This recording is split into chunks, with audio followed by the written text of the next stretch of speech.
Ladies and gentlemen, good morning. My name is Bhavna Bhatia and I'm your host for the day. Well, it's my pleasure to welcome you to the day 5 of the 5th edition of BW Hotelier Indian Hospitality Summit and Awards 2020. Well, we've had some exemplary sessions and engrossing debates across the past 3 days of the summit. Indian hospitality paid close attention as the absolute best minds discussed and debated reimagining Indian hospitality. Well, that is the main thought behind the summit and which will help define the future of hospitality. Today, we also have some remarkably interesting, empowering, and knowledgeable sessions lined up. Panel discussion, which will dwell on skills, sustainability, growing tourism, and of course, information technology, without which the virtual summit would not be taking place. Well, ladies and gentlemen, let's spread the word outside and share the experiences from this platform with a wider audience. I request everyone to join the online conversation using our hashtag IHA 2020. Well, before we get started, we would like to thank our partners who've made this event possible. Our associate sponsor, Blue Star. Can we have the Blue Star AV, please?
Customers from across India and the world have been leaning on us over 75 years. Blue Star, built on trust. Thank you so much, Blue Star, for being our associate sponsor. Now, ladies and gentlemen, I'd like to thank our beverage partners, Beanley. Could we have the Beanley AV, please?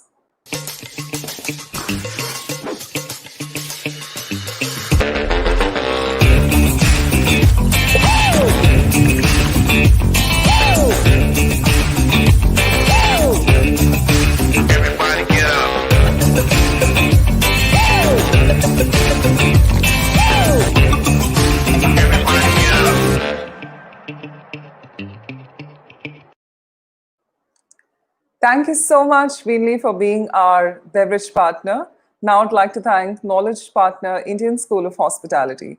Could we have the Indian School of Hospitality's AV, please?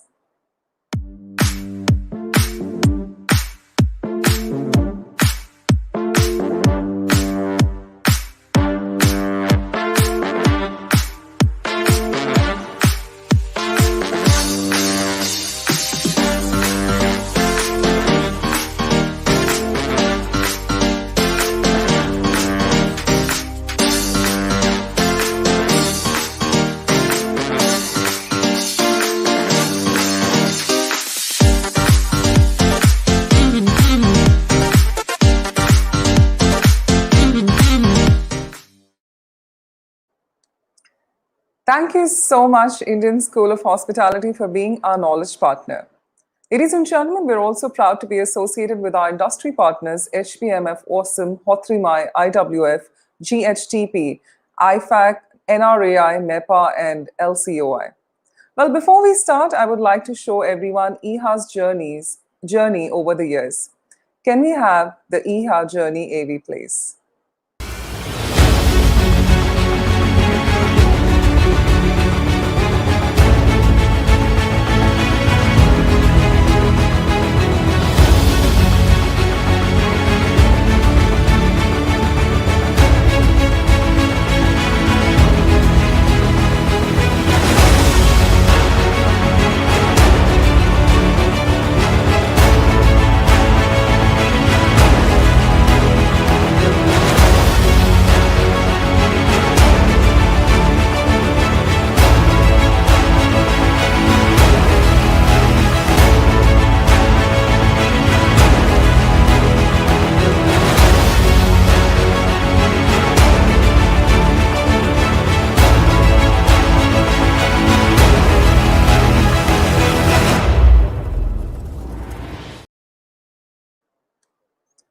Wow, what a journey that is. Now, ladies and gentlemen, moving on to the fourth day of the summit for more power-packed panel discussions.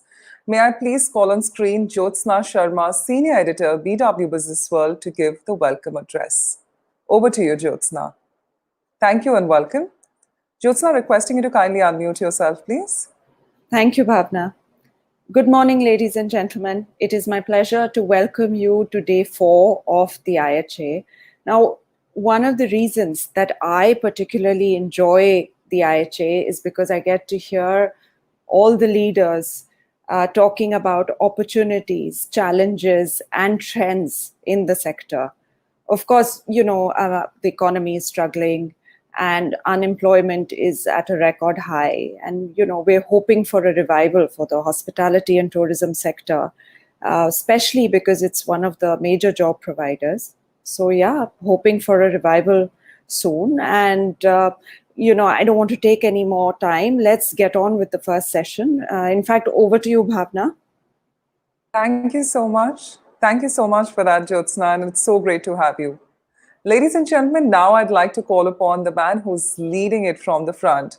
CEO BW Communities, could we have Bhuvnesh Khanna on the screen? Thank you, Bhavna. I want to say a few words about my colleagues.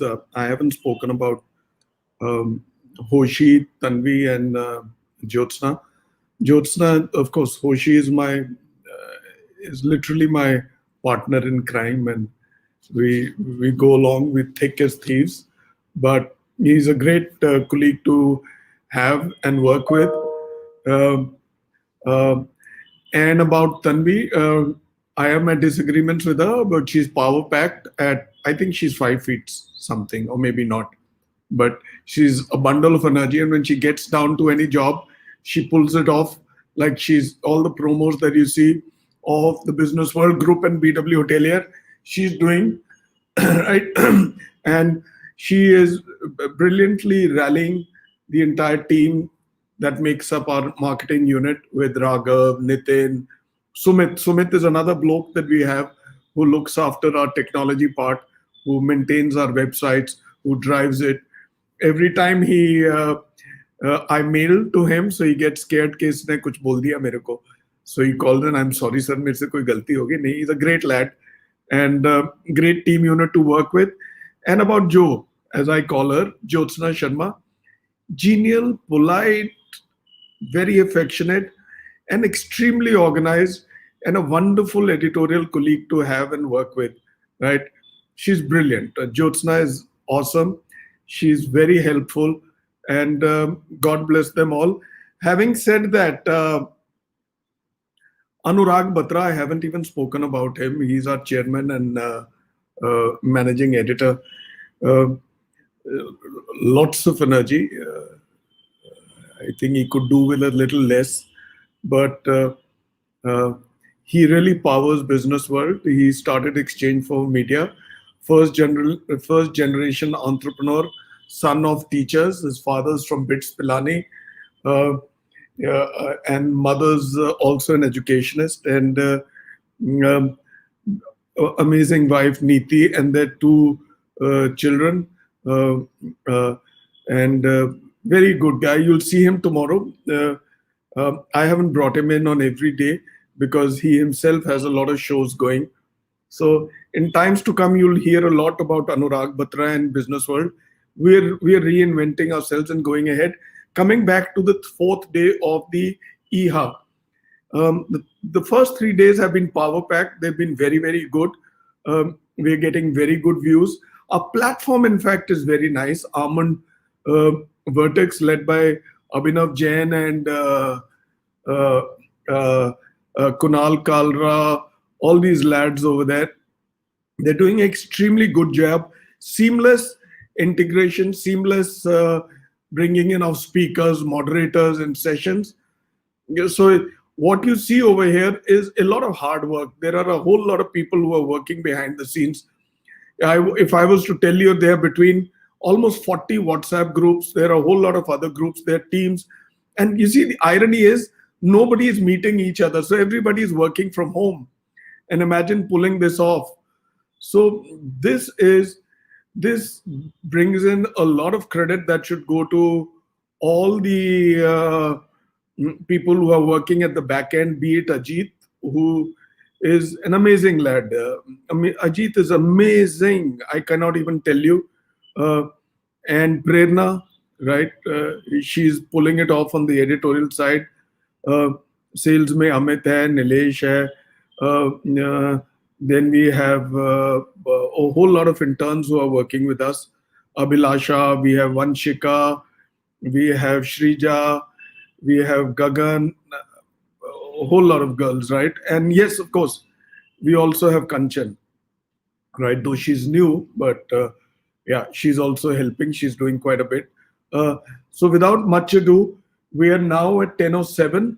In another minute or two, yeah, I also want to thank all our partners again. Blue Star, our associate sponsor, I can't thank you enough. The more I can do for you would be less. Mr. Tyagarajan, Priya, Sara, and my good friend Mukundan Menon. Beanley, our beverage sponsors, F&B sponsor, our beverage partner. Then, of course, Dilip Puri's ISH, the Indian School of Hospitality. Amazing friend, great well-wisher, and a wonderful knowledge partner. I've learned a lot that sets us up beautifully for the next few years to come. And then our associate partners, I'll start with Anurag Katriyar, who will be doing a show with us tomorrow, which will be a restaurateurs show. There'll be a lot of zing in that show. There is a bit of a change in one of the shows which we will do tomorrow, which is session 15, S15. Himmat Anand has taken fairly unwell. He's not too well, reportedly with high temperature. He can barely speak, but he's safe. There's nothing to worry. Aman Nath will be coming in to replace him. Who better than Aman Nath to handle a session? The man behind all the Neemrana properties. There'll be a great session. You have such brilliant names. Let me tell you, if there is one show that everybody must glue in and watch, is session 15 tomorrow, which is the first session of the day. You will have Amarnath leading in as the host and anchor. You have His Highness Maharaja Gad Singh Ji, Bap Ji as we call him. You have Shri Laksharaj Singh Ji Mewar from Udaipur. He's the Prince of Udaipur. You have Avinash Mangani, who heads Welcome Heritage. You have Steve Borgia, a very fine hotelier of great repute who does wonderful work. You must hear him. He comes from the south. He heads Indeco, right? And then you have the genial, all of them are genial actually, except me, the rogue. Jose Dominic, right? He heads CGH Earth. I don't want to take away anything from that show. Let me talk about today's shows. We've got 4 coming in. We will start with, there was a lot of demand for replaying the unsung heroes, so we grabbed whatever little time we had. Today, we start with Yatinder Singh Yati. Yatinder Singh Yati is how we call him. He will come in all the way from Switzerland. He will moderate the show. Hotelier and hospitality educationist of great repute. Dilip Puri is there. Kamalkant Pant Ji, who's the principal of IHM Pusa, the giant which has brought in such huge luminaries. You have Puneet Chatwal is a product. Sanjeev Kapoor is there. I think Sanjay Sethi is also from there. ये सारे वहाँ के महारथी IHM Pusa से भी हैं. And then you have Mr. Murthy, PV Murthy, who heads HR for IHCL Taj. You have Major Rajesh Chauhan. He heads the entire region, including India, for HR for IHG. He logs in all the way from Dubai. He was a major. Sanjay Bose, again, a very solid HR professional. He heads HR for the ITC hotels. And then you have Mr. Gurmeet Singh, again a Fauji. ये फौजियों को क्या है? ये HR में भी आ गए. ये कप्तान थे. ये मैरियट में के HR हेड हैं. ये सबसे पहले आए थे मैरियट में इंडिया में. बाकी सारे इनके बाद आए हैं. तो आप उनको मिलिए. I don't want to take away more time. Bhavna, come in. And then, of course, yes, another one. Watch the next show. Dr. Suman Billa logs in from Madrid. I've spoken about him yesterday. former Joint Secretary, Ministry of Tourism. Now he heads India at the UNWTO, United Nations World Travel Organization. The other show is led by Mr. Narinjan Khatri, a environmentalist, a conservationist of amazing repute, former ITC professional. And then the last show of the day, as we call it S14, session 14, is IT, which is headed by Harish Chandra, great friend, great well-wisher. He also heads GHTP, but works for Sarovar. So over to you, Bhavna, bring them in. Thank you so much, Bhuvnesh, for that amazing opening address, as always. So, ladies and gentlemen, now it is time for, during these unprecedented times, we have people who have worked tirelessly from behind the curtains and they've never come into the limelight. Now, let us take time to recognize the exemplary work done by these unsung heroes of the Indian hospitality. Could we have the AV, please?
Wow, what an amazing way to recognize these unsung heroes. Well, ladies and gentlemen, during these unprecedented times, there have unfortunately been numerous job losses. Some hotels have lost talent, while others have used the period to cultivate talent through skilling. Moving to our first session of the day, let's hear what the experts have to say in shaping the hospitality workforce in a new future. Well, we've got the moderator of the session is Yatendra Singh, a principal YS and Associate SAL, Switzerland. We've got Dilip Puri, former managing director of Starwood Hotels and Resorts, South Asia, and currently founder and CEO, Indian School of Hospitality. Kamal Kant Pant, principal and secretary, Institute of Hotel Management, Catering and Nutrition, Pusa, New Delhi. We've got Dr. P.V. Ramana Murthy, executive vice president and global head, Human Resources, IHCL. We've got Major Rajesh Chauhan, head of HR, India, Middle East and Africa, IHG. We've got Sanjay Bose, executive vice president, HR and L&D, ITC Hotels. And we've got Gurmeet Singh, senior area director of Human Resource, South Asia, Marriott International. Well, ladies and gentlemen, I'd now like to call Bhuvnesh Khanna, CEO, BW Communities, to join me on the screen. Hi, thanks, Bhavna. Just bring in the session. Let's Absolutely. talk.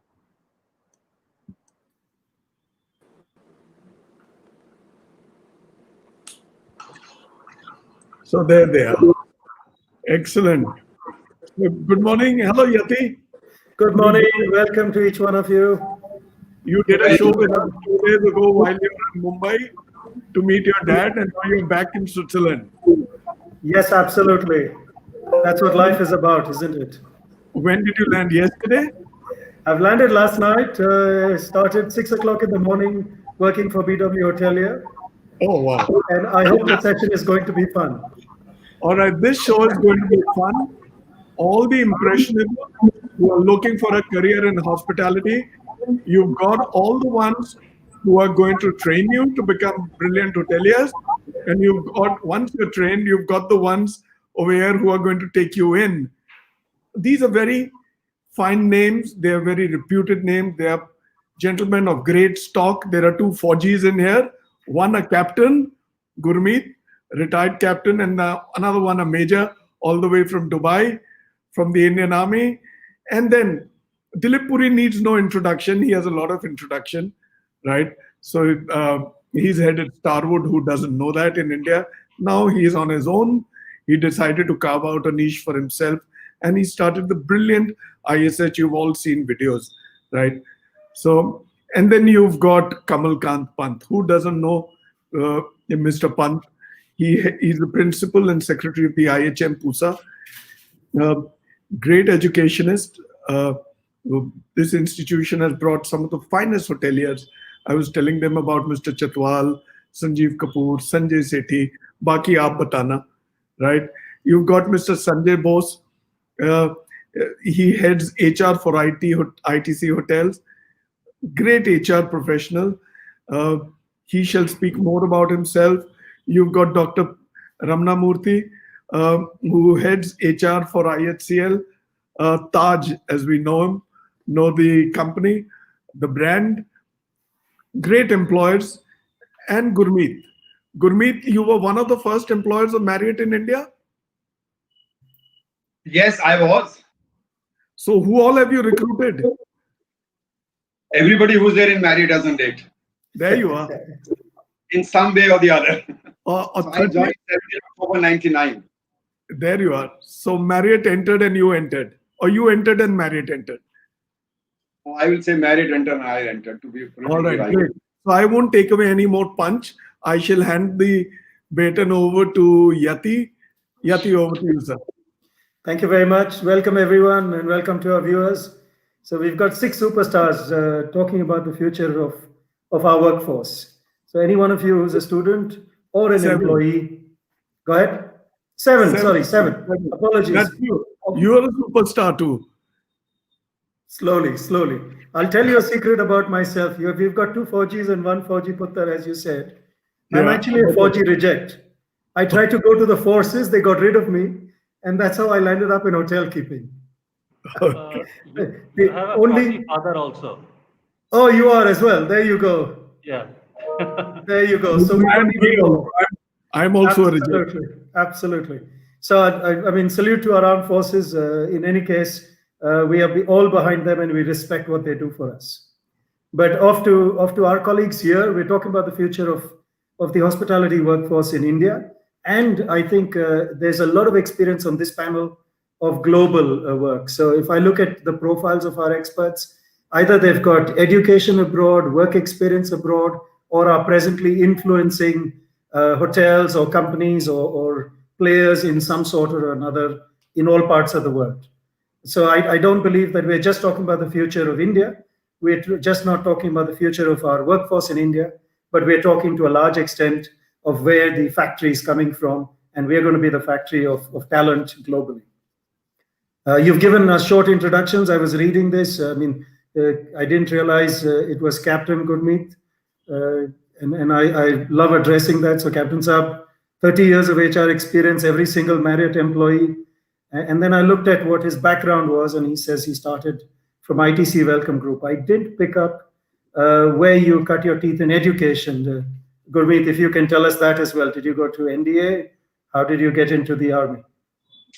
No, I got through the OTS after doing my graduation, which is botany, zoology, and chemistry at 51.3% marks, which was not Awesome. very good. But I passed out in 1979 from Brigade of the Guards. Awesome. So from botany to the army and then into hotel keeping. And since I was the fortunate one not to get into the loss prevention stroke the security way, and I started my first job in HR in where Sanjay Bose is now at Rama International in Aurangabad, a 75-room hotel. That's where I started my HR career as a personal officer. Fantastic. So there's connections all over the place. Let's go to Sanjay. So Sanjay, just leading you in, please. Sanjay is presently Executive Vice President HR at ITC Hotels. Unmute yourself. Yeah, Sanjay takes care of all the people aspects of ITC. And most importantly, he's talking about change and development within the manpower system there. Sanjay started his life at Taj, so he can talk to us a little bit about Taj. And then has traveled all over with Taj. So he's not just been in India, but he's influenced Taj before his ITC life all over the country's place. So Dr. Ramanamurthy, you've got a little bit of cross-connect and some pressure. Maybe he could ask you some tricky questions. But Sanjay is an MBA from XISS Ranchi. And welcome, Sanjay, onto the game. Thank you. Thank you, Yati. Pleasure being here. I'll go to an educator if I can. So let's move to KK Pant. Kamal is Principal and Member Secretary, IHM Pusa. We heard about that. He's a graduate of IHM Bhubaneswar. So he's really walking the talk. So those of you who want to know that, here's somebody and what's interesting about Kamal is he's not just on education in India. He created a school out in Nepal and is very, very proud that that's the top-end school in Nepal as well.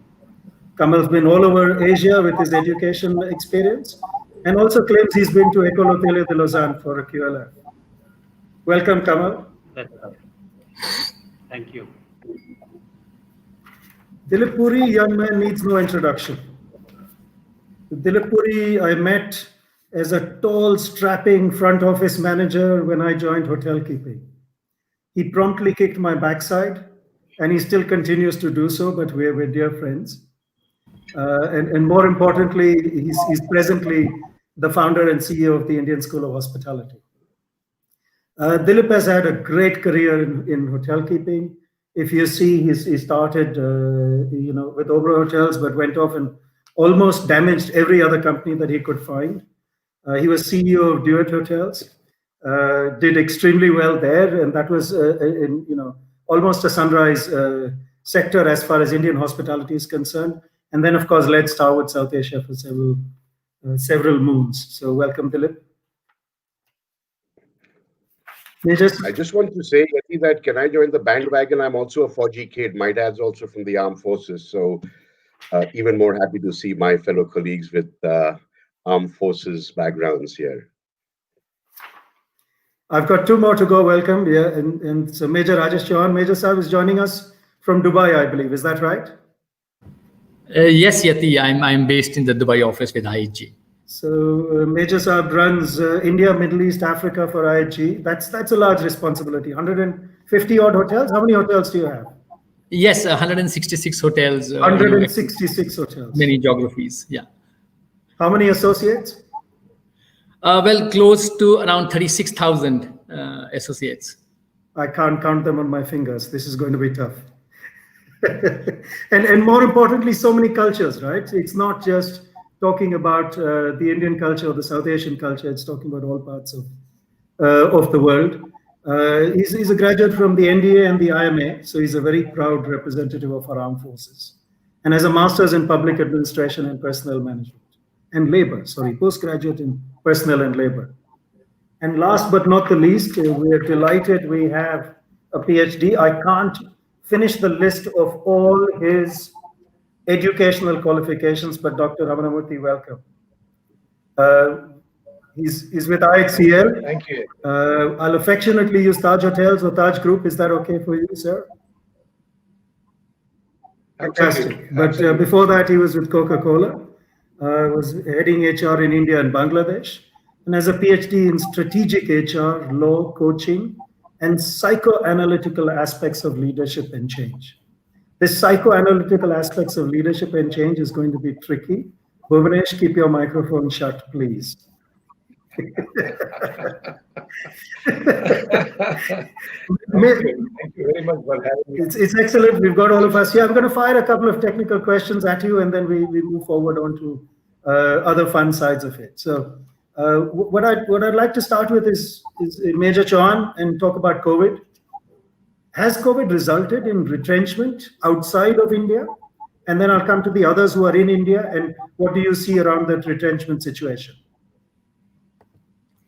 Well, Yati, absolutely the answer is yes. And talking about IHG, I can tell you that many of our hotels around the world, including the GCC, represent individually owned businesses at varying scales.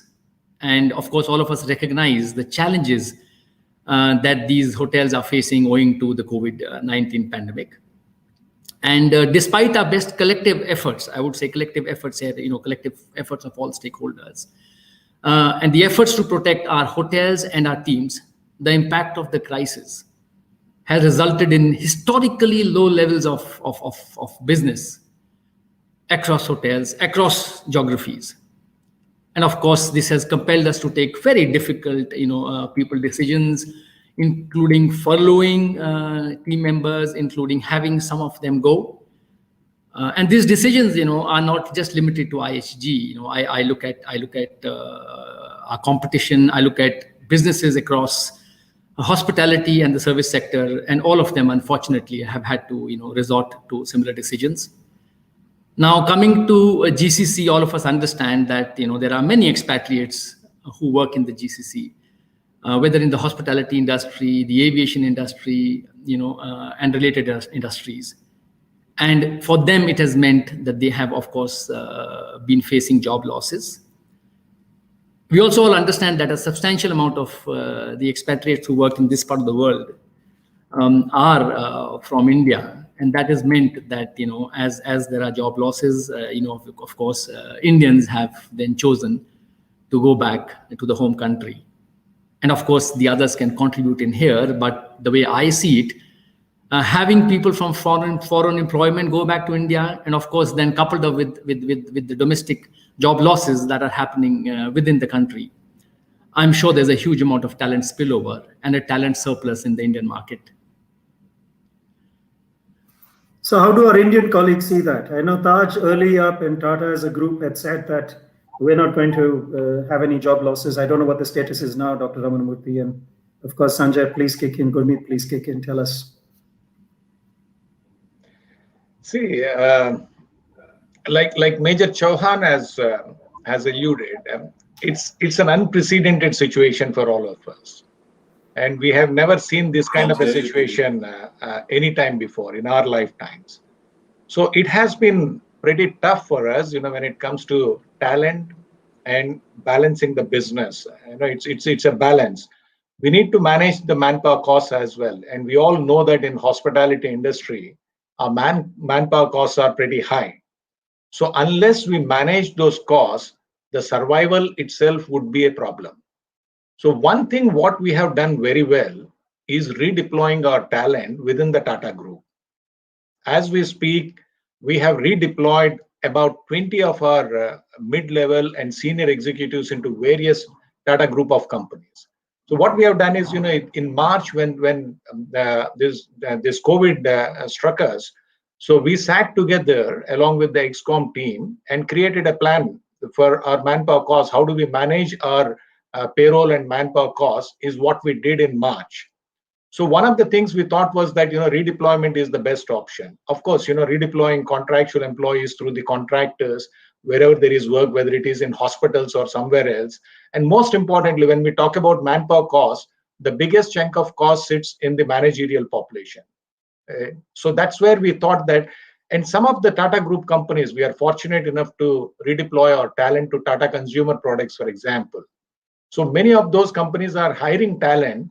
So that's one thing which we have done very well. I think, in order to manage our costs and also to retain talent, this is one thing which we have done. I think from my perspective, this has worked out very well for us. Gurmeet? Yeah, so I'm I'll resonate to what Rajesh was saying, that our employing entities differ as one consolidated thing, whether it is ITC or Taj or Oberoi.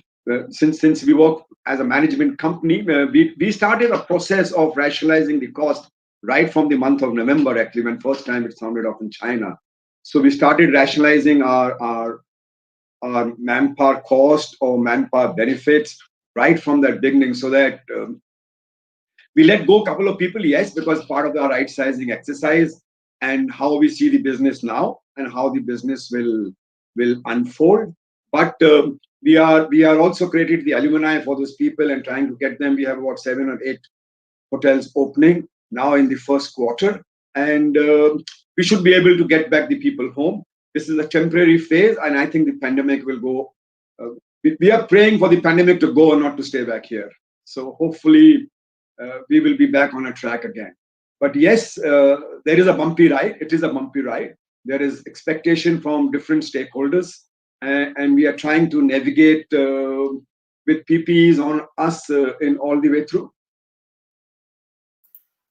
So Sanjay, I'm going to give it slightly differently. Is this a talent glut coming about? Is it that we'll have too much talent around and we don't know what to do with it? Yati, would you repeat that, please? I didn't get that. So I've asked 3 colleagues from the trade whether we've had a situation where we've retrenched people or have had to furlough them, relocate them, but we can't use them in our core business. And the answer is pretty much yes. We all know that it's a global situation. The counter question to that, to industry and somebody like you, is that going to result in a talent glut? Is it that we have too many people available and too few jobs, and we can then cherry pick?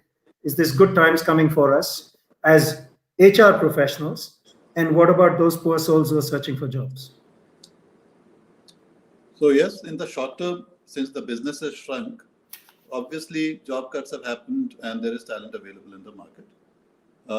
It's a direct byproduct of the volume of business is what I'd say. You know that some markets, some geographies have been worse hit than others. And therefore talent, especially in places like Rajesh's backyard, the Middle East, where the large portion of talent was not from the geography but had come from other portions of the world, they have chosen to repatriate back to their original locations and are now available in those geographies. The point is, even in those geographies, there's hardly any jobs which are available. And each geography today in our business is struggling with the shrunk amount of business. So yes, in the short term, I think there's a lot of talent available in the market. That will continue to do so till business picks back. When business starts coming back, which I see is from a midterm, probably to a long term, I think the same talent will do a lot of picking and choosing on the kind of employers they join. This has been a time of crisis where a lot of organizations have demonstrated where their values stand. And to my mind, talent across the world, not only India, is going to cherry pick organizations which probably have more carrying power and have values which are deeper for people than letting people go at the first instance. I think that's going to be an influence going forward. But we are yet to see. Early days yet, Yati. But that's fantastic. So you're saying it's not a one-way street, yeah? It's a two-way street. Yeah. We will cherry pick, but they will also cherry pick, especially the brighter, bigger ones. Yeah. What is the word of the academics about these associates losing jobs, and what next for them? If Kamal or Dilip, you have an opinion, I'll come to your core product, but this is an early stage. Yeah, I'd like to present an idea, and because of the senior HR practitioners from our industry on this forum, so Dilip, sorry, as a this is a country, we love sales job. acronyms. What are you trying to do? No, I'm joking. Go ahead. No, Go it's ahead. not. It's not. It's a sales job for people who are losing jobs. Okay, go for it, please. Sorry.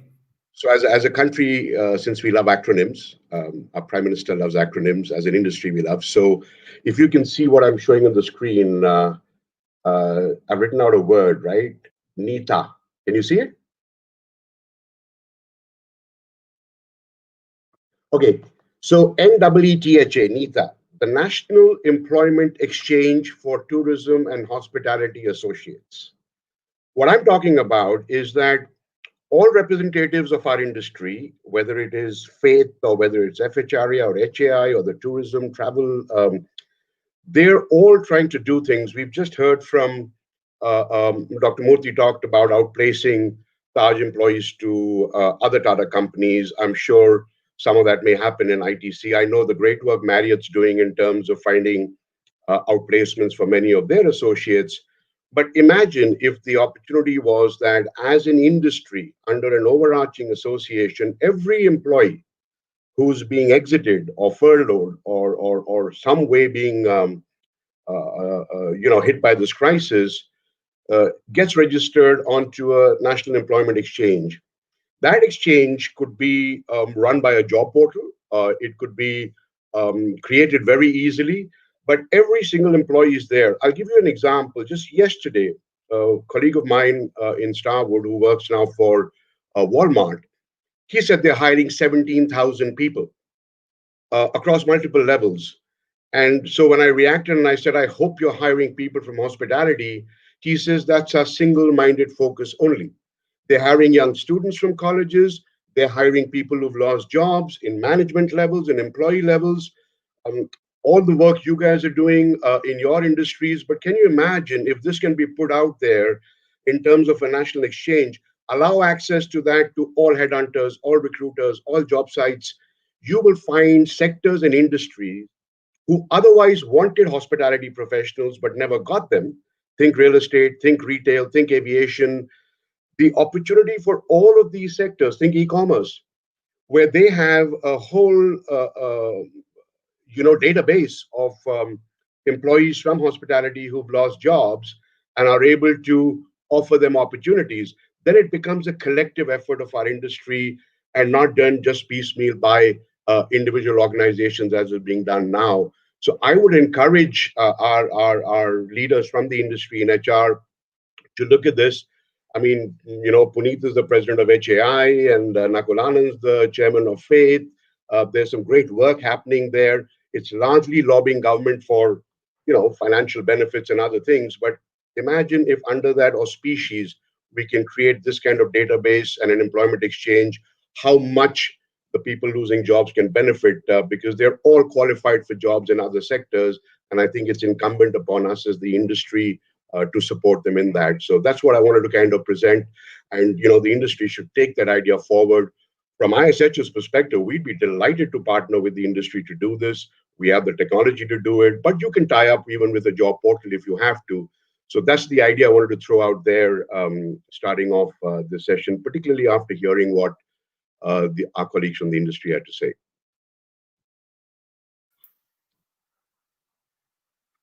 Kamal, your microphone is muted.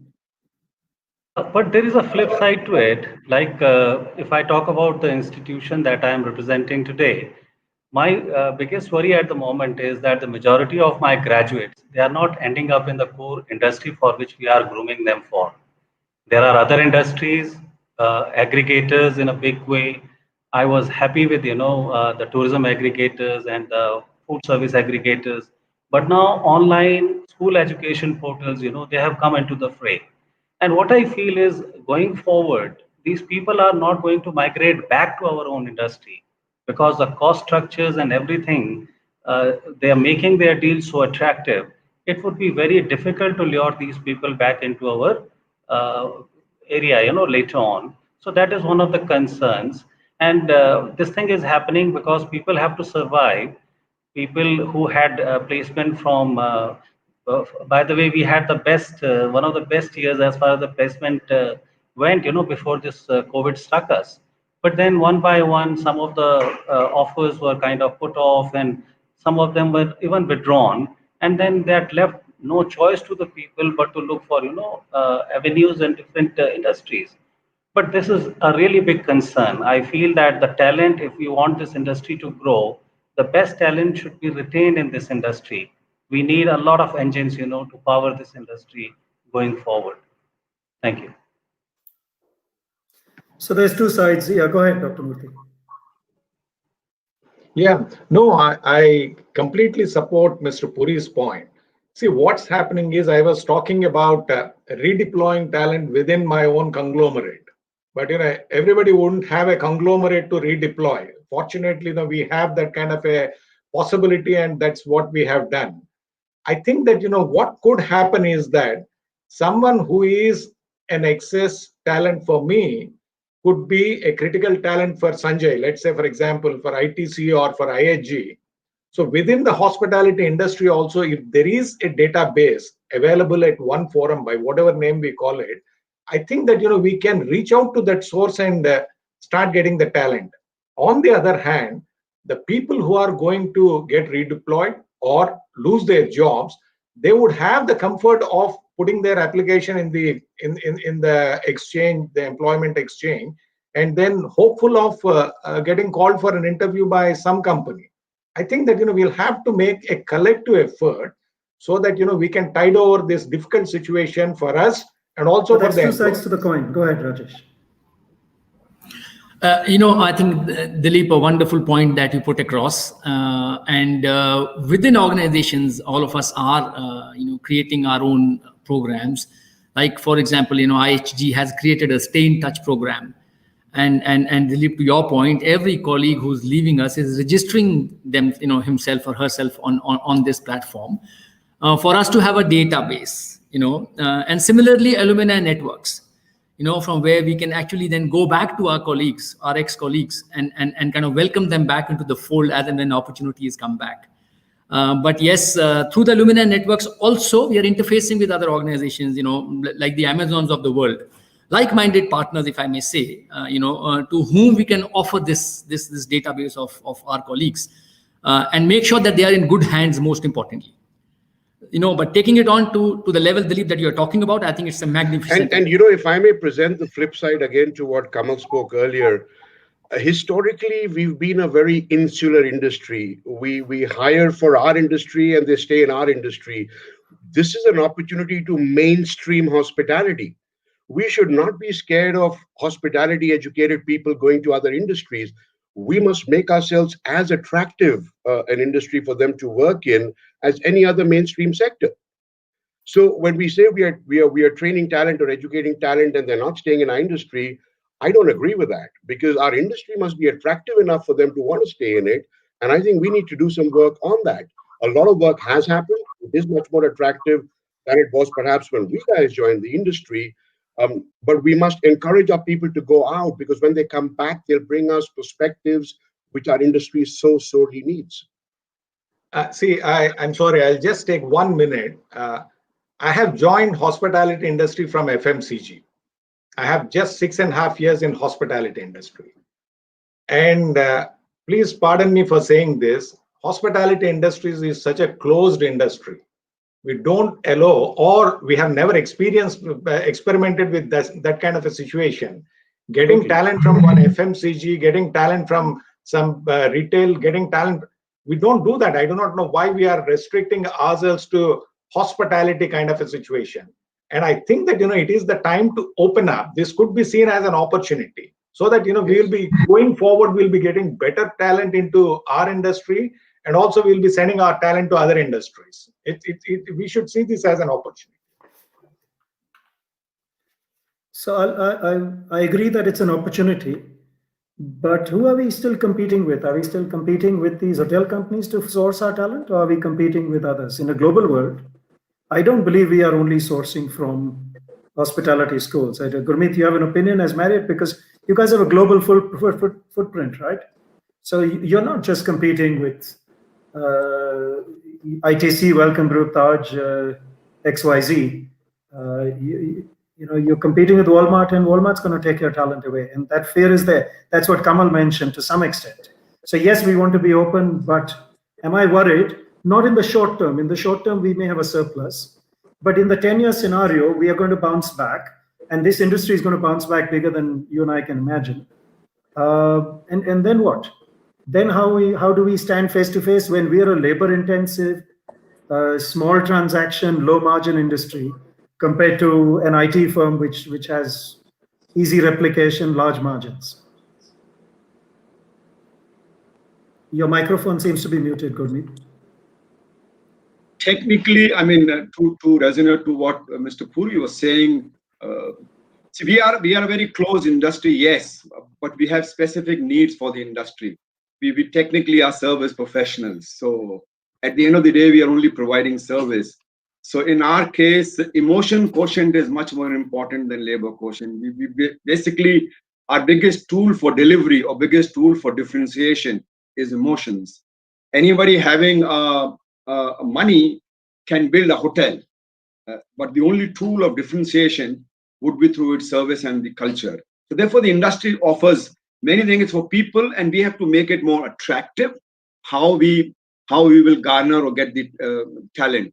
I mean, the institute like run by Taj or by ITC or now by Mr. Puri produces some great people. I mean, you can't have such people produce with such demeanor, such presentation skills, and such knowledge. I can bet they can compete with anybody else in the management schools also. To narrate something, to relate to your question, we are about 21 years old in India, about 16,000 associates servicing about 17,000 room nights in a very tight room to manpower ratio. And over the year, we have created a brand image of international, which is Marriott, which has excelled or become an employer of preferred choice. We still have a key departments like revenue or sales and marketing, which are an outcome of a management training program which we started in 2008. They are still with us, and they have grown to big heights and big leadership roles, thanks to PV and to Sanjay Bose to produce such good people from their schools. And sorry for pinching them off to Marriott, and we are very proud of that. And this year we'll let pinch from Dilip Puri's college also. And that's the reason why we are not diluting our management training program. The second one is pre-pandemic, the industry was booming like crazy. We were short of talent, we were short of room nights, we were short of rooms. The areas were going great guns, the new projects was coming. And I remember in November in 2019, we were planning how we will bring in the talent for the kind of growth we had. Nobody imagined that the talent, which was an asset earlier, would be turning into a sort of a liability, or we'll be discussing how to outplace them. So the things have changed so far. We had also embarked on two very good initiatives, which we had tied up with the THSC, the Tourism Board, and we had signed an agreement with them that we will be hiring 15% through NAPS as apprentice. We had given a written commitment, and we were already embarked on that journey. We also went to a couple of catering colleges in tertiary cities and metros, and we wanted, because where we face the talent is to get the line level people. And we said that we'll own your class. So in 3 colleges, we had signed the agreement. We owned the class from second year. The class was decorated by Marriott graphics. So we wanted to imbibe the name of Marriott in their mind right when they were in second class. We helped them in their projects. We were helping them in their internship. We were helping them in their mentorship, so that when they come out of college, they see nothing else other than hotels. We may lose a couple of them to other companies, but that's fine. That's absolutely fine. We are losing talent to other industries, not from the college stage. The preferred job in the college is still the hotels, followed by digital and then followed by startups. We graduate about 18,000 students per year. That's one of the principal friends told, out of which about 40% is into the private schools, and the rest is taken by the government. The government does have reservations now. So the people whom they train, like what Kamal was saying, they go back to their native countries and get multiple jobs. So there is no scare of losing the talent to, if you are good, people will come to you. If you provide career, they will come to you. And if you provide the atmosphere, they will definitely come to you. And the millenniums love that lifestyle. And the industry gives a lot back to the society. And we don't scare. We take it as a positive that there is competition and people are joining in Walmart. But that's a very temporary phase. They have been groomed for hotels and they will come back. The pull through of the hotel is much higher than any other company. So we don't foresee any talent. Attrition rate is just about 23%. So we're very happy about it. Well spoken. Well spoken. Coming to the educators. So Kamal, if you can tell us that you are creating talent, right? And we hear about this whole changing scope and scenario with the new education policy coming in. What is the ideal model for India of education? And what's the ideal model that we should give our industry colleagues who are recruiters from us? Thank you, Yeti.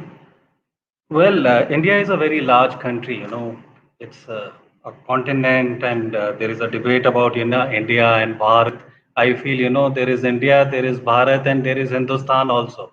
So that is the size of the country that we have. And being an autonomous body of the Ministry of Tourism and taking a view of what the ministry feels about development of tourism in this country, the aspiration is making the size of the industry double in 5 years. I don't know what the COVID is going to play, the role that it is going to play, but there is a very ambitious plan. And then I think if that plan has to come true, then we have to replicate our destination and we have to take our tourism attractions into the remote areas, away from the cities and the tier 2 cities, and these places to begin with are going to be very seasonal. So what I feel is the plan or the model of hospitality education in India, it has to be at different levels. At the moment, what I feel is that everybody is vying for a small niche kind of a space which is preparing the managers and general managers for the hotel industry.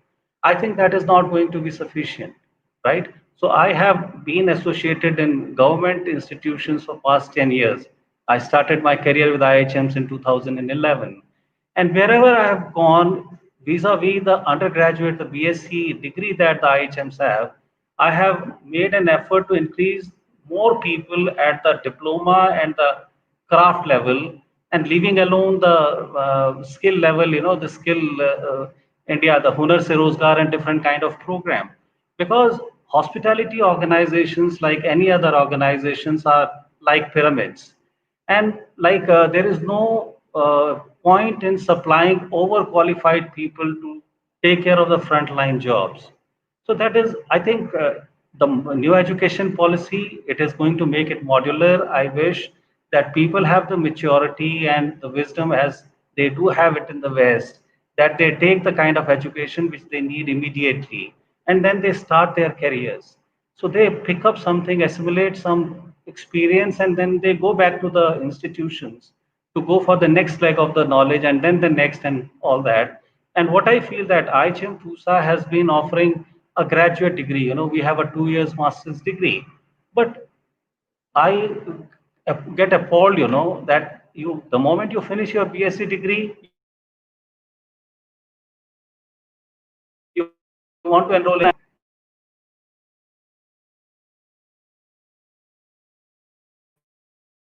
go work. Sorry, Kamal, we seem to be having some connectivity issues. Right.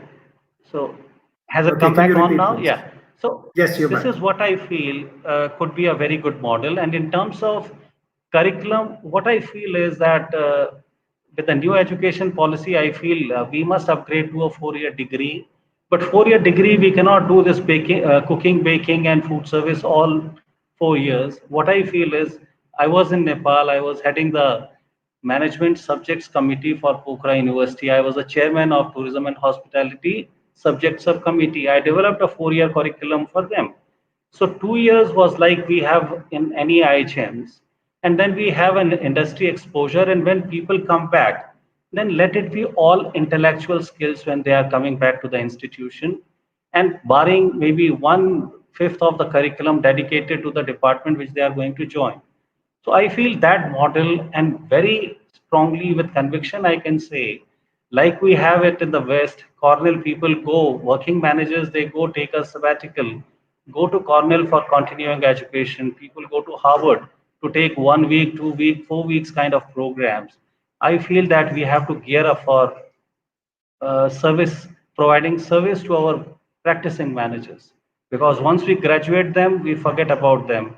There has to be a lot of scope for continuing education. Thank you, Yati. Okay, so it's work, study, or study, work, and climb the ladder is what you're saying. So counter question then to industry. Go ahead. Yeah, consolidate what you have learned and then pick up more. And also link it to your phases in life where early on you're a soldier, then you grow through, become a supervisor, and then you become a general, rather than everybody wanting to be a general from the minute they exit school. Absolutely. Okay. Counter question to somebody like Sanjay, if I can go over. So if now I'm going to be a little more positive. We're going to bite back from COVID, right? That's an absolute yes from all colleagues. If it is a yes, raise your hands, please. So I know that you're listening. Okay, great. Now, if we take this forward, what is that basket of skills or attitude that you are asking for from our educators, which is going to accelerate your company? Just name 1 or 2 skills or 1 or 2 attitudes that you absolutely want them to give you post-COVID to grow faster than the Marriotts and the Tajes and the IHGs. Let me speak for the industry rather than for IT. So you're a politician, Sanjay. Well done. Congratulations. Okay, so here it is. I mean, I agree with Pansa to a large extent. See, what's been happening with our education system is we have been, spewing excellent hoteliers from mid-70s, and India used to be the talent pool from where hoteliers used to go all across the world and do well. And so that happened, still continued in the 80s and the 90s. In the 2000s, we have seen that people are moving out to other industries and maybe hospitality internationally, but the cream seems to prefer other industries rather than staying back in India. I mean, we all discussed that. Couple of thoughts on that before I specifically answer what's there in future for us. See, what's happening is hotels have been changing the face. The business itself is changing its face. So when earlier you used to focus on the traditional operational departments of F&B, housekeeping, kitchen, front office, the need now is for industry-ready talent to come to us, which are more aware, let's say, of areas like revenue management, for areas like digital marketing. There is a need for students who come out, they are ready with applications knowledge. So a person who I hire from, let's say, for example, as a chartered accountant who has completed his chartered accountant degree, he's totally loaded with the technical skills and he's ready to go from day one. Here, what's happening is, while we come with academic knowledge and conceptual knowledge, we seem to have missed out on some subjects which have evolved recently. So it will be a great thing to see academics, including those as part of the curriculum, and making students more ready. The other part is the applications bit. See, we are very lucky to have a curriculum where 6 months to 8 months is on-the-job industry exposure.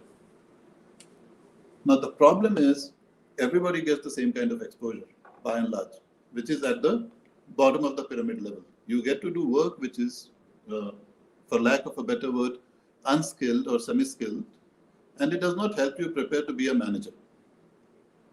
So maybe for us, we need to look at 2 or 3 tiers of students that we take in for this on-the-job exposure. The top tier obviously would be selected to become future managers, future general managers, etc. And you start very early. The next tier could be the people who come in at a, at an application level. So your F&B executives and so on, your future F&B executives. So you give an exposure of that kind. And then of course, there's the bottom tier, which is skill-based and so on. So I think for us, both like as industry people and as academics, we need to think this through. Again, supporting Pansa, 20,000 passing out every year with hotel management colleges. All chains put together, we hire 500 management trainees in a year. So what happens to the balance 19,000 and odd who have studied to be managers, but the jobs which are available are those of stewards and so on. So yes, so having said that, in future, what I see, Yati, is happening now, we are trying to retain the Indian warmth, the Indian hospitality, which it's been famous for, but the contact is going to be less. And that inevitably translates to a lot of technology, a lot of AI-based interventions, a lot of IoT which is going to come in, a lot of remote working which is going to come in. So if I had to ask for one thing of academicians where they should start getting students ready, is to start educating them on technology applications which are going to be forerunners. I think all the contact that we used to have, which used to be physical, in person, is going to move offline to a large extent. And our students need to be ready with that. The good thing is, they don't come with a baggage of us hoteliers who have spent decades in the industry, where looking at a person in the eye and giving a smile in person is what hospitality is, right? So if that's the case, I think the students today have a huge advantage that they're coming into an industry which is fast changing, which is going to be more technology driven, more remote driven, retaining the same warmth. So I think this lack of baggage is going to help the students, current students, do exactly what you're talking about, coming back with a bang. And I think people like Dilip, Pansa, we are counting on you a lot to get students into that kind of mind frame and give them the technical skills. Can I react to that, Yati? Well said. In any case, the next question was yours. So first react to it. And after you finish reacting to it, tell me how you're upping the tech component in your education. And where do you see the balance? Yeah. Because yes, I want the tech, like all of us are going to use less touch, but how do I make the touch a premium connect? Yeah, so, I think coming to what Kamal said a little earlier, indeed, our programs are a 4-year degree. You were the one responsible for having us certified as an EHL school. When you look at the stats of EHL, you look at the stats of IHA and PUSA, I think each year, lesser and lesser students are opting to go into mainstream hospitality. Even if they are going into hospitality, they don't want to go into operations. They want to do, as Sanjay said, revenue management or digital marketing or some of those kind of things, right? The reality is that our education is creating transferable skills in people, which should allow them to be mobile across sectors. We're a very young institution. Our students have just, one batch has done internships, but we surveyed them when they came back, and less than 30% of them said that they want to work in the hospitality industry and be a general manager. Many of them aspire to be entrepreneurs, techies, startups, all those kind of things as well. But again, I come back to it. Do we have the complex saying, oh, we should only prepare students for our industry? We should be taking people from all over, as Dr. Murthy said earlier, and bring them into our industry and integrate ourselves with mainstream businesses, including FMCG businesses. The point I want to react to what Sanjay said is, when you take people as interns, Sanjay, the challenge is as much from the industry side. When interns come to hotels, they are given only menial tasks to do. So when you expect them to get exposure to, something more, that onus has to be on the industry. We can provide you with the students, you interview them, you take the best caliber, but then they are made to do menial, mundane tasks, and it puts them off the industry. They come back from their internships and said, we don't want to work in hospitality. I think that's an area which has to change, and it's a mindset change required. And look, as I'm pointing fingers at everybody, 4 fingers point back at me. I mean, I was as guilty of doing this when I was in the industry as well. So that was reacting. When it comes to technology, I can tell you that the whole concept of blended learning and particularly accelerated by COVID, is here to stay. And it is the best thing that could have happened to our industry because there's so much of theory and there's so much of content which is easily teachable in a blended asynchronous manner. The professor does not have to waste his time teaching you Maslow's hierarchy of needs. I mean, that's something you can learn through an asynchronous course. What the NEP has done, which is now allowing students to take electives, that's where the real opportunity is. For example, when you asked about technology, we've introduced coding as a compulsory course from semester 1 for every student joining. So they do a basic coding course in their first semester, and then depending on their interest and their ability to adapt, they will do intermediate and advanced coding courses throughout their 8 semesters. And you never know, you have hospitality graduates graduating with some great technology skills. And those are technology skills which are sorely needed in our industry for the future, not just for touchless, contactless, but to just develop that cognitive thinking which a graduate profile from classical hotel management schools does not have. And it is so much a practice in the West, I mean, Lausanne, Yeti, which you're so familiar with, that the program is designed to complete this practical F&B housekeeping front office, Sanjay, which you talk about. That's done in the first year. After that, the program is more or less a BBA program. You're learning every business subject, including hospitality subjects of revenue management or digital marketing. And I think that's where we need more focus so that when these graduates come to you, they can hit the ground running. And by the way, students in 4-year programs do 2 internships. The first one is considered to be an operational practical internship, but when they come back in their 3rd year, that's the time the industry must be looking at them to say, can we put them into specialized areas, be it revenue management or be it marketing or be it even finance, where they may have an aptitude for. Like we're introducing a course from ICFAI into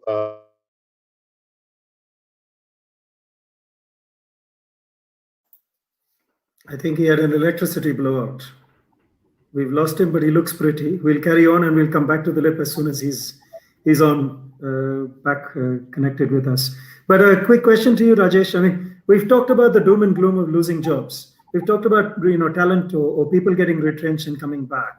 When do you see the reverse happening? Because and then of course to our colleagues in India, when are we going to go get jobs back into the GCC to begin with and into all parts of the world after? I think, Yati, before I come to that question, I have been making some aggressive notes as I've seen Go for it. The panelists talking. First I want to talk about the fear of losing talent to other industries. Personally, I think it's a very good thing to have. It keeps the industry on its toes. And it kind of forces us, it compels us to look outside the industry and get in the best practices into the hotel industry. For example, my own understanding of what the biggest challenge for the industry is the work-life balance. So the youngsters today are looking for a good work-life balance. They want to have good quality of life. And whilst a 5-day work week may be a given across all other industries, looking at hotels, it's still a challenge to put it in. We introduced a 5-day work week in IHG last year, and it was quite a challenge to push this through. So if we need to be attractive, to the younger generation, to the younger talent, we need to benchmark our practices with the rest of the industry. And to GS's point, be a preferred employer, not because we are hotels, but because we offer best both in terms of quality of life as also career progression. And the second point of student expectations and paradigms, I did see Kamal talk about, student expectations. Now, Kamal, our programs, our institutes are called Institutes of Hotel Management. So when a student joins an institute, he or she is wanting a return on investment in terms of a good job and a return on ego in terms of a manager's designation. So somewhere down the line, we need to set the expectation correct, back in school, so that when they come to the industry, they kind of understand what the industry can offer them. And there's no harm in joining at any level in the hierarchy, because we've seen examples of people joining wherever, but doing some great jobs and growing exceptionally well in their careers.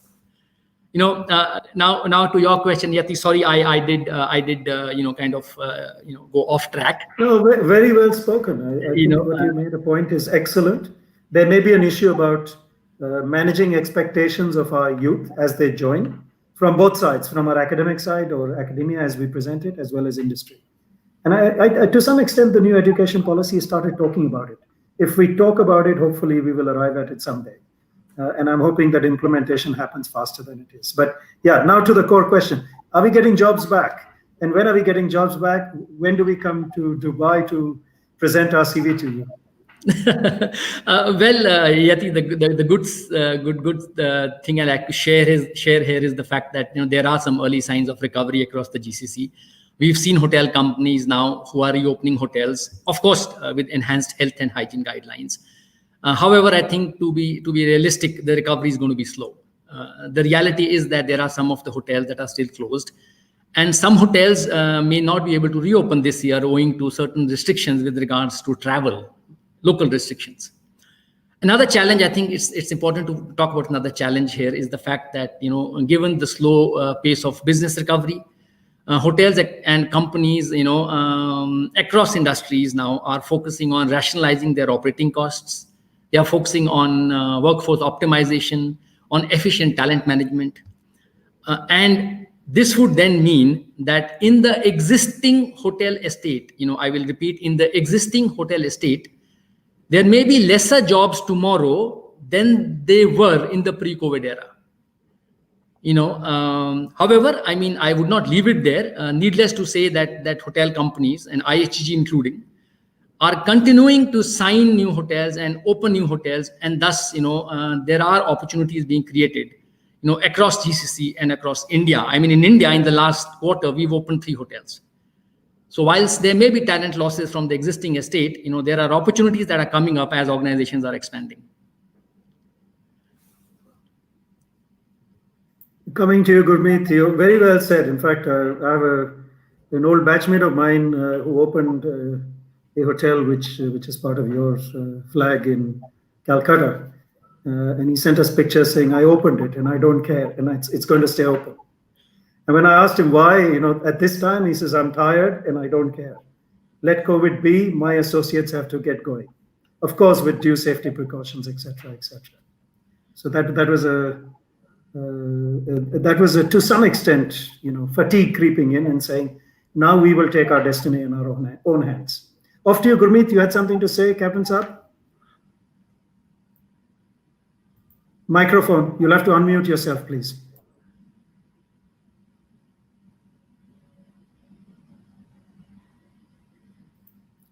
You'll have to unmute yourself, please, Gurmeet. We can't hear you. Okay, we've lost him. Dilip, we'll go back to Gurmeet. He seems to have connectivity issues. You're back. So take up from where you were, please. Microphone again. I'll quickly complete the technology that I was talking about. So the blended learning is here to stay. I think it's a real opportunity for students, for industry, where you can do part of your entire curriculum, part of it in campus. So in campus, you do all your practical studies, but you can clearly have digital modules to teach you almost every other subject. Institutions must create the infrastructure for virtual classrooms. We already have it. We spent inordinate amounts of money in building up our server space and capacity. Today, we delivered about 2,000 hours of learning in the 4.5 months of COVID to our students. Every single session is recorded and available to students to refer to when they want to go back to that subject, even though they've learned it online. I think the new age and the new generation of learning management systems, today we are upgrading ourselves to something called a learning experience platform, much better user interface, more user-friendly. How the learner uses it, the algorithm and the AI allow you to push more content towards the interest of that learner. And that's what institutions in education all over are beginning to do globally. And I think for hospitality schools, it's imperative for us to embrace that as well. And the best part about blended learning is that you finally bring about equality in the learner. Otherwise, as a teacher, if I'm teaching 50 students in a class, I know that they all 50 don't learn at the same pace. Somebody learns faster, somebody learns slower. When you are able to create these digital modules and allow them to learn asynchronously, they can learn at their own pace. When they come back into the classroom for a synchronous class with the professor, they are far more balanced in terms of the understanding of that concept which you've taught them than if the professor has to spend 2 hours in the classroom. So I think technology adaptation is almost an imperative for all institutions, whether in hospitality or otherwise, but certainly for industry, there is a real opportunity. And don't forget, what COVID has done is created a habit of online learning. Whether it is a student, whether it's a working professional, I think all our LinkedIn feeds, we can see everybody proudly saying, I did this certification, I did that course, I've got this qualification, right? Now, the point is pre-COVID, it was a nice to do thing. During COVID, it's become a necessary to do thing. And I think that habit will remain. And how brilliant is that? Because it will mean that we can all continuously learn through our careers. If a student's adapted to online learning as a student, as a working professional, he or she will continue to want to consume more learning online. The online space is going to get richer and richer with much more content, which will be relevant for the future in the post-COVID era. So I think tech has just a huge place to play in education and for the industry as well. Can I? So, KK, go ahead. Just a quick point. Sorry, Gurmeet had something to say. Otherwise, Sanjay, go ahead first. Just a quick point to Dilip. Go ahead. You know, Dilip, one of the dangers of online learning is it takes away the practical application piece. You know, in our business, which is why I said blended, Sanjay. Blended means you're doing the practical part in campus, but you can do a lot of it online as well. I agree with you. You can't take practical learning online right now. In time to come, you can, by the way, but we'll talk about that later. Go ahead. The other point which I thought I'd make is, you know, if you look at your MBA courses, or for that matter, let's look at something like a chartered accountant. If I look at the hotel management equivalent, we prepare our students to be very good professionals. All the guys who are going to become managers tomorrow are going to have P&L responsibility. So how do you look at it? The business from a commercial lens is something which needs to start early. And I think today what's happening is they pass out from a hotel management course, they do their handle restaurants, their duty managers, and then they start picking up some of this business of developing commercial acumen, which happens on the job. So I think from an industry readiness perspective, it's important that we also look at preparing business managers along with the technical skills as part of courses. With you, Gurmeet. Thank you. You know, I want to pick up a couple of things which I picked up from the sessions yesterday and day before. One was that it was very heartening to know that out of every 12 people walking on the streets in India, one is associated to the hotel industry in some way or the other, or travel industry.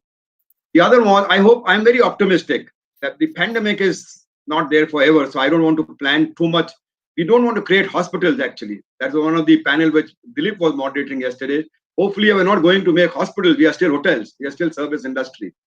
So if you go too deep into that, if last year hospital, I have a chief executive of Hirandani Hospital who lives next to me.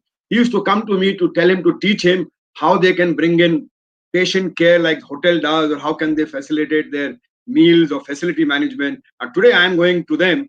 The times have changed. That please teach me how to sanitize my hotel or how to keep myself. But this is a temporary phase, and I don't think so. We should overthink or overplan. Entire world is after getting a vaccine. Once the vaccine comes, I think pandemic will be laid behind, unlike any other thing. The one thing which I feel we can, as an industry, we can do is, you see, it takes 5.5 years for us to make an assistant manager at 35,000 rupees salary. That's too long a time for investment.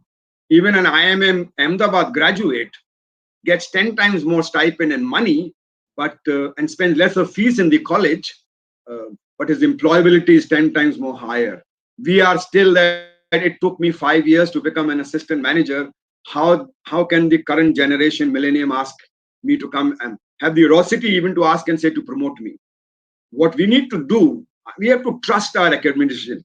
Colleges, teachers, excellent. They are the best available. They have taught them what is the high size of the highball glass, how to make a service, or how to make the mother sauce.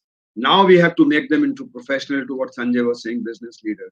That is where I think there is a gap in the industry. We are still treating them, to Dilip's point, we started in Marriott something called as a Marriott internship. And we didn't give stipend at 1,200 rupees or 500 rupees. We were the first company to pioneer to start the stipend as 5,000 with a mandate to the properties that they will not peel garlic or lift banquet tables. So we have to get out of that myth that what worked 15 years back may not work now. Industry has evolved. Today, people want clean room, good bed, and internet connectivity. That is where they are judging us as service. And I think the graduates which the institutes are producing, we need to be a little more flexible in bringing them as business leader much faster than 15 years old curriculum that you have to be 2 years as a management trainee. You become a doctor in 4 years. You become an engineer in 4 years. But to become a hotel, restaurant manager, or assistant manager, or lobby manager, it's 5.5 years. 4 years in the college, and then 2 years management training. Maybe that paradigm shift has to take place, and this is the time to introspect and use the pandemic to come out stronger in the industry. So 2 questions to 2 different people, but they are linked. First one is to Kamal. How does a youngster who's in school identify a good institution to move on to? So how do I choose IHM Pusa, or how do I choose IHM Pusa? And then onwards from there to Dr. Ramanamurthy is to say, listen, what's the career message that I can get from an industry professional like yourselves to those who are joining or looking at a hotel school? Kamal, you go first, and Dr. Murthy after, please. Thank you. People choose IHF Pusa over many other institutions, and the reason that it's at number 1 by different publications for more than 10 years in a row, the reason is the legacy that Mr. Bhuvnesh was enumerating a few names, who are graduates of IHM Pusa. I will not be exaggerating if I say that maybe 1/3 of all your panelists, all 15 teams, are Pusa graduates. Raj Menon, KB Kachru, Mandeep Amba. You just have to tell, which batch. So they are graduates of IHM Pusa. So I think if an institution, apart from the legacy that the institution would be, since education that one is rendering, and then say, the physical evidence. So if the environment created by the institution is good, if the spaces are available, the academic spaces, the co-curriculars are very, very important. You go to any IIM or XLRI or these august institutions in the country, vibes, when you enter these institutions, the temples that we had in our countries, something cosmic is there in those environments. That kind of an environment is there in an institution. That is very, very important. And more importantly, we are in India, which is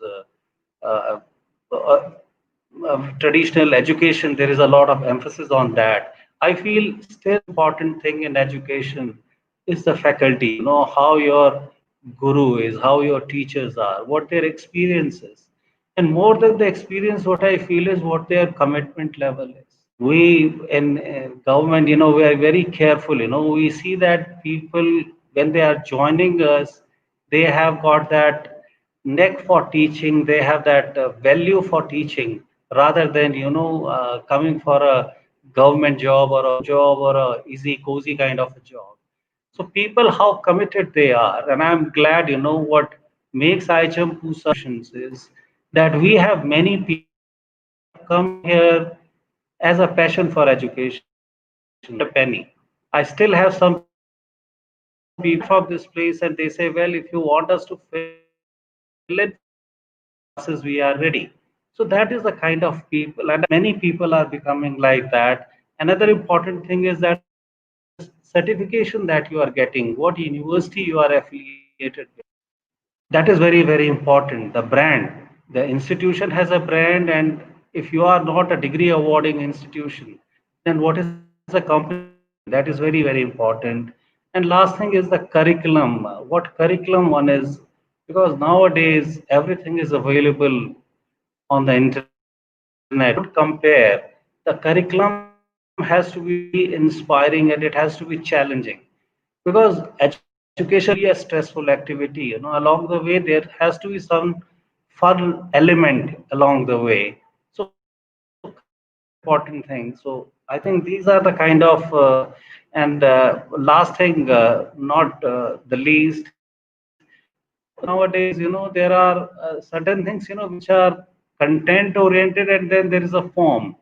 There are many institutes which are very good in projecting certain things, but at the core I don't think there is a lot of substance which is there. So it has to be both, content as well as form has to have healthy mix of both. That would make a kind of utopian kind of an educational institution for hospitality. Pleasure of seeing some of the best institutions. I had one stint at the Shatek in Singapore. That was the qualification I picked up. I went to school in the Ecole 2000. I'm sorry, Kamal, we're losing you. We're losing you on content, but Kamal says that he's been to Shatek and he says he's been to EHL in Lausanne. And I know that, and we've seen him because I know both of these institutions at some stage or another. Yeah. Kamal, what's your message to youngsters who are thinking of going to a hotel school? Is this worth going, not going? What should we do? Yeah, no, I just want to say that whatever we are experiencing now, the COVID scenario, this shall pass. This is momentary. It could be there for 6 months, a few more years than 6 months, whatever. So my message is first to the parents of the students. See, I have seen that many of the parents don't really aspire to send their kids to hotel management institutes. My message to them, if you want your children to be good human beings, humble, well-groomed, with best of behaviors and with best of career going forward, I think you must be sending your students to the hotel management institutes. As regards the students, again, I would say that this is momentary and this is seen as an opportunity by the industry experts, whether it is academicians or HR people or the business heads. We are all seeing this as an opportunity, and we want to build several other aspects, whether it is executive education or business acumen, and we will be competing with any other industry in future. That is what we are gearing up to. So my advice to the students is just come and join in any of the institutes and make your career in the hotel industry. And the final one to the industry, it should not remain just as a talk show. We all should come together and work towards taking this as an opportunity and creating a better future for the talent in hospitality industry. That's what I Very would well say. said. Thank you. And I think he speaks on behalf of a lot of us, saying this is a fun industry. We've thoroughly enjoyed ourselves. For those of us who've done a few years in the game, I think Gurmeet started it off early by saying how much fun he's had. I'm opening up to questions. Burnesh, are there any questions that are coming in from the audience? If there are, we can take them on now. There is this question, lockdown is a watershed time across industries, not just hospitality. Point is, hospitality along with F&B is one of the largest employers. Isn't it time for HR heads across domestic and international chains to come together as one body, create a pool of the employable so that job losses are mitigated and kitchen fires keep burning? Would you want to do that as a group and bring others in? That was a good question. I think Dilip started the ball rolling on this earlier, where he says we could create something, and most of our industry colleagues kicked in and said, yes, great idea. Anybody else wants to contribute to that? Any more words on that area? Go ahead, Major sir. Well, Yati, I'll come in here. Like I did mention that each one of us have our own alumni networks and our stay in touch programs. I think we need to look at a platform where all of us can come together, and how do we interface all these alumni networks because the end objective is to kind of go look beyond our own companies, and even beyond the industry, and look at broadly what is it that we can do, for that workforce that today needs our help. Talk to us at ISH, we can help you. He's marketing again, be very careful of him. But I see, Bhuvnesh, this may be a message for you, because on your screen it says you're CEO of BW Communities, and what we're talking about is creating a community. And you being the person around getting all of us together, this may be an opportunity for you to see how we link up and take it forward. So I can do a job fair over here. So I could do anything, use my reach, use my platform. You tell us and we'll be there. I mean, I would only be too happy to. That's a great suggestion. So let's keep that, and we see how we build on this as we go forward. Any other questions? I see something else. So that's about it. My next session is running. You may want to sum up the session. Good. So first and foremost, I'd like to thank these 6 superstars for their time and for their words, each coming from a different angle, but pretty much saying the same thing, that this COVID is a blip. Talent is permanent, and talent is precious. And as we see this, we will bounce back, talent will bounce back, but be very careful. If you've treated your talent with values, even on the way out, they will look for those values and come back faster to you.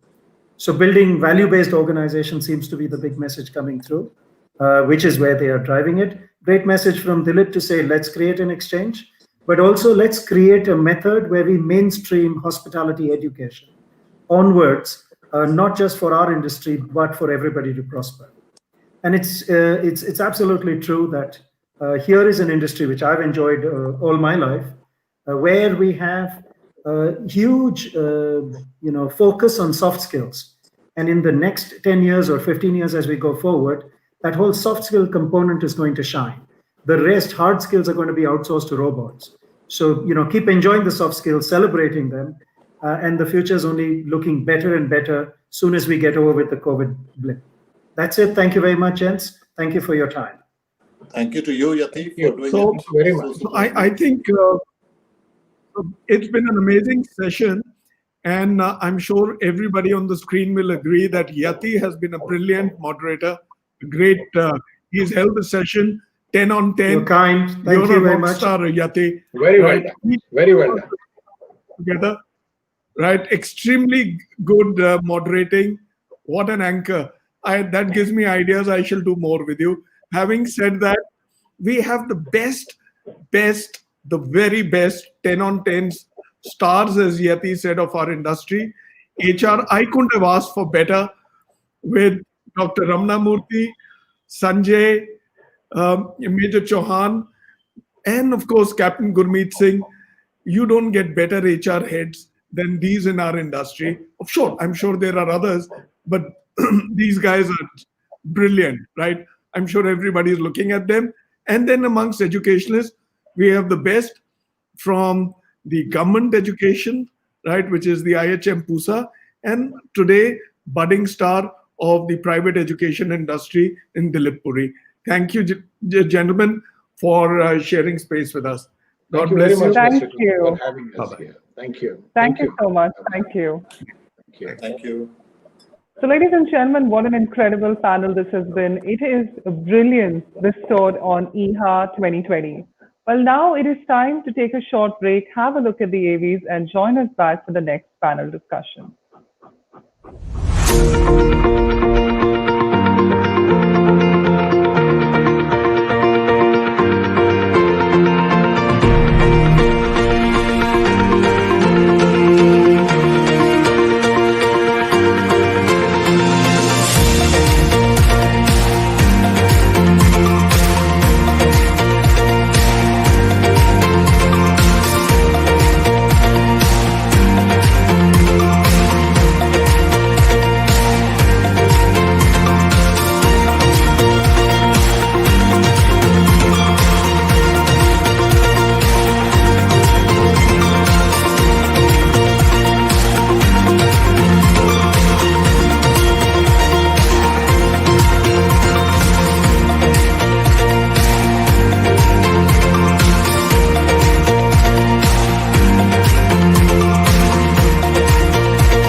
Customers from across India and the world have been leaning on us for over 75 years. Blue Star, built on trust.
Ladies and gentlemen, welcome back. Well, keep conversing on social media using our hashtag IHA 2020. We're talking about 5 days of power-packed panels, 180 plus speakers, and 100 plus awards daily happening from the August 31st to September 4th, today being our 4th day. Without the tourists, ladies and gentlemen, we will not be able to grow occupancies in our hotels. Right after the tourists arrive, it is the hospitality of the hotel that gets them to stay longer. Well, on that note, our next session is titled Travel and Tourism from Bust to Boom. Well, this session is going to be moderated by Suman Villa, Director, United Nations World Tourism Organization, Madrid. We've got our panelist Deepak Deva, Managing Director, TCI CETA, Deep Kalra, Founder and Group Executive Chairman, Make My Trip, Rohit Khosla, Executive Vice President, Operations, North and West India, IHCL, and we've got George Itiel, Senior Director, Sales, South Asia, Lufthansa Group Airlines.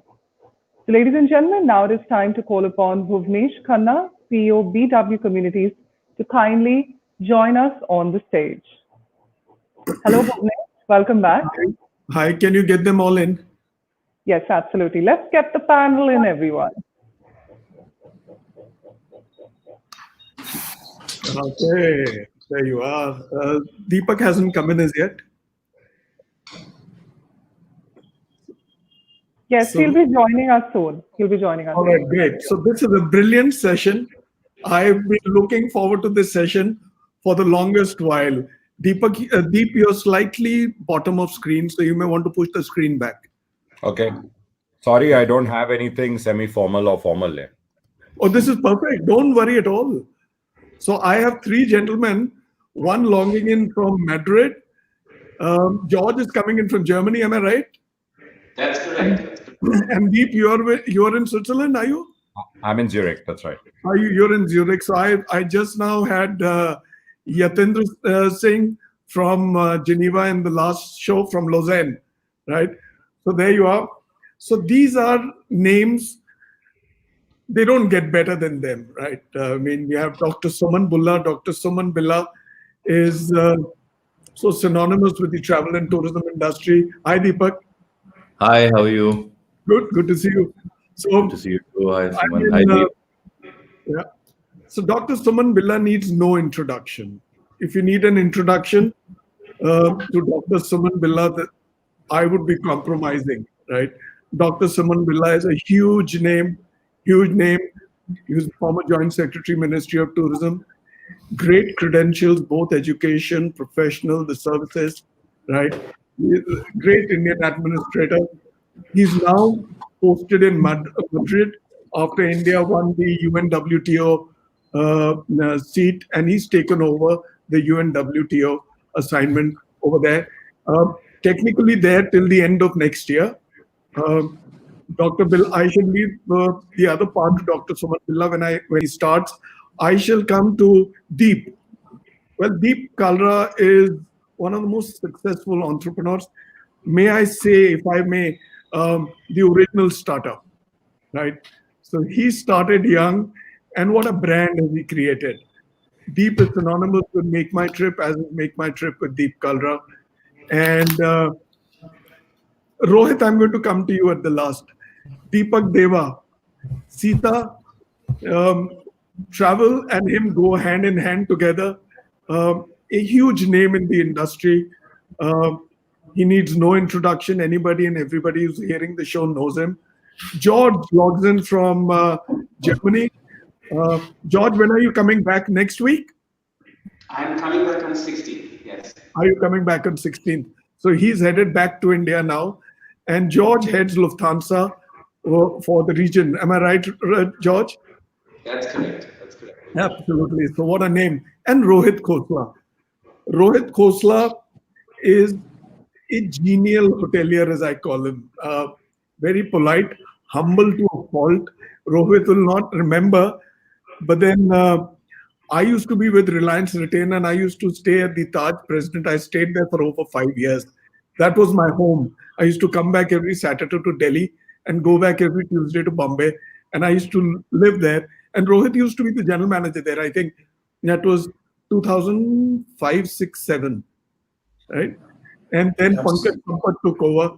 And then I had another stay with him at the Taj Samudra, right? He's an absolute giant of a hotelier. And Taj is in very good hands when you get to know it is Rohit Khosla who's handling it. Yeah. Over to you, Suman. I will not take away the punch from your show. Dr. Billa, over to you, sir. Thank you, Rohit. Good morning, ladies and gentlemen. We've got a wonderful panel which is lined up for you. All of these gentlemen, as Bhuvnesh has said, need no introduction. They're all industry stalwarts who have been in the industry for long, and all of you have seen them and heard them. The focus that we are going to have in the session today is not to look at what damage the pandemic has done to the industry, and but I think the focus is going to be more on how are we going to restart tourism, because I think where we are now, we need to fight our way out of the morass. And I think I request all of the these best minds that are there with me to see as to how we can sort of make a cogent roadmap on how to come out of this problem, on how we can restart tourism as well. So Bhuvnesh has already introduced me. He said that I work at the UNWTO. So I am the director for the Departments of Technical Cooperation and Silk Road Development. So what the Department of Technical Cooperation does is it assists member states, member countries in improving their tourism sectors. So that's largely by way of advisory and by way of drawing up plans and roadmaps for them. Needless to say that in the current time, most of the work that we do is helping tourists, helping countries come out of the COVID-19 impact, and we are giving them recovery packages, we're preparing recovery packages, we're structuring deals for them with multilateral funding institutions. So this is some of the work that we do. So it also gives us an opportunity to look at which way the world is going and what the examples that there are in the world. So all of us know that this is a crisis that is unprecedented and like none other that we have ever seen before. And the UNWTO estimates that international tourist arrivals will drop anywhere between 60 to 80% this year. So one way to understand the impact is to look at it from a historical perspective. In 2003, when we had the SARS epidemic, the international tourist arrivals contracted by 0.4%. In 2009, when we had the global economic crisis, the tourist arrivals contracted by 4%. Now we are looking at a drop of anywhere between 60 to 80%. And I think as the year unfolds, it looks more closer to the 80% mark rather than the 60% mark. So what this essentially means is that we are facing a situation, the drop is so steep that no business can have a business contingency plan to tide over an eventuality like this. And there is no government in the world which would be able to handhold its sector to navigate this pandemic without any pain. So essentially there is pain. But one of the things that we need to look at is that the global economic cues are also not looking too strong. The IMF estimates that this year the global GDP is likely to contract by 4.8%. And we've already seen the GDP numbers from India, and there is some amount of contraction happening there. So I think we know that there is going to be a little bit of pain ahead of us. But one of the things that we are all clear about, and there's almost every country in the world is focused on, is that tourism sector needs to restart desperately, because there are many floundering businesses, and there will be more that will go out of business. And we all know that it takes a lot more effort to bring a business back into play after it has gone out, because funding, financing, all of that are going to be issues. So I think the most critical thing is that we need to look at how to restart the sector. We know that in India, in most parts of India at least, the pandemic is peaking now. And by many accounts, and it is widely expected that the pandemic would have passed its peak by sometime in mid-October. So I think the challenge that we have in front of us, and I think the task that we have cut out, is to see as to how we can restart the tourism sector sometime in November, and using domestic tourism as the for growth. As far as international demand goes, we think that it's going to be the first quarter of 2021 before demand starts firming up. I think the biggest challenge that we have, and the choice that we have to make, is that we will have to restart the tourism sector even without the luxury of a vaccine. Because even if it takes the end of the year or even later for a vaccine to be developed, we all know by this time that it's not going to be a silver bullet. It will not be a sterilizing vaccine, but it will be one which can reduce mortality. So I think we will need to put in strong safety and hygiene protocols to reassure the traveler that it is okay to travel and his health will not be compromised when he travels. And I think the important reason why we need to start with domestic strongly is that it sends out a strong signal to the world that India is safe, and then it's easier, it's safe for people to travel to India now. One of the factors that we overlook is we receive 11 million international tourists into India every year. But we also send out 24 million every year from India to the world. And these 24 million people spend an estimated amount of $25 billion a year. And I think that is the critical mass of purchasing power that is resting within the country. And I think it is this critical mass that we need to intelligently tap into. And if we are able to harness this, I think the pain in the tourism sector can largely be managed. So I think if we are looking at a November restart, we also need to look at a revival package, because most of the countries have done in the first flush of the pandemic is not really a revival package, but they have actually put money into the pockets of businesses and into the pockets of people who have lost their jobs. A revival package is more to induce and stimulate demand and see as to how we can kick out of our way from where we are. So I think the industry needs to have a reasonable set of suggestions with which to go to the government, and I think we need to say these are some of the things that we would require from the government to do if we have to, one, reclaim the space that we had earlier and see as to how we can grow beyond where we were before.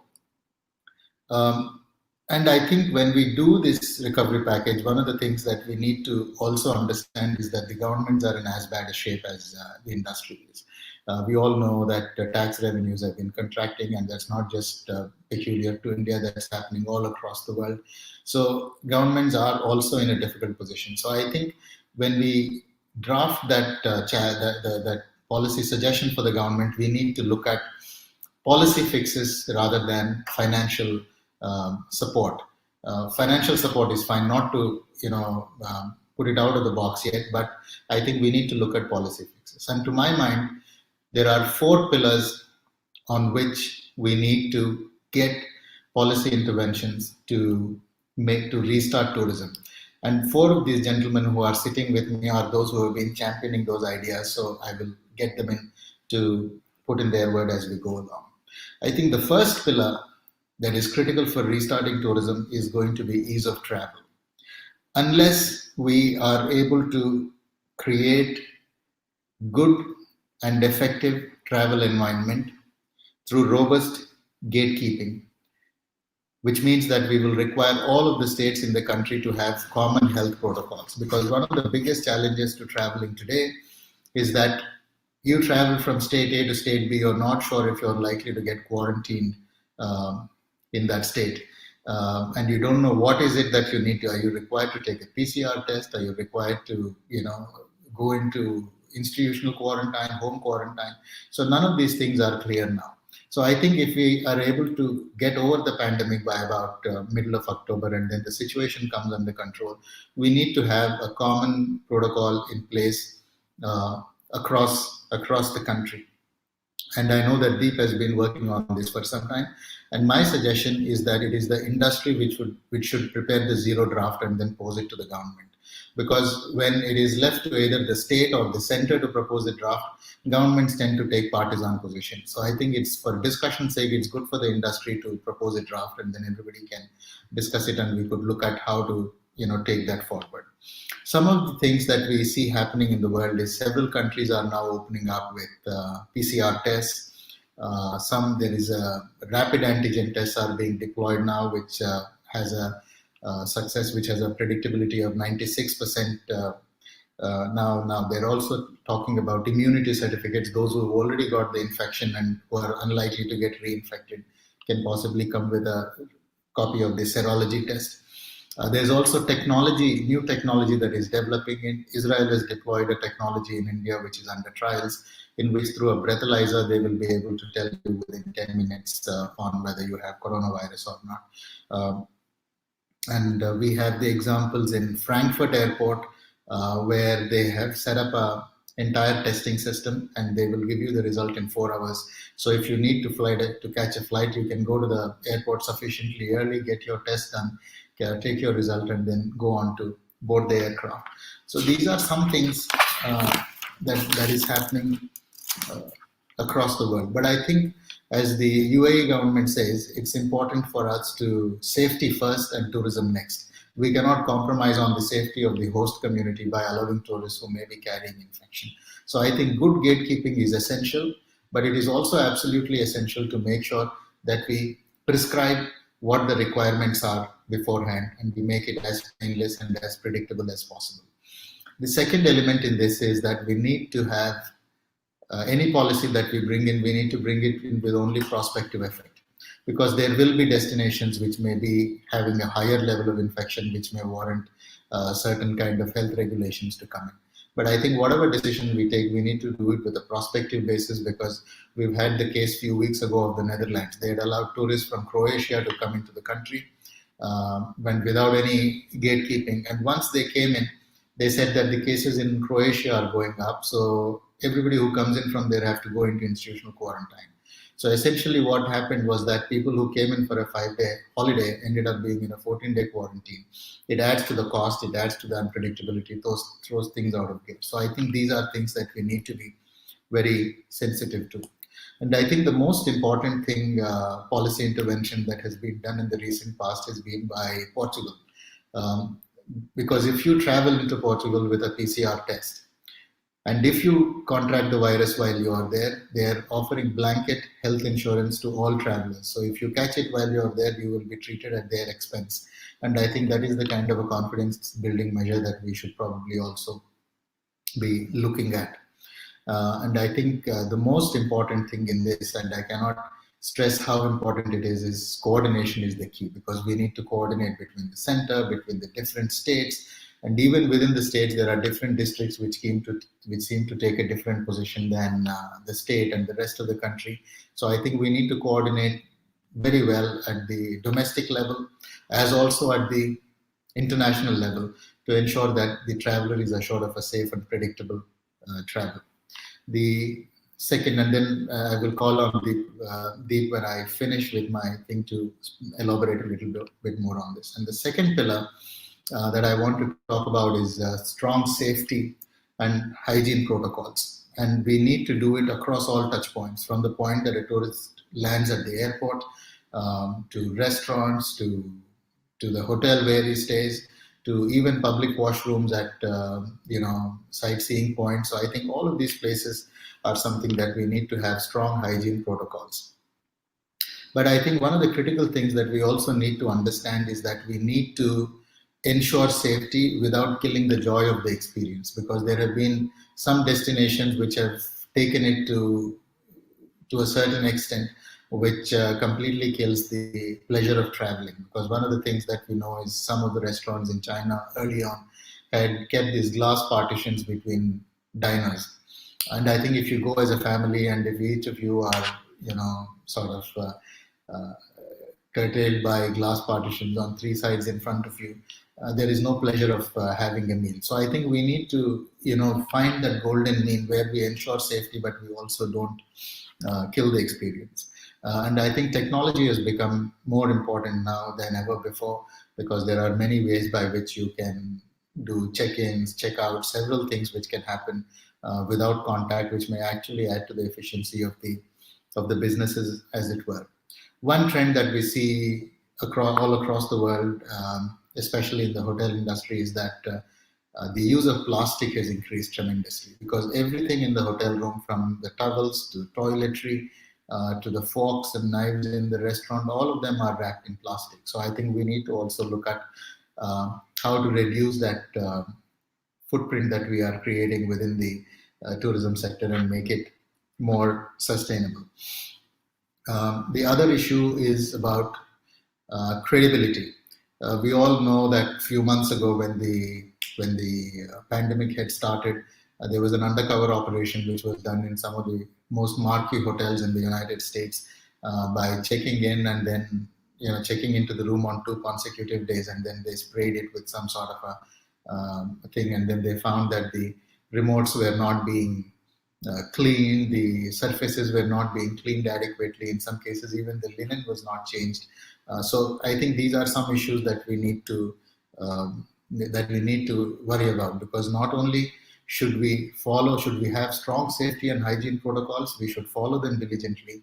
And also, as Nakulanand once said, it's not enough to kill the virus, you also need to kill the anxiety that the traveler has when he comes into your hotel, to make sure that he's there. And I think the one critical element that we need to look at is how do we brand it, and how do we organize branding and certification to reassure the traveler.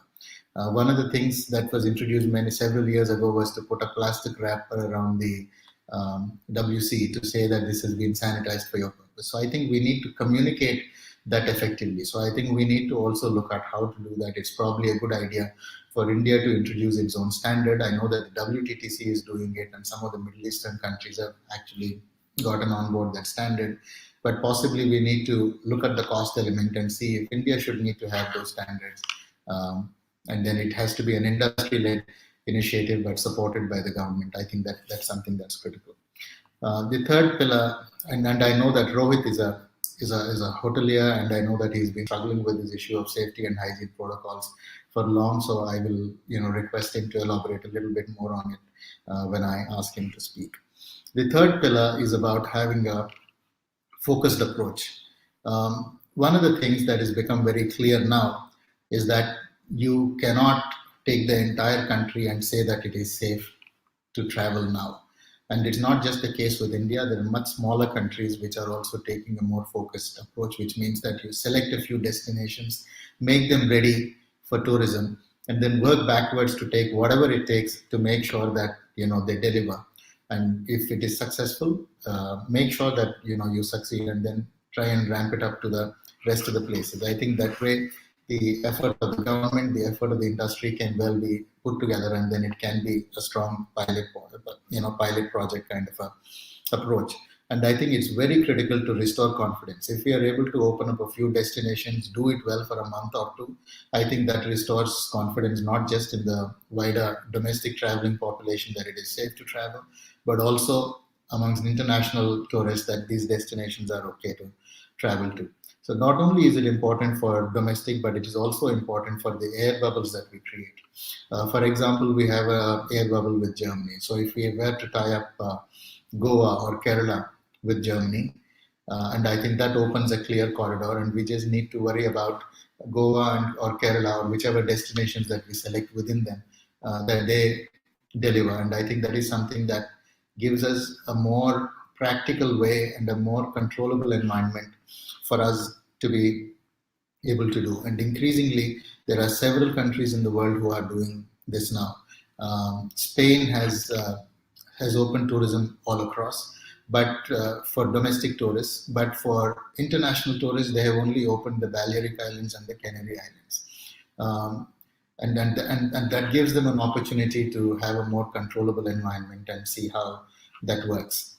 Of course, when the cases in the mainland Spain increased, most of the international advisories have actually given blanket advisories, which meant that it also included Canary and Balearic Islands, which is unfair, and which is why I say about that need for coordination, so that governments do not do this knee-jerk reaction, which hurts destinations when it is not warranted. The other country that I have been to recently is Egypt, where again they have started two destinations, Sharm el-Sheikh and Hurghada, and both of them are again, they've gone the full Monty to ensure that the safety norms are met. And they're also considering the possibility of doing away with the PCR test to these two destinations, and to look at proxies. So I think that is the model that we need to look at. I think we need to sit down with the state governments, we need to sit down with the industry, look at where the demand is going to be, and then the willingness of the governments to walk the talk. And then I think we need to have a little bit more focused approach to handle this. To my mind, if we do this well, this could actually be a blessing in disguise, because it will ensure that most of our destinations will upgrade their Swachhata status, and I think we may have destinations which are more cleaner and which are better. And if we succeed, it will be easy for us to scale up on that success and copy that model all along. And Deepak Deva has been championing this idea for long, and I would request him to speak a little bit more when he speaks. And the fourth important element is aviation connectivity, because tourism can try whatever else, however much it wants, but unless we have aviation connectivity in place, I think it's not going to work. And if there is any sector which is more desperate than tourism to restart, I think it's the aviation sector. And I think the landscape is going to change tremendously. I think a few months down the line, we're going to see an aviation sector that is very different from what it was before the pandemic began. Right now in India, domestic travel is happening, but most of it is for essential travel. I think we need to increase, open up capacity to ensure that even tourists are able to travel. And if we have common health and gatekeeping protocols, that should be possible.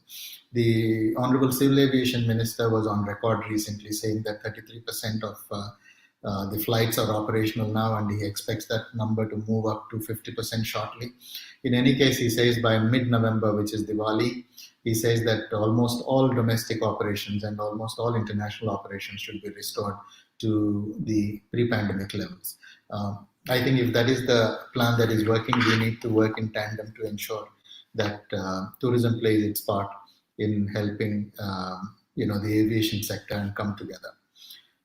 One of the key strategies that I see is that destinations which have the opportunity to leverage airlines, to bundle packages, to package things and bundle the offering, which is flights, sites, and accommodation, will have a big head start. And we've already seen a lot of these Middle Eastern countries which have strong aviation companies working in that space. So I think the synergy between aviation and the tourism sector is going to be extremely critical, because when the markets open up, and especially the international markets, there's going to be they're going to be opening up in bits and parts, and the whole world is going to be trying for that business. So I think it's very critical that you have a proper synergy to be able to take a compelling proposition to the marketplace.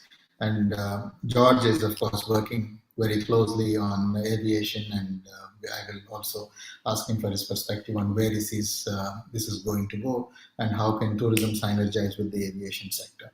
And as I've said, most of the countries are now keen to restart, but I would much rather prefer a cautious but sure-footed approach rather than doing something which is 2 steps forward and 1 step backward, because that erodes the confidence in the traveler and in the industry, and then it leaves funding and financial institutions also double guessing. So I think we need to take a conservative but a very strong, sure-footed response. And lastly, the point that I would like to make is that this pandemic also offers us, beyond the immediate pain, it also offers us a chance to hit the reset button, to see as to how we can make our businesses more sustainable, more responsible. How do we center stage communities in the product offering that we do? How do we ensure fair trade practices? There are several service providers who are now looking at achieving 0 food miles or moving towards that. Destinations which are looking at achieving 0 carbon footprint. How do we create meaningful experiences for the traveler? There is a lot of talk now, and especially around aviation, about environmental costs, about factoring in environmental costs beyond the economic cost. There are elements like circular economy which are being seriously considered now for the tourism sector. So I think there are a lot of good ideas that are coming in, and I think we should not lose this opportunity to see as to how we can bring that in. And possibly, to my mind, at the end of this pandemic, we will probably see a change in the business paradigm as well. We might not see over-tourism happening the way it has happened earlier. We may not see mass tourism, which develops profitless volumes to destinations and to enterprises. I think we will be a lot more circumspect about the way we do business. So I think the challenge that we have is that we need to reorient our businesses to be more sustainable, to be more meaningful, and thereby to become more resilient. And I think we also need to put some policy instruments to go to the industry and incentivize it to achieve this transformation. So that's broadly the opening remarks from me. And then I would now request Deep Kalra. I know that he's been working, he's been spending a considerable amount of time to work on health protocols and common health protocols all across the country. I would request Deep for his intervention, and then we'll touch a little bit about the health protocols. Over to you, Deep. Sure. Thank you, Suman. Wonderful, I think, opening remarks. You really covered everything, and more importantly, I think you've given us the way forward. There is no other way we can open up tourism. It's only going to happen if we do it very carefully and taking in control all the protocols you mentioned. I will go deeper, but before anything else, I want to know, when are you coming back to India to come and work with MOT? Because God knows we need you. So we really would love to have you back right now, because this is a time of crisis. And, you've got this great vantage point, someone where you're seeing how different countries have dealt with it. And not all the, I think protocols will apply, but some can certainly apply. So what we believe, and and this is not so much, what is good for our company at all. I think it's really what's good for the industry. My fundamental belief is that if we open up without the necessary safeguards, then we are going to do, like you said, take 2 steps back, maybe 5 steps back. If we open too fast, and I saw a beautiful graph the other day, scary but beautiful, which showed about 7 countries who had opened up tourism by month on month, and how almost all of them have had to retrace what they've done. They've had to go back on certain things and actually put in place more and more restrictions because they opened up too much. You gave one example between Croatia and the Netherlands. And Croatia was one of the first countries to say everyone's welcome. We'll test you if you have a problem, etc. They were being very bold, but the reality is you can't be bold without a full plan. So I think we need a plan at 2 levels. Firstly, we need a plan at the domestic level. I will come to international, that's very, very important. But I think first thing is domestic. Today, what are customers saying? When we do surveys with our customers, and we are doing it regularly to understand what's the real concern. And clearly, the answer validates what we all think is the real concern. The real concern is fear. It's fear that I will contract this virus while I'm traveling. Now, half this panel has already traveled a lot, or maybe more than half this panel during the pandemic. And we've exchanged notes. So George and I have been exchanging notes on how the travel was. And I've told everyone it was uncomfortable but safe. So firstly, I don't think you're going to pick up the virus while you're traveling, especially during transit, because that's the time when your guard is up. And when your guard is up, you will not contract it. So if there's anything good about this virus, if you're very careful, you will not contract it. Now, you can be very careful during transit. You can enter the airport and you can say, not only will I have a mask on, but I'll have a face shield on. That means I'm not even going to be able to touch my face. And it's a double layer. And it part of it is, I think, psychological, but it definitely, I think, makes you feel more secure. I traveled Lufthansa, and I can say Lufthansa did more than what I would have even expected. So they're giving you a full kit. They're giving you a mask, they're giving you a sanitizing bottle, they're giving you a face shield, and they're giving you a PPE kind of wrap or gown, which some people want. I personally don't understand the logic of it, because I believe if you touch that and you touch yourself, you're as bad as this thing. But some people like it because then their clothes, maybe they don't need to immediately throw them in for a wash. But we know most Indians, the moment they'll reach their destination, will definitely wash them thoroughly. So, but they took great care. Throughout the flight, I could see the stewards and stewardesses very nicely coming to anyone who had lowered their mask and very politely saying, please put up your mask. And some people we know have the habit, especially older people who were traveling, they feel restricted. And very politely, they were saying, please do this. Of course, during meals, I was surprised to see people want to eat during a flight right now. It was a night flight, but to each their own. And then when I reached Europe, I realized they're coming from a different world. They're coming from a totally different world, because out here, life is very different. I won't say normal, but definitely much easier. I only transited through Frankfurt. I had to come to Zurich, where my son is based, and I was helping him find an apartment. And I'm headed back actually next week. So he's, out here, you wear masks only on public transport.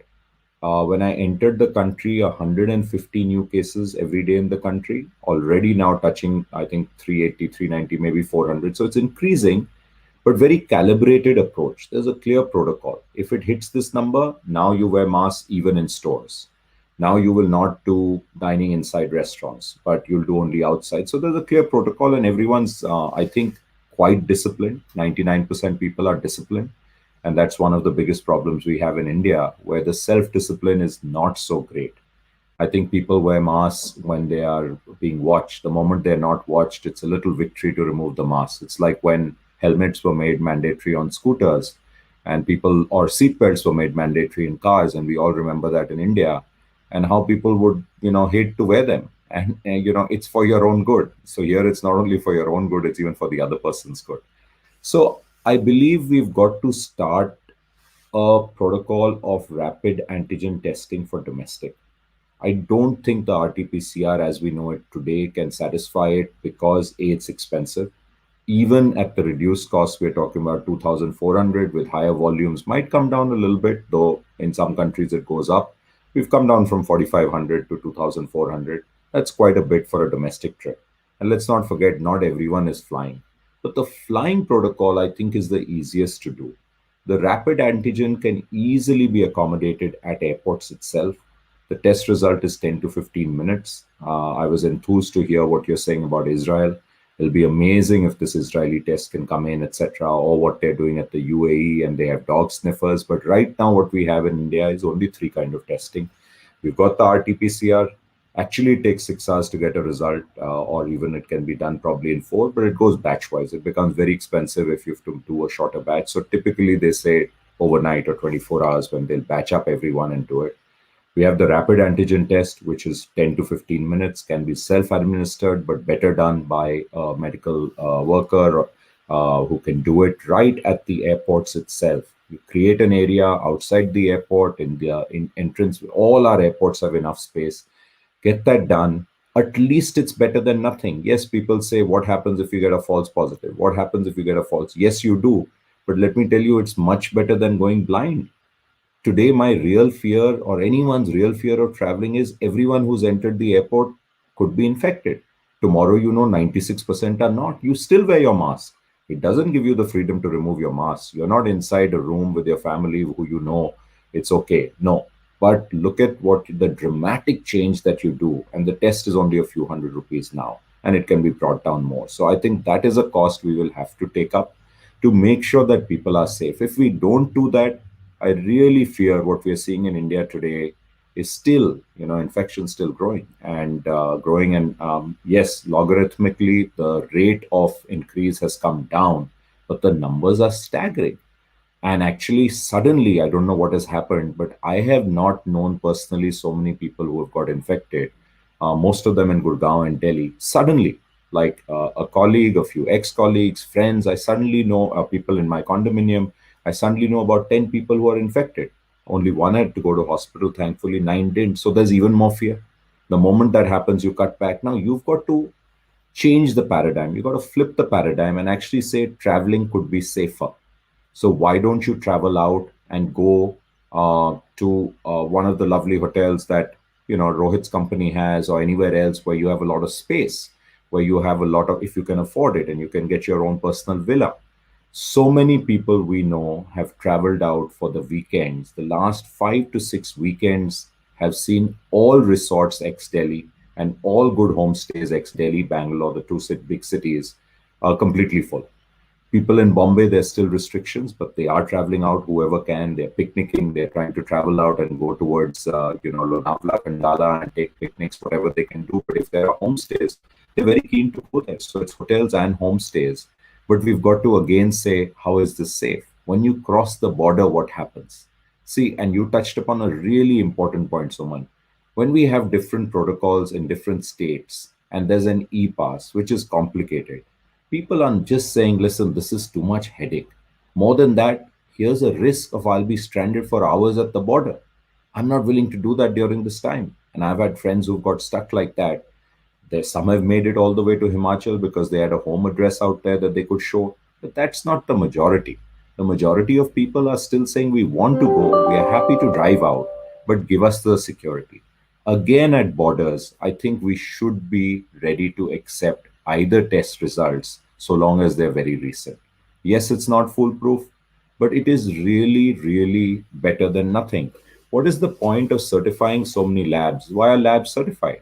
If the labs are certified, there were 19 earlier, I believe there are more now, then let's believe that certificate and let's take that certificate, including if you are previously infected and immune right now. So I think whether you're flying, there you need a lab right at the airport, or whether you're crossing borders, you can have this check at borders, but every state needs the same protocol, which is very critical.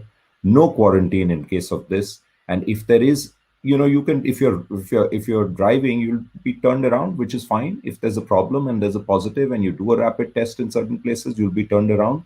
In fact, so much so, the white paper which I made, and I have actually shared it. We've got a chance to share it with various people in the government. I think people have liked it. Even hotels, I think, where they have a long stay, should be testing. I think that's the only way hotels can give you comfort that, listen, firstly, our staff is checked regularly. I remember one of the big hoteliers of the country telling me that, in her hotel, her staff actually stays there, which is very interesting. If you look at it, this was in Srinagar, and this is the Jyotsna Suri's hotel in Srinagar, and she said, my staff all stays there. I said, that's a USP for you, man. You can actually use that USP and you can say, my staff doesn't go out. It's the same concept we use for part-timers or full-timers. And we say, okay, everyone's secure. But I said, you open it up and let's say, what about a guest bringing it in? So you have to test guests. Now it's a little tricky. You can do a rapid test immediately. But if you do a RT-PCR for a 2-week stay, then you've got to follow the Maldivian model, which is till we get you the result in 24 hours, you will be constricted to your own villa. But that's a very unique proposition. Not everyone can do that. Not everyone has those kind of properties. So let's be pragmatic. I think for domestic, let's do rapid antigen testing. For international travel, I think Germany has shown the way, as have other countries. George shared with me in great detail. I remember it was the 8th of July, I think, when Germany went into this protocol of testing people at the airport. So when I landed, I was ready to be tested. And lo and behold, I didn't need to be tested in Zurich. And I knew that actually, but I wanted to get voluntary tested. And they very politely told me that, listen, to get voluntary tested, you wait 48 hours. If you wait till it actually manifests itself. So there's a little bit of a risk. And I think the way Germany is handling it, and George will tell us, is they have a follow-up a consultation with the physician where they check the next day, are you still doing okay? So, everyone has figured out what is the right way to do it, because if you let people leave the airport, maybe they won't do a voluntary test later. So the next best thing is what India is doing today for inbound tourists. Finally, I think 8th of August, which was phenomenal, where we said, okay, if you carry a valid RT-PCR certificate of a test taken in the last 4 days and you upload it in time, there's a little conflict in uploading it in time. It's a little, it's actually tricky, and you'll see it when you come back to the country, but you will not be quarantined. It changed the game for so many people wanting to come back. NRIs, people stranded, foreigners traveling to India for work. They're saying, thank God, because who wants to get quarantined even if you can choose your hotel? And look at the cost of that. No one's interested in that. You're coming back home or you're coming to do some work. So I think India took a very positive step, a very mature decision to do this. But as my request has been to the Honorable Ministers for Civil Aviation as well as for tourism, it's time that we get reciprocal arrangement. It's time that the countries that we at least have these so-called travel bubbles with, they should accept our tests too. If we are getting tested at the maximum, they can be like UAE and say, okay, only these 6 labs for whatever reason. But ideally, they should say any certificate that you bring will also be valid.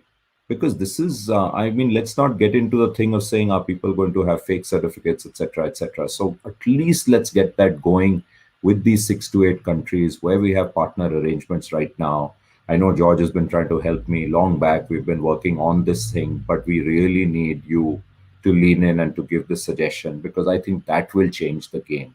And what Deepak is going to talk about and what's important for Rohit is only then will people have the confidence we can come and go.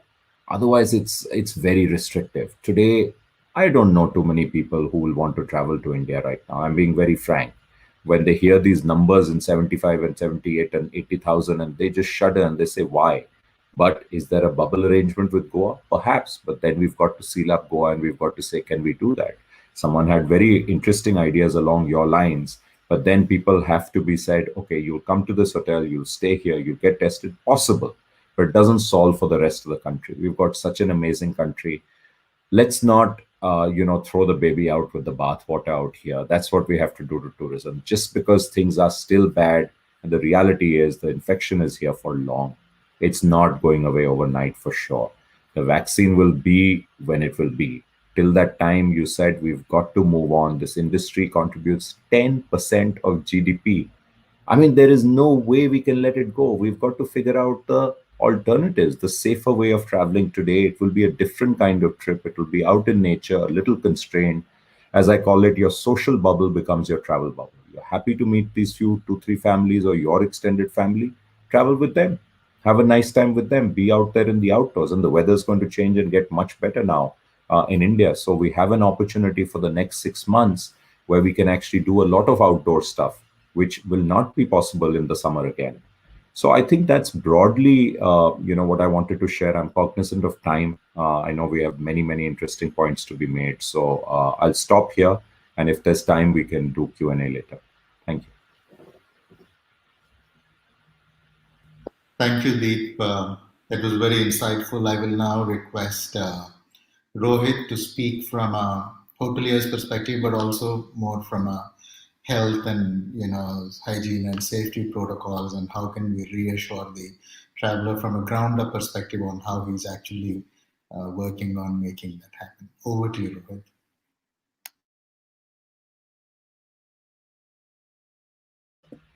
Rohit. Rohit, you have to unmute yourself. Thank you. Thank you. First of all, I'd like to thank Bhuvanesh and his team for putting up such a fantastic show, 5 days. in a difficult time like this. It takes guts. So a round of applause to you, Bhuvanesh and team.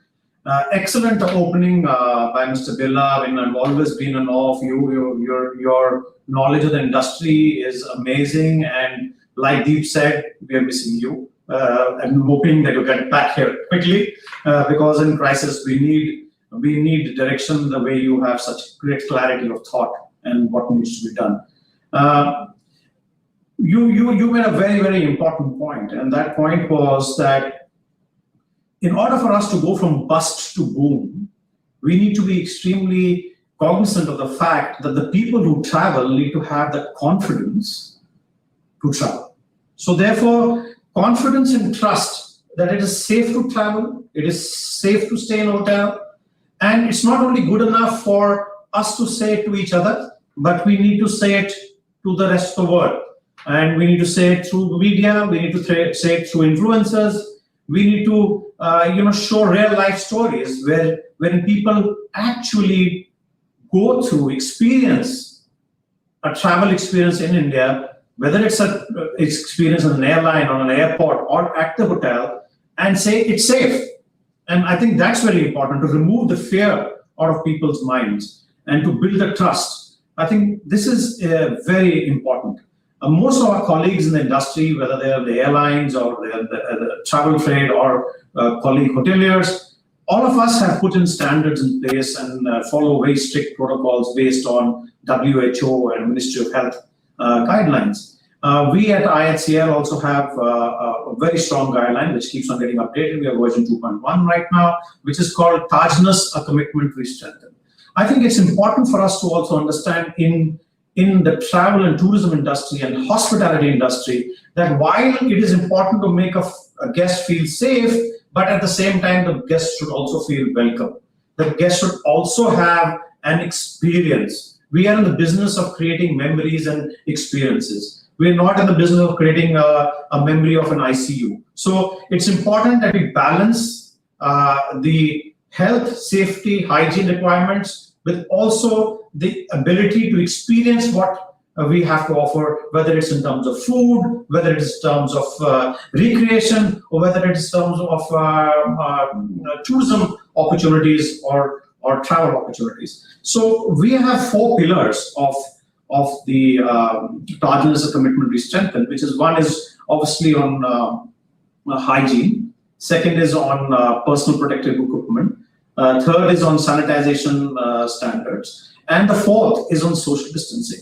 So I think based on these 4 pillars, and which are quite visible and evident when you go around to our hotels, you will find this is in place and it's working. And why is it working? Because there's a process, there's a documented process, there's a training manual, and we have something called COVID marshals. I mean, colleagues of ours who are super trained and certified, who go around to make sure, whether it is guests or it is staff, that everybody is following the guidelines. And like Deep said, gently nudging people to ensure that the mask doesn't come off after some time.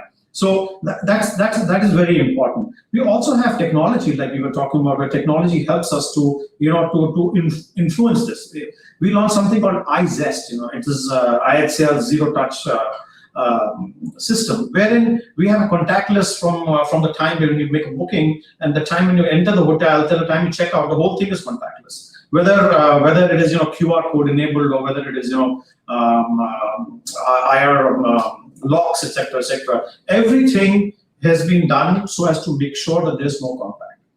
Having said this, the luxury space of our business has to do the same thing without having the guest feel as if they're doing everything. Then the guest thinks, what's the luxury experience there? If I have to do everything and I have to carry my own bags and I have to take my own lock and I have to open my own door and I have to carry my own tray, then what's so luxury about it? So that's where the dilemma or the challenge now faced by our colleagues in the industry is how do you balance between a hospitality experience and a safe, hygienic, and sanitized experience. I mean, both of them need to go hand in hand, not one at the cost of the other. And you are absolutely right, Mr. Birla, when you say that sustainability is a big issue. I mean, today all this PPE and everything like that is all plastic. And if you say single use, it's all plastic. I mean, we have bamboo cutlery, we have corrugated board, recyclable board, paper cups, etc., etc. But the reality is that there is a lot more of waste that is getting generated today for the amount of service that we are providing. So it's much more. So that the challenge obviously is to ensure sustainability and not to on one side deal with the problem of tourism and create an environmental disaster on the other side. So we have to have a balanced approach, which you very rightly mentioned, and totally agree with that. In our industry, I mean, just take a couple of more minutes. I just want to talk about, besides just hygiene and safety, the three basic issues that are facing us, in the immediate term, and the mid-term, and in the long term, which we all in the industry have started to refer as survival, revival, and thrival, right? So this is become the buzzword now in the tourism industry. And I think from a survival perspective, while we are doing all this, very important to generate confidence in people is to open up. I see, like you rightly said, I mean, let us not talk about international tourism at this point in time. Let us talk about what is this 24 million people that you were talking about that are going outbound from India and spending $25 million. How are you going to get these people to spend that money and travel in India? So let's talk about domestic. And if you're saying domestic, we need to reopen. If somebody wants to go for a leisure experience, you can't go to a hotel and then tell them that you have to sit in a room because the restaurant is not open. Or you have to say that you have to consume your alcohol in the room because we can't serve it to you. Or you say that you can't go to the gym because I'm sorry, you have to exercise in the room. No, that doesn't work. So what I'm saying is that while we don't need to just open up, we have to do it in a very careful manner. But we have to ensure that what we open, we do a complete job of it. I can understand a place like a swimming pool is highly contagious. So maybe that is one thing we can live without. But gymnasiums can be, spas can be, salons can be, restaurants most definitely can be, and bars can be sanitized, and hygiene standard and sanitary sanitation can be maintained. So my request is obviously to all of us on this is to continue to focus on pushing on normalization.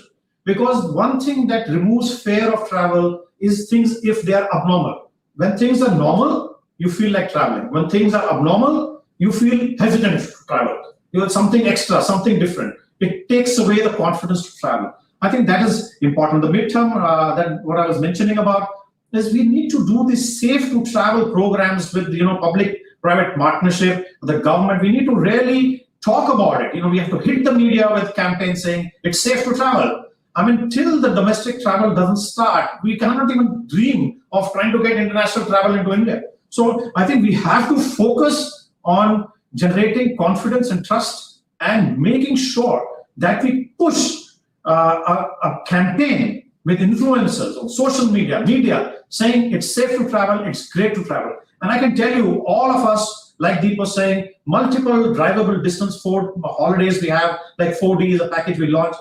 We have been doing great business on that and great feedback, and all that feedback is on the social media. So that kind of, when you hear somebody else's experience or you see somebody else's experience, it gives you confidence. It's one thing that Taj or IHCL or any of my colleagues in the industry say that we are safe. It is another thing when somebody else experiences and talks about it. So I think experiential, like ambassadors to talk about this is important for us to revive the industry in the short term. A hybrid MICE is very important.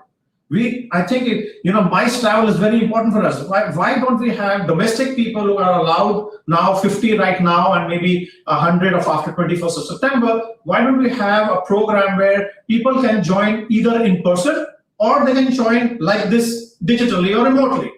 So at least what happens is that people start to see that, oh, maybe I can go there, they all are having fun. It's nice to be seen face to face. You encourage people to move from this virtual meeting mode that everybody's got into over the last 6 months into seeking a more face-to-face, a more interactive human interface mode. And I think that's important for us, for our MICE industry. I mean, that's a huge business that we have. And if we do not start addressing the requirements of MICE, we will not be able to really do well and recover and revive our business. So that's basically what I want to say. I know there are a couple of things, but I'm cognizant of the time. And I know that Deepak and George have things to say before we sign off. So with that, all I can say is let's be safe and let's stay healthy. and tourism will rock. Thank you, Rohit. That was very practical and very hands-on approach. I will now request Deepak Deva to speak about how he sees the situation unfolding for Restart from a tour operator perspective, but also talk about his idea of creating, making focused destinations and see as to how we can use that as the building block for restarting the entire country. Deepak, over to you. Thank you, Suman. Thank you, Bhuvanesh, for the invite and for putting us all together. It's always a pleasure to be on a show, to be on a webinar with Deep and Suman and George and Rohit. Some great points, Suman. Fantastic. I mean, your opening remarks were absolutely spot on. As we say in this crisis, India's loss is UNWTO's gain. So while we all want you back, but I think at UNWTO, you can also play a very important role for us.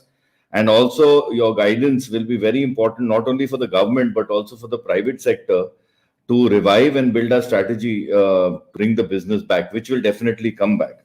I think Deep made some very important points with regard to testing. This is a very important topic for any form of travel to come back.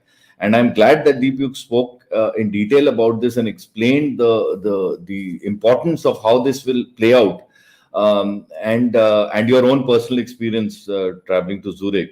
I think also thank you for Rohit. I also totally agree with you on the points regarding the hotels. You see, I cannot go to a client and say, book the Rambagh Palace, but a tray will be put outside your room. Change your own sheets. It's environment friendly to use your towel 5 times, but pay me 50,000 rupees for the night. I mean, what are we all smoking?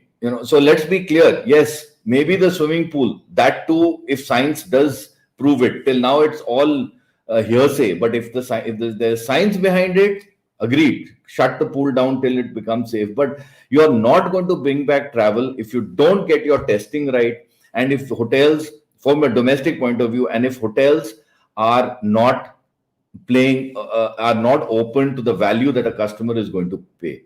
Airlines have got it spot on, and I think Deep reconfirmed that the airlines have got it spot on, and I'm sure there's no doubt if you fly Lufthansa, you're going to be very, very safe. But as I see it, Suman, the inbound business companies will not raise a single invoice till December. So as you know, it can be easily called a 0 year for us. This is one industry that has traditionally been a job creator and probably has been the largest small medium entrepreneurs who have shown the way for whatever programs the government wants to build, like Atmanirbhar Bharat, etc., etc. Therefore, it's quite surprising that no relief has come so far. But that's not the subject that we are going to talk of. There is one point which we need for the inbound industry. Pay us the SEIS for the previous financial year. That will help us tide over the period. It will give us working capital. It's money earned in the previous year by the companies based on foreign exchange earnings. So that, just tides all these companies over. Today, it's in very bad shape. If you don't raise a single invoice, your cash flow is totally dry. There is no money to pay for anything. So that is where it stands. But let's talk about the air bubbles or the air bridges. This, as you said, rightfully is the real model for regional revival. Okay, now let's qualify this. This has to be if you don't have 4 million cases and rising. This cannot be if your death rate goes up or the infection rate is very high. But let's assume that it's flattening to coming down. We would create a bubble between Russia and Goa as a test case, because charter flights between Russia and Goa are the lifesaver for Goa tourism. We have about 1.3 lakh Russians that arrive every winter season, right? Germany has done it with Turkey very successfully. Egypt is considering it with Sharm el-Sheikh, as you were in Egypt and you did mention. And Thailand is going to open it up for Phuket and Koh Samui. There is absolutely no reason they'll not do it. So our season starts on 1st November. Incredible India can push this through all social media channels. We know how effective that is. We can go out and say, okay, no quarantine for sure. Get yourself tested, come with whatever certificate we are ready to accept. And the people come in and spend 10 to 14 days. This will be a big benefit for Goa tourism, but will also give confidence for Incredible India. So this is some of the this is something that we just have to do.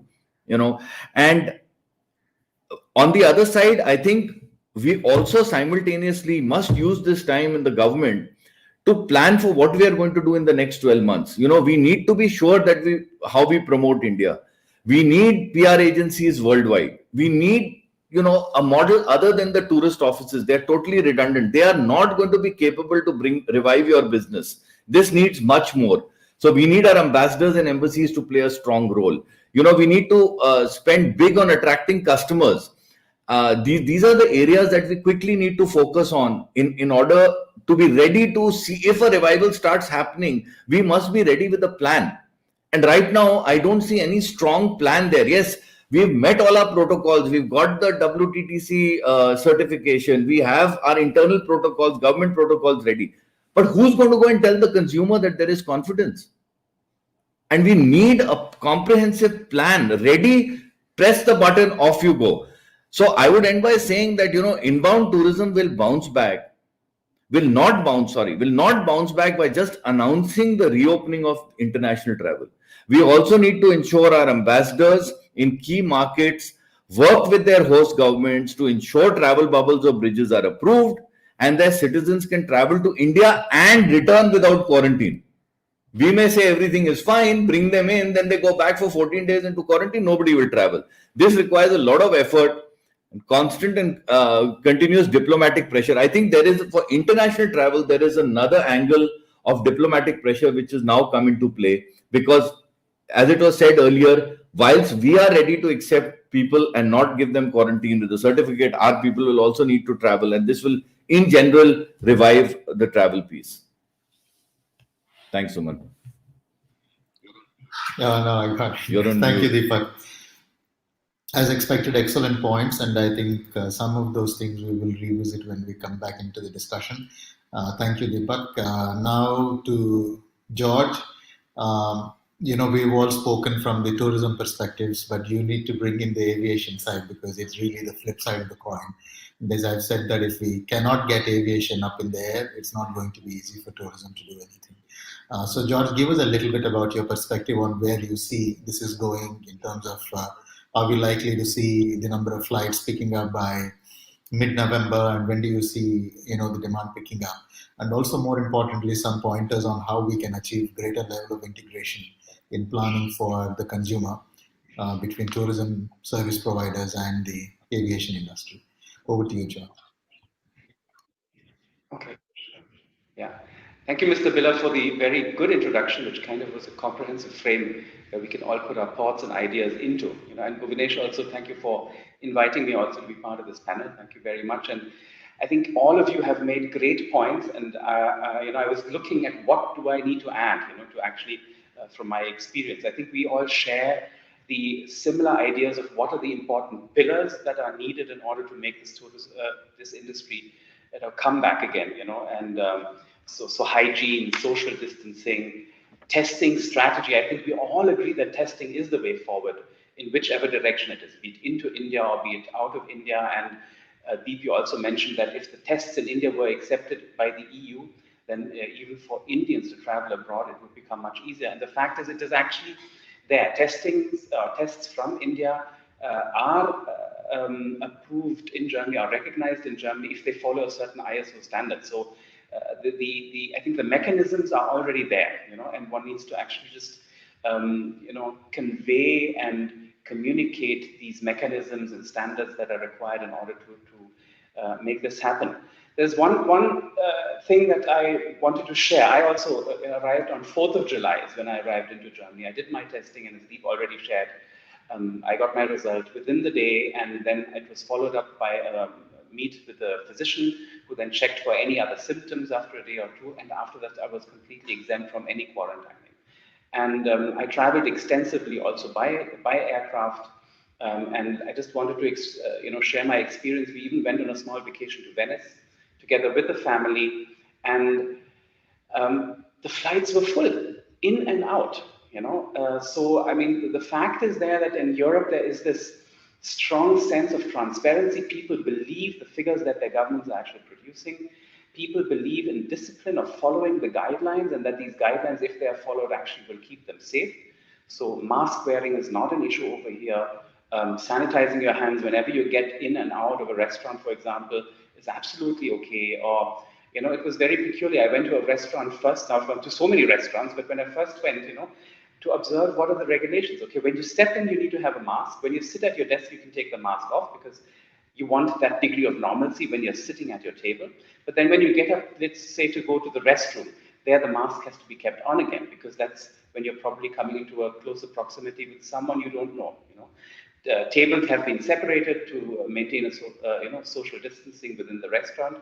I mean, with very simple mechanisms, have Europeans managed to create a pretty safe environment in order to make tourism, hospitality, restaurant business doable again, you know. And I think, adhering to these pillars by everyone and being disciplined in this, and as you nicely mentioned, Deep and Rohit, both of you, gently nudging people who may forget or at some point of time may, just feel tempted, to not oblige. You know, that's part of the hospitality industry actually to do this, because we're doing it for the safety of our customers themselves, right? I mean, we're not doing it to become policemen or anything. You know, we are concerned about the safety of our customers. You know, and what I would like to end this particular experience here in Europe with is, I think Europeans are willing to travel.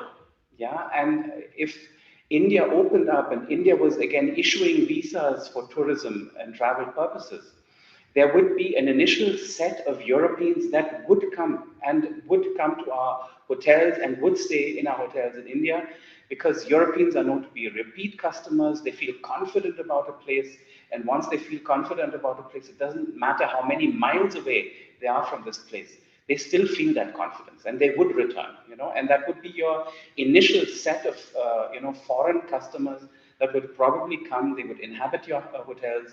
They would re-establish the probably personal connections that they have with your staff, with your people in your hotels, and would safely travel to India despite whatever statistics may be there. And interestingly, I have so many discussions with people here in Europe, and there are many of the opinion that feel India has actually managed the pandemic quite okay, because they can calculate, they convert all the statistics into per capita statistics and realize, oh, the mortality rate in India is so low, or even the infection rate per capita is far below many of the other countries that were mentioned over here, like Spain or Portugal or France or UK, or any other country for that matter. India, from a statistical point of view, doesn't really look at it if you do your maths well, and many people do their maths. So while you say, okay, let's first start with reviving domestic tourism, I feel if visas are issued and if the Indian government actually manages to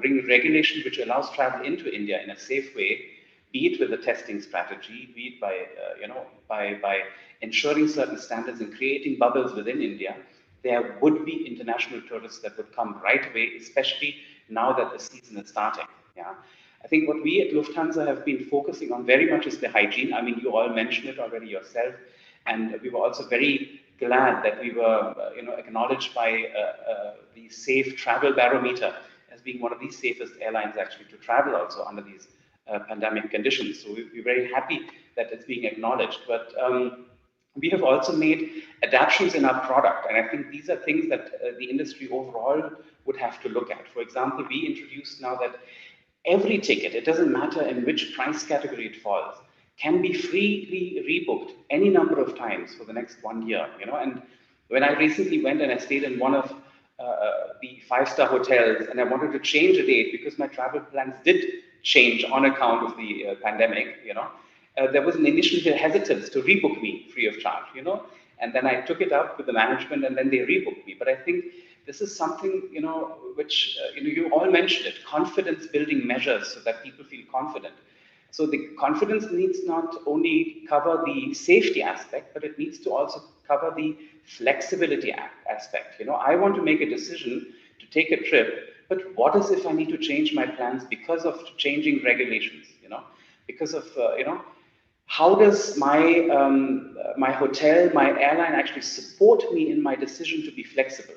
I think that is something that anyone in this industry, any stakeholder in this industry will have to look at seriously, to bring flexibility and not to charge so much for the flexibility like we used to in the past, or perhaps even during this pandemic, do away with charging for additional flexibility in order to really bring confidence to our customer base that they can take a decision for a travel, but they are not left in the lurch if they ever need to change it because regulations have changed or because travel plans need to change, because I'm personally affected in some form or the other by this pandemic. So free rebookings, for example, is something that we have introduced, but we've also introduced something that covers only Europe right now, but bring me home now, so in case you're stranded because of a changed regulation in the country where flights are suspended or airports are closed or whatever, we will ensure that we bring you back home where you belong, and that's something that we did with AIG. We're covering only Europe with this thing right now, but what I'm trying to say here is people need the confidence that they can take a decision and they are not left in the lurch if they need to change that decision at any point of time, or if they have reached their destination and something changes, they're not left stranded anymore, which is a traumatic experience that many people faced in March when flights were suspended all over the world, So repatriation flights, uncertainty, hotel bookings coming to an end, having to travel from one city to the next, not knowing whether a hotel will accommodate you. These kind of traumatic experiences have gone throughout the world, and we need to address them with creating products that actually address these particular, fears and concerns that they may be having. So the big thing that we are struggling right now is and you mentioned it already, Mr. Billa, very clearly, is the inconsistency and dynamism in the changing of regulations, by governments. And I mean, we've always had government regulation, but what has come right now is not only central governments have regulations, but even state governments have regulations. And as you rightly said, they're inconsistent. One is never sure what one is in for when one travels from one state to another. Earlier uncertainty was there only from one country to another, but it's becoming really very localized right now, and that some solution needs to be found, and governments need to actually, consolidate. And as you rightly said, perhaps it's the industry that should make the first proposals, but governments need to be pushed to actually bring back some kind of a consistency in their policies. And with regards to airlines, it's very much there that governments are restricting airlines to operate their aircrafts in the first place. That's something that we have been pushing for, especially since May, since there was first signs of some kind of an opening. We've been pushing governments to actually come back to a level where traffic rights are reinstated, traffic rights that existed for decades, that they are brought back. And one thing that we are facing, I mean, we were not facing any shortage of passengers when we opened our flights from India outbound. Our flights were full for many, many weeks. I mean, we were, even having situations where we had denied boarding. So people are not so worried about traveling on an aircraft. They know that it's safe, and there's so much of studies also that showing that traveling on an aircraft could be probably much safer than going into your grocery store, even with a mask on, down on the ground. So people's willingness to travel is definitely there. But the problem we're facing right now is the visas are not there anymore for people to travel outbound. And I'm sure that if even Indians were issued visas again by Schengen countries, by the US, by Canada, or any destination also Far East, Indians would travel outbound just to get a break from this. And what we as a company or Lufthansa Group are realizing is that going forward for the next many years, corporate travel, will have contracted and will remain contracted for an extensive number of years. And leisure is going to be the key segment for revival for our industry. So we are very much focusing on redesigning our products towards that, because we are fully aware and that the willingness to travel, the willingness to move out by people, by our human race is so huge. We can't keep ourselves locked up in places for too long. We can't bear that. And we know that, and we know that leisure is going to be the avenue by which people will start traveling again, since their corporates will not allow them to travel so quickly anymore. So I think the opportunity is great for revival. It will be slow. I don't think it's going to be a sharp V curve, but the sooner we all get our act together, and I think governments are the key right now. That's when this industry will also see some form of a recovery.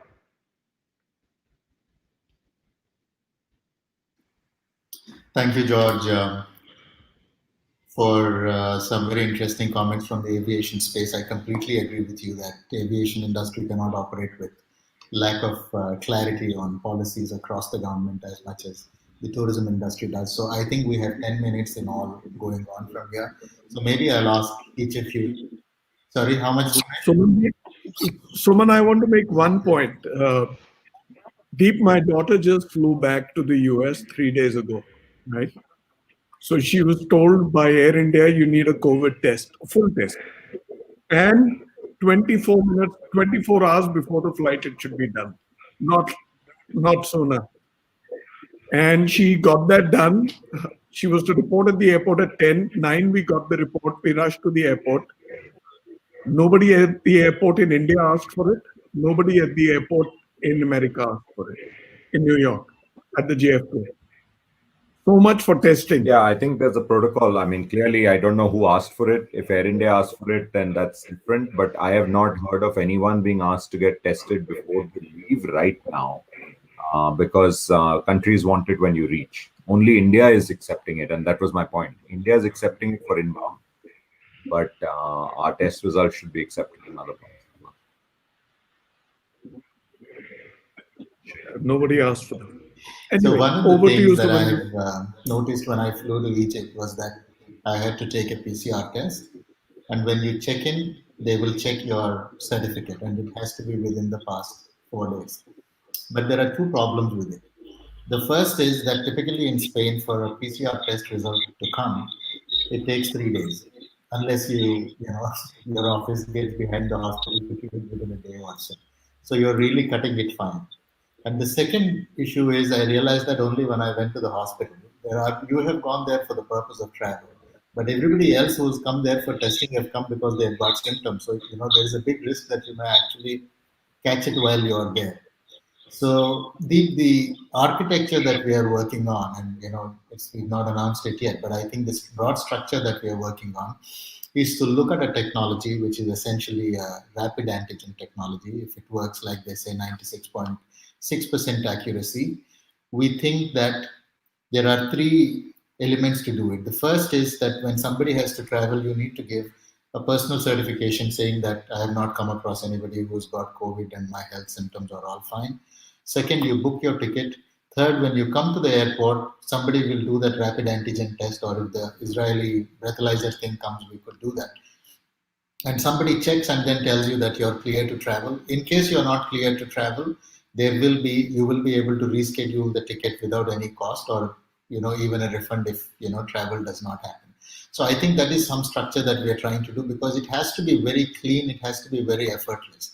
PCR, all said and done, places a lot of effort on the part of the on the part of the traveler.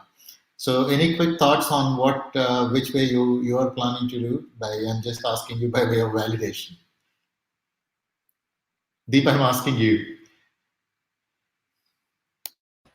Yeah, Somanji, I wish I could be the one who decides it. I can only suggest it. Unfortunately, it's not being. But I believe international PCR both-way reciprocity should be accepted. It was heartening to hear that George is saying that in Germany the protocols exist.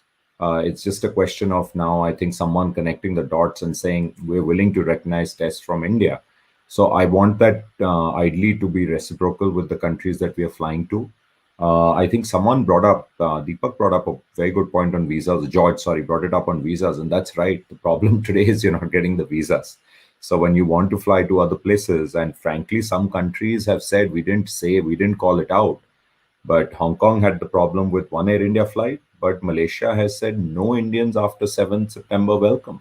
So that is the real risk. And I'm glad, I got a chance to say this, that I think the real risk is that Indians become the international pariahs, where we are basically not welcome anywhere. And this is because we will have X number of people infected, which is still a tiny percentage of our population, but everyone else will be, basically blacklisted and said, listen, you're not welcome. So I think that's a massive risk we have if we don't do testing in a very aggressive manner and say, listen, I've got a passport to fly. I'm as clean as anyone else in any other country because I got myself tested. I'm probably better off than people walking around on the street who are not tested. So I think that is why it's so critical that we have to push for this with our friendly countries, with other countries. And that is where your help will really, really matter. Where the moment that starts going, then, the other countries look at it and say, that's a good protocol. That seems to be working well. Nothing wrong with that. We are getting people who've been tested. So then it starts spreading. Because I think here there's a lot of effect of, one looking at the other.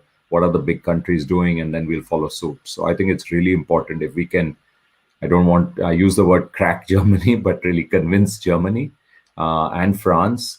It will have a very good salubrious effect on the other countries.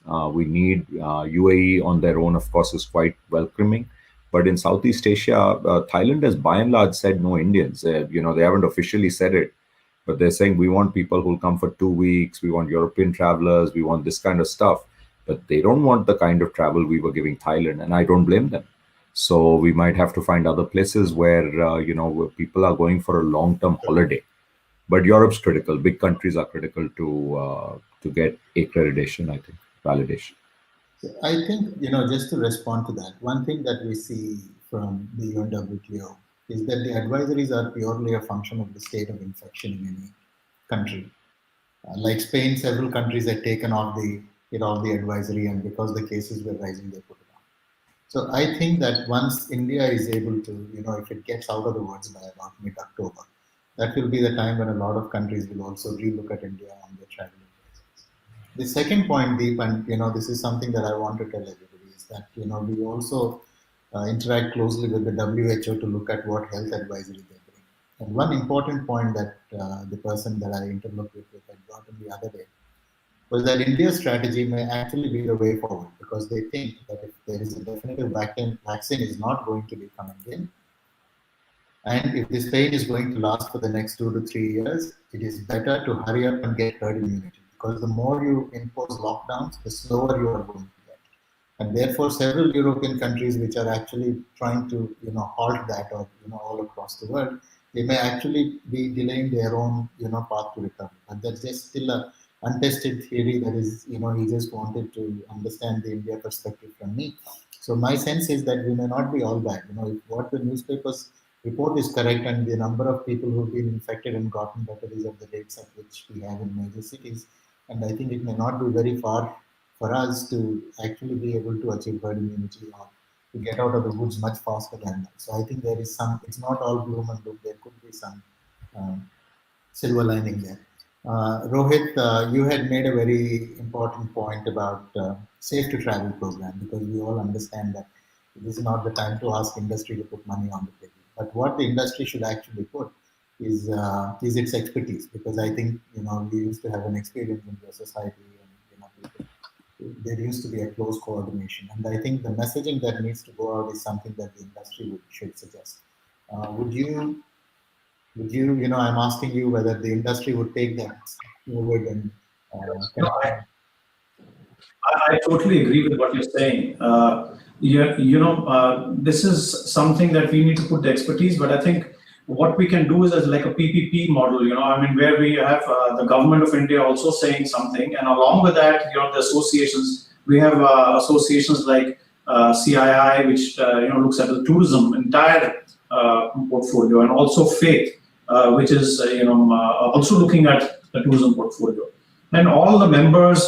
There's so many members, and even if they contribute little, which they could today, we could come up with a campaign which talks about this dispelling the fears of one, traveling within the country, and number two, for setting the right message outside. Because it's important that CNN or BBC or anybody else doesn't start creating us as big a huge problem in the world, and totally just stay away from India. I think that's very dangerous. We already have a past suffering where people are not so willing to make these long distance travels. And we've had a tough time trying to sell India to them when everything was normal. Now, when things are like this, it becomes even more difficult. And I think communication is the key, and getting to our source markets and sending the right message through diplomacy, through media, through influencers, in my opinion, will make it happen. Thank you, Rohit. Deepak, you also spoke actually to continue forward, you also spoke about, how for the next 12 months we need to have a concrete plan.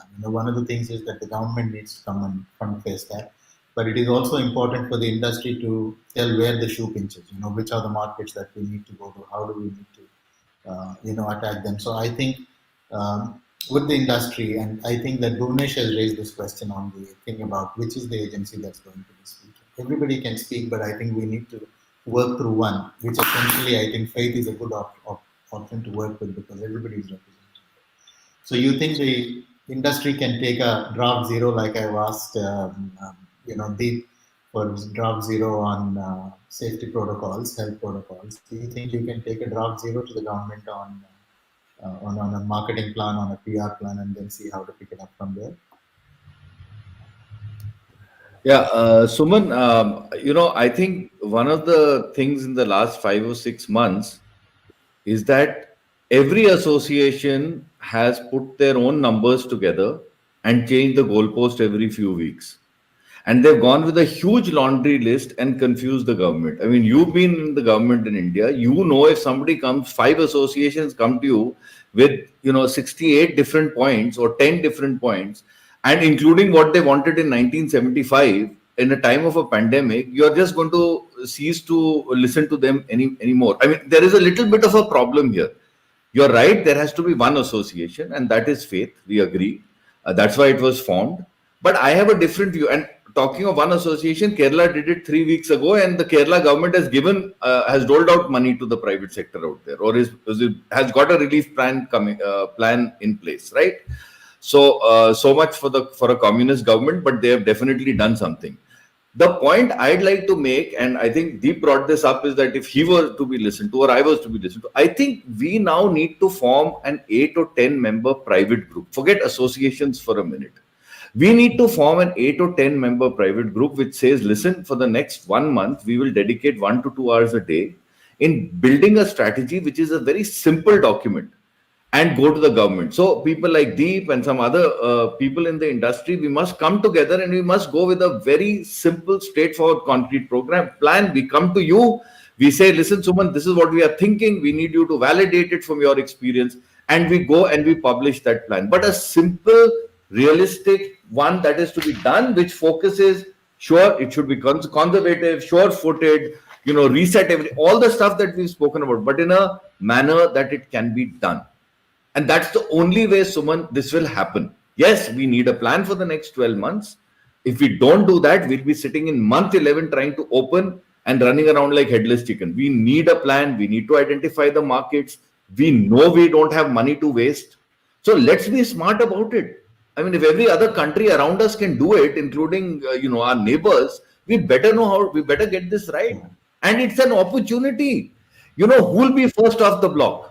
It should be us. So, thank you. That's what I feel. With you. And one of the things that I have learned in my long years at Kerala Tourism and India Tourism is that the industry is unable to prioritize because they need to take a democratic process, take everybody's list and put it in that. But I think it's the government which needs to prioritize and tell needs to go. George, I wanted to ask you a question, but there's a call to close it because we have a session coming up next. So there's nothing much to summarize except that I think 3 of the gentlemen here have said that they will come with the draft zero to take it to the government. I think the initiative should come from the industry because government has got many things and they've got many coordinating activities, and it is very difficult for them to put the thinking cap for you and write it ground up. So I think it's important that the industry takes the initiative and take. So my idea is that I think we need to have a draft zero for health protocols. We need to have one for safe travel programs, and we need to have one for the next 12 months of marketing campaign. In whatever we do, we will have to make sure that George is on board so that the aviation sector is completely what we do. So there's nothing much to sum up. I think we've had a fantastic, very illuminating discussion. I would like to thank all my panelists. I would like to thank you for organizing. Over to you, Bhuvnesh. Bhuvnesh, you're on mute. Kindly unmute yourself.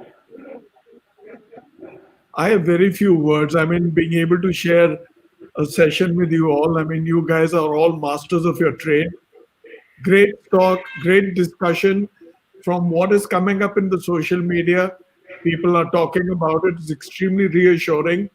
You have an airline, you have the best hotel chain, you have the best travel company, the OTT, and Sumanji all the way from Madrid. What else can the industry look for? Having said that, I am eager to do more to carry this message. Amitabh Kant has already spoken. He wants everybody to come together. And he says before the sectoral support opens, or as soon as the sectoral support opens, he says hospitality, travel, tourism, and F&B will be the first, and I will lead the charge along with you. Come to me. That is very reassuring. And Suman ji, jaldi वापस आ जाओ, आप लोग सब आपको बुला रहे हैं. Right? Deep has said that. Rohit has said it. Deepak has said it. George himself is sitting outside. So I think all of you need to come back. India needs you. Yeah. Thank you so much. It's been a most wonderful show, which I've thoroughly enjoyed. Yeah. Thank you. Likewise. Thank you very much. Thank you, Rohit. Thank you. George, Sumanji. Thank you very much. Bye. Thank you so much, ladies and gentlemen. So, ladies and gentlemen, we just had an incredible panel discussion, and now it is time for taking a short break while we watch the AVs and get our next panel in place. You're at IHA 2020. Thank you so much.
Customers from across India and the world have been leaning on us for over 75 years. Blue Star, built on trust.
Ladies and gentlemen, welcome back. Keep conversing on social media, hashtag IHA 2020. Well, we're talking about 5 days of power-packed panel, 180 plus speakers and 100 plus awards daily from August 31st to September 4th, today being the fourth day. Ladies and gentlemen, COVID-19 has once again reinforced in our minds that nature is the strongest force, and we must all take the sustainable, green, minimalistic, and mindful path ahead. Even as the pandemic recedes and the world gets back to normal, we hopefully will not forget the sustainable lessons learned. Well, the session now is on new challenges and unexplored opportunities. Well, ladies and gentlemen, the moderator of this session is Niranjan Khatri, founder and principal consultant, iSambhav, Madan K. Sharma, Vice President Engineering, IIL, H. Vinayak, VP Tech, EHS and Sustainability, ITC Hotels, Bhaskar Gurnath, Area Director of Engineering, South Asia, Marriott International, Sarina Kocher, Vice President, Housekeeping, Lemon Tree Hotels, Meenu Toknata, Divisional Housekeeper, ITC Hotels, Bhar Masneni, Corporate Chief Engineer, the Leela Palaces, Hotels and Resorts, and Harinder Kishore, Director of Rooms, Andaz, Delhi. Well, ladies and gentlemen, with this, I'd like to call upon the screen Bhuvnesh Khanna, CEO, BW Communities, to join me. Welcome once again, Bhuvnesh. What an incredible... We are slightly behind schedule. Bring in the show. It's been the last session was very nice. There were people from, Sumanji came in from Spain, Deep joined in from Switzerland, George joined in from Germany, Rohit from Delhi, Deepak from Delhi. Amazing show. What a beautiful show. You had travel, you had hospitality, you had an airline, and you had the government or the UNWTO. What more? Thank you. Let's get everybody. It's like more like all the spokes came in one, and it was truly global. Absolutely. Ladies and gentlemen, we're getting our panel on the screen now. Let's get the panel on. Yes, so you can see all our panelists joining us. A very good afternoon and welcome everyone. Hello. Over to you, Bhuvnesh. Good afternoon. Good afternoon, Niranjan sir. Niranjan sir, आपकी lighting थोड़ी कम है. Hello. Light नहीं है face पे. हाँ, face पे light. Face पे lighting. Just open it a little. Not this one. Is it better? No, face पे light चाहिए, face पे. Is it better now? Much better. Okay. थोड़ा कोई लाइट आती नहीं है जो जला सके. हाँ, ये वाला पर्दा खोल दो. बस. अभी बस. Thank you. तो सारी दुनिया देखना चाहेगी निरंजन खत्री को. Right?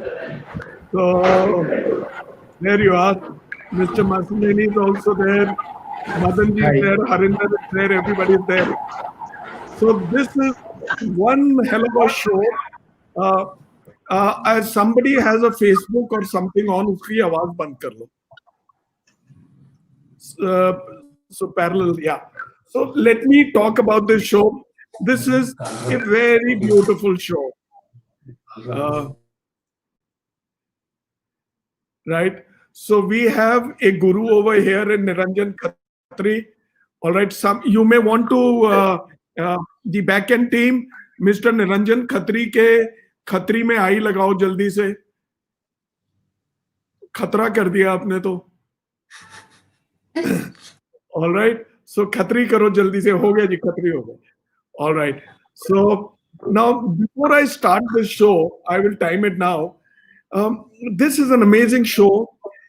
You have perhaps this industry's best conservationist, best environmentalist, somebody who's an expert, a guru, who has spent years and years with ITC, who has perfected his education, his experience, his assignment, his role into an art form. Right? He's a specialist. He's a very well-known name. Whenever I do a show, First, I don't come in and anchor any show myself. Let me tell you, I am not a end all, right? I am a master of none, right? So I bring in subject matter experts, but मेरा दिमाग एक वो ना bullseye की तरह लग गया खत्री साहब पे और उनसे आगे निकले ही नहीं. So I am delighted, Khatri Saab, for you to come and host, anchor, and moderate this show. I'll first come to the ladies. I have three ladies after a long time on one show. I'll start with Meenuji. Meenuji, welcome to the show.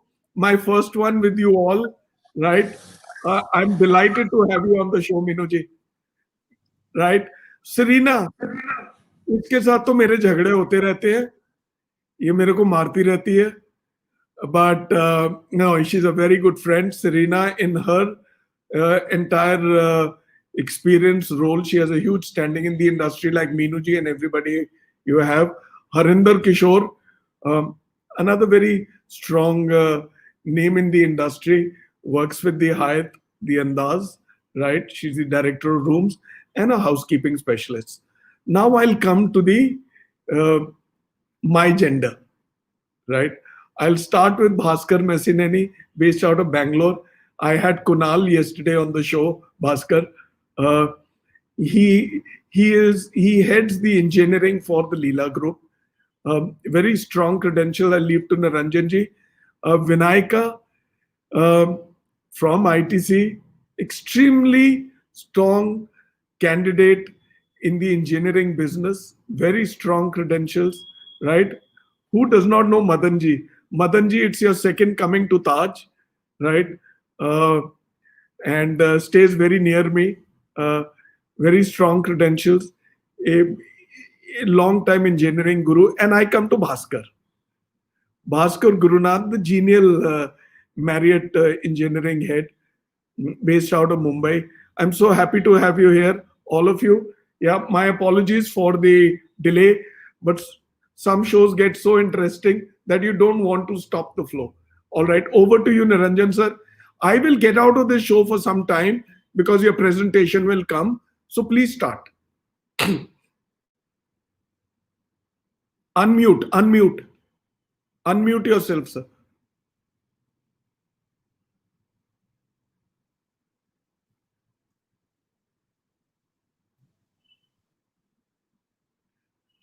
Backend team, unmute Mr. Khatri.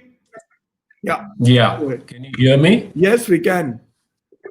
Okay. Thank you, Bhuvan, for inviting me, and thank you, Business World, for this opportunity. And a very good afternoon to all my fellow panelists, and a big namaste to all the audience across geographies. A little introduction about myself, as suggested by Bhuvan. I am a hotelier by profession. I have the dubious distinction of being posted in Kalapani. It's also called Port Blair, where in the bliss of a small pond, I learned sustainability in geographical isolation. And we did our work very intuitively, focusing on our business angle to begin with, and slowly got into the environment and social dimension. And I'm happy to share that the small 45-room hotel in '93 got the first Green Award in India. And the case study was written for ILO and was shared with hoteliers across the world.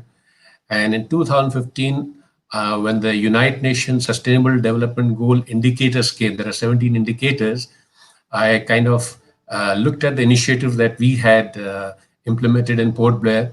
And to my surprise, I found that we had conformed to all the 17 indicators.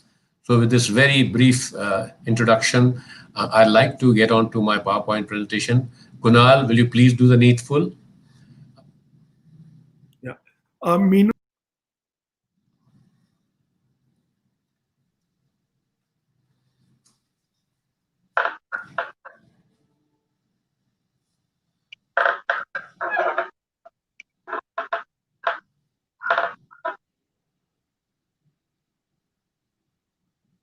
Kunal?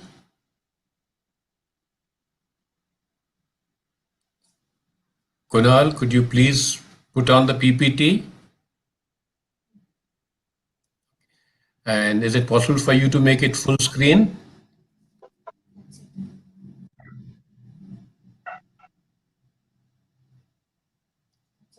Oh, I think there is some technical glitch, so we'll make do with what is in front of you. I hope it's visible to everybody, and am I audible? Yes, you are audible, and this is visible presentation. Okay, thank you. Kunal, next please. My presentation is very brief because Bhuvnesh is very tough with time parameters. So I'll focus briefly on strategy, challenges, opportunity, and it'll end. Next, please.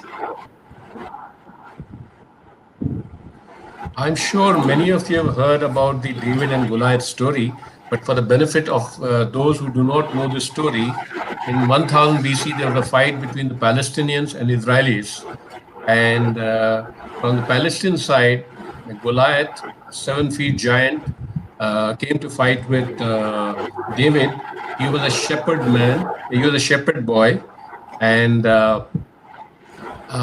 he changed the rules of the game. As you can see from this picture, that Goliath is heavily armed and in very heavy armored apparel, whereas David is in his ordinary clothes, only with a catty. And he took a few pebbles from the ground and he hit the most vulnerable part of Goliath on his forehead. He was stunned, he fell down, he ran, picked up Goliath's sword and killed him. What are the learnings from this? Goliath was nimble, agile, and his core competency was using the catty. So he outmaneuvered the heavy Goliath with sword and knife and shield, etc., and won the battle. The message for hoteliers in this is that, in my view, the hotel industry is very heavy, and the kind of challenges that we are going to face on account of various ecological issues, we have to become more agile and, as somebody rightly pointed out, minimalistic in our design, because COVID is teaching us a lot of new lessons, and hopefully these lessons will not be lost. So Kunal, next please. Now, all of you know the challenges that we have in front of us. So I'm not going to go into the details of deforestation and desertification and the overdraft on natural resources. We are already on a 40% overdraft. So if you find certain ideas which I'll be sharing with you radical, you must come back to this particular slide and know what's the rationale behind the inputs that I'll be giving. And what is also important that in our industry, our focus is very introverted and we need to become a little extroverted. And there are some inputs for the hotel industry in this area also, very cost effectively with huge radius of influence that you enjoy. Next, please. These pictures are visible to all of us every day, so I don't have to say anything more on this. Next, please. But it's very disheartening to see that in every time there's a drought, women are jostling for water, whether it's around the wells or around the tanker waters.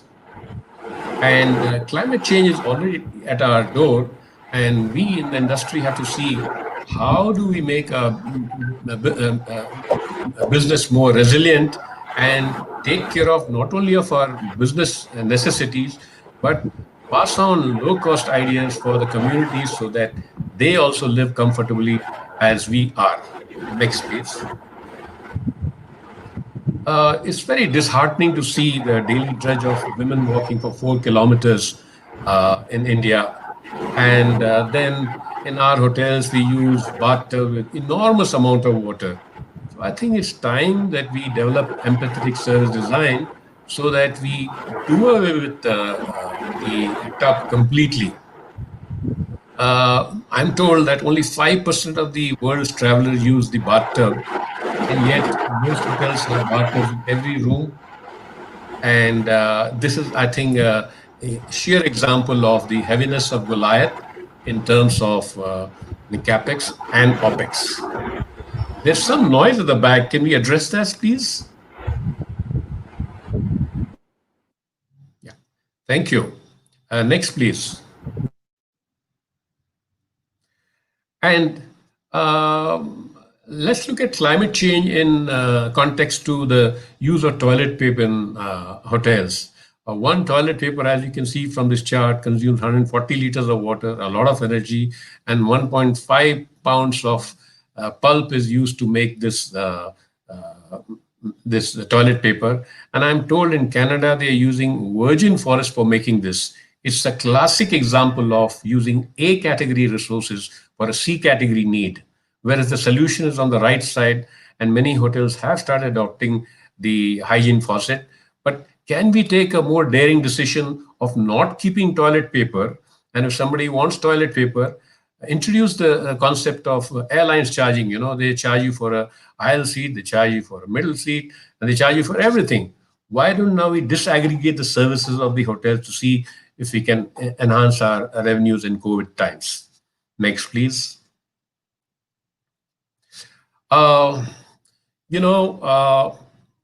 Our industry is designed for waste, and there are innumerable opportunities for eliminating this waste. And I'll give you a very simple example of changing the service design collectively by industry. I am again highlighting the word collectively. Few chains have now adopted offering a small peg or large peg of water. And this idea has been accepted by about 4,000 or 5,000 restaurants in the country, but not good enough. And so it's also very nice to see that this service design has been accepted by the UP Assembly. But unless we do it collectively on a mass scale, we are not going to optimize on use of resources.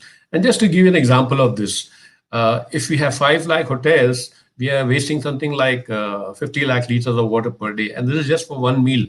If you multiply it by 3 meals, just look at the figures. And with 50 lakh liters, if you are in the villages, 1.25 lakh people can use this water which we are wasting. And in urban areas, it can cater to the need of 37,000 people. So you apply this simple principle to anything and do it in your own home also, because considering that we have 100 crore plus population in the country, we are wasting 25 crore liters of drinking quality water. And we all admit that water is a problem. And I'm bringing the dimension of small peg, large peg into this because it brings the humor element into it. And then it brings in a serious tone the concept of scarcity value pricing, which is not part of the management jargon. So may I request all of you in the audience and the panel to take these messages and please work with your team to see how we can establish this on a national basis and set the tone for the country. Let the industry set the tone for the country for a change by displaying the responsible use of resource in a very simple manner where there's no investment required, because I keep hearing so much investment is required to fight COVID.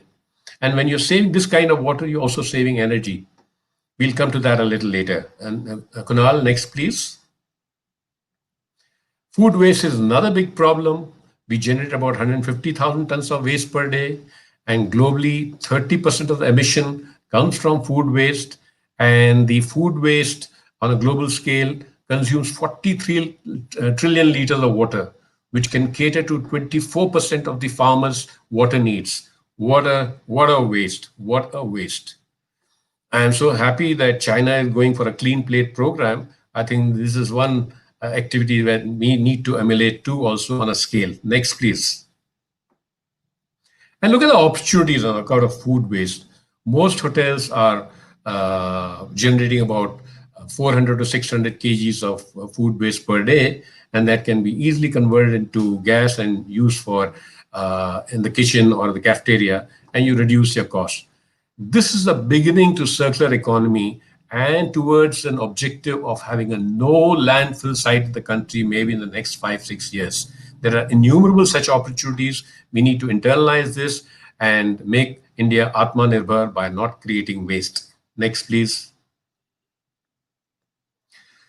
The solar concentrated technology has now entered India, and somebody in Delhi has manufactured this. So with solar technologies now, the sludge can be dried up and can be pelletized and used for something else. And the RO water reject can be evaporated, and the condensate recovery can also be added to this plant and enhance the water efficiency of the hotel.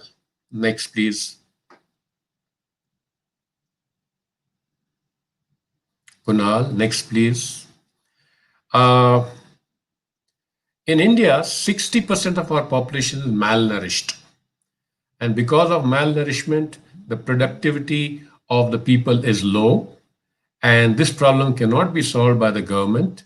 And therefore, on an experimental basis, in 2016, I started Bank of Nutrition when I took a training session for the hearing and speech impaired people in Koppal. And when I saw the condition of poverty and malnutrition there, I suggested to the NGO who had invited me to start Bank of Nutrition, which will have the following plants in the next slide, please. So this NGO has created a bank of the following plants, and you all know the value of this. I need not labor on this.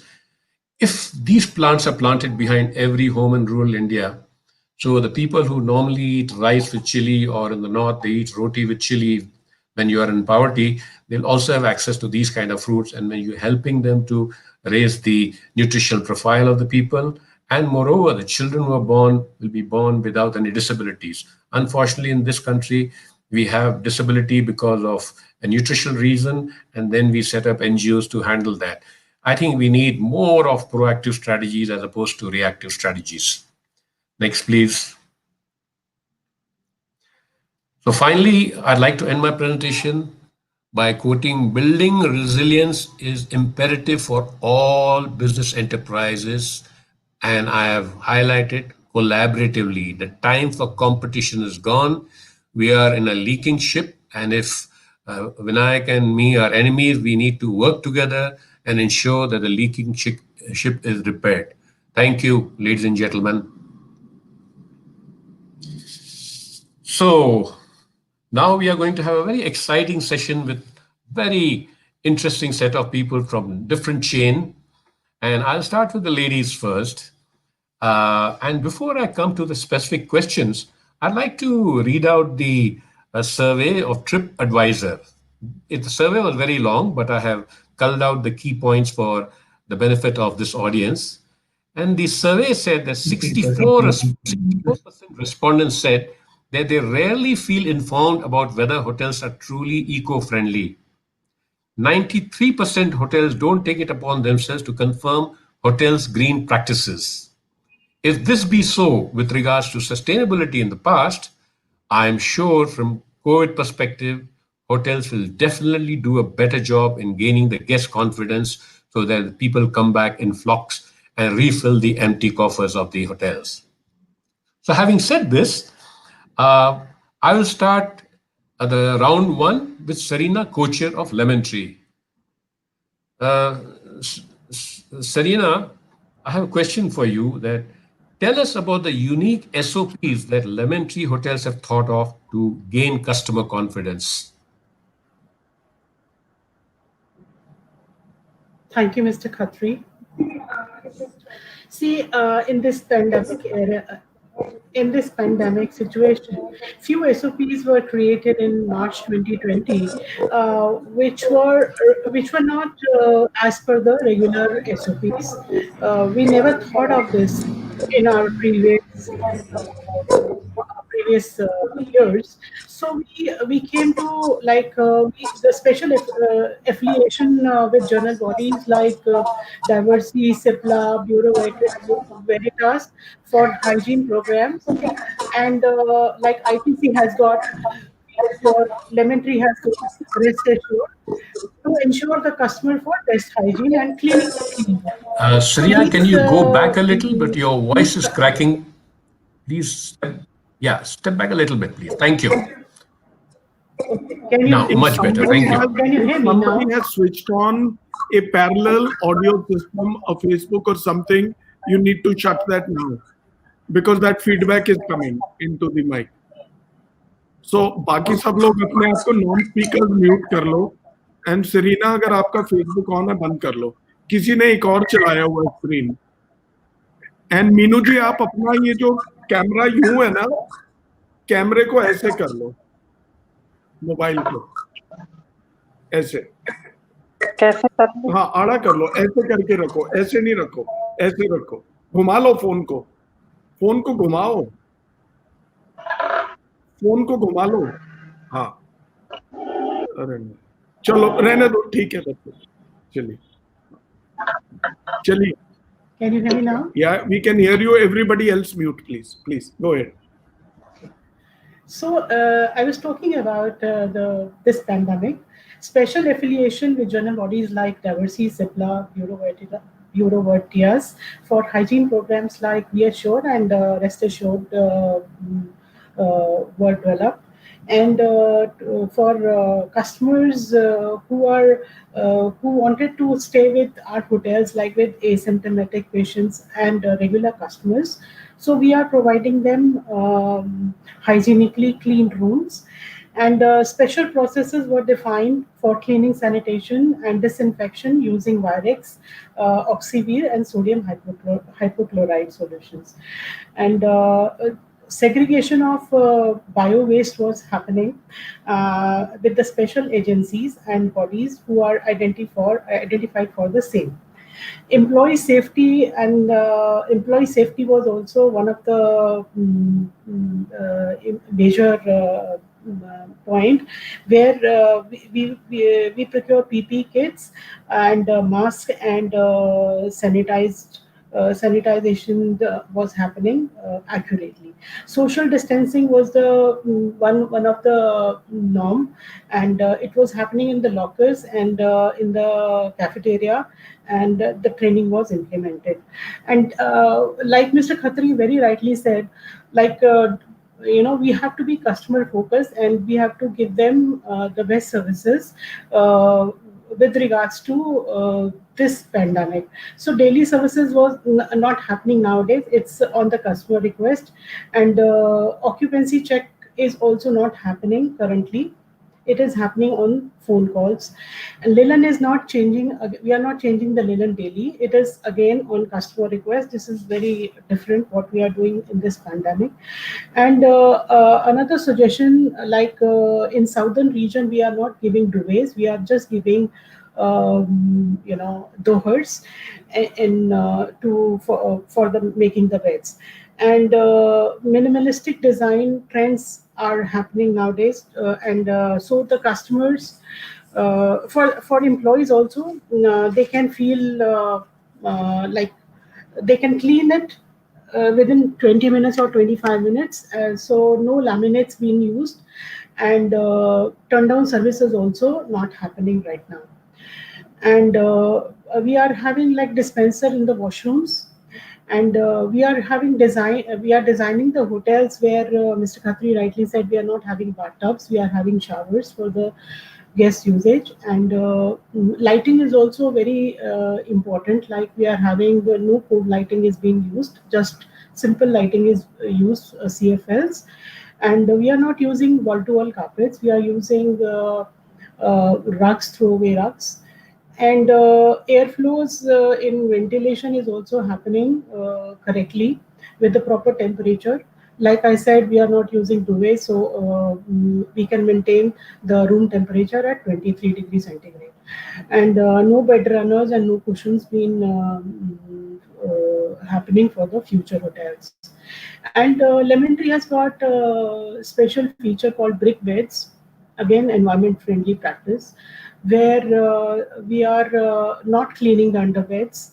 There's no cleaning of underbed happening, and so that's why the boys are saving some time in making rooms. And furniture is also very you could say it's very straight line furniture. There are no crevices and so on to clean within.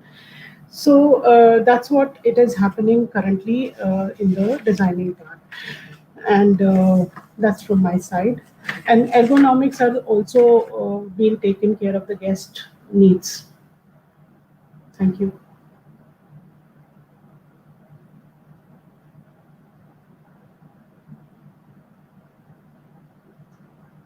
You are on mute.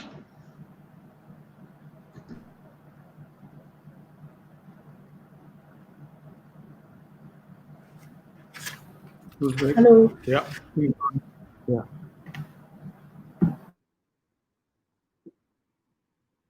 Please go ahead. Khatri Saab, unmute. Can you hear me?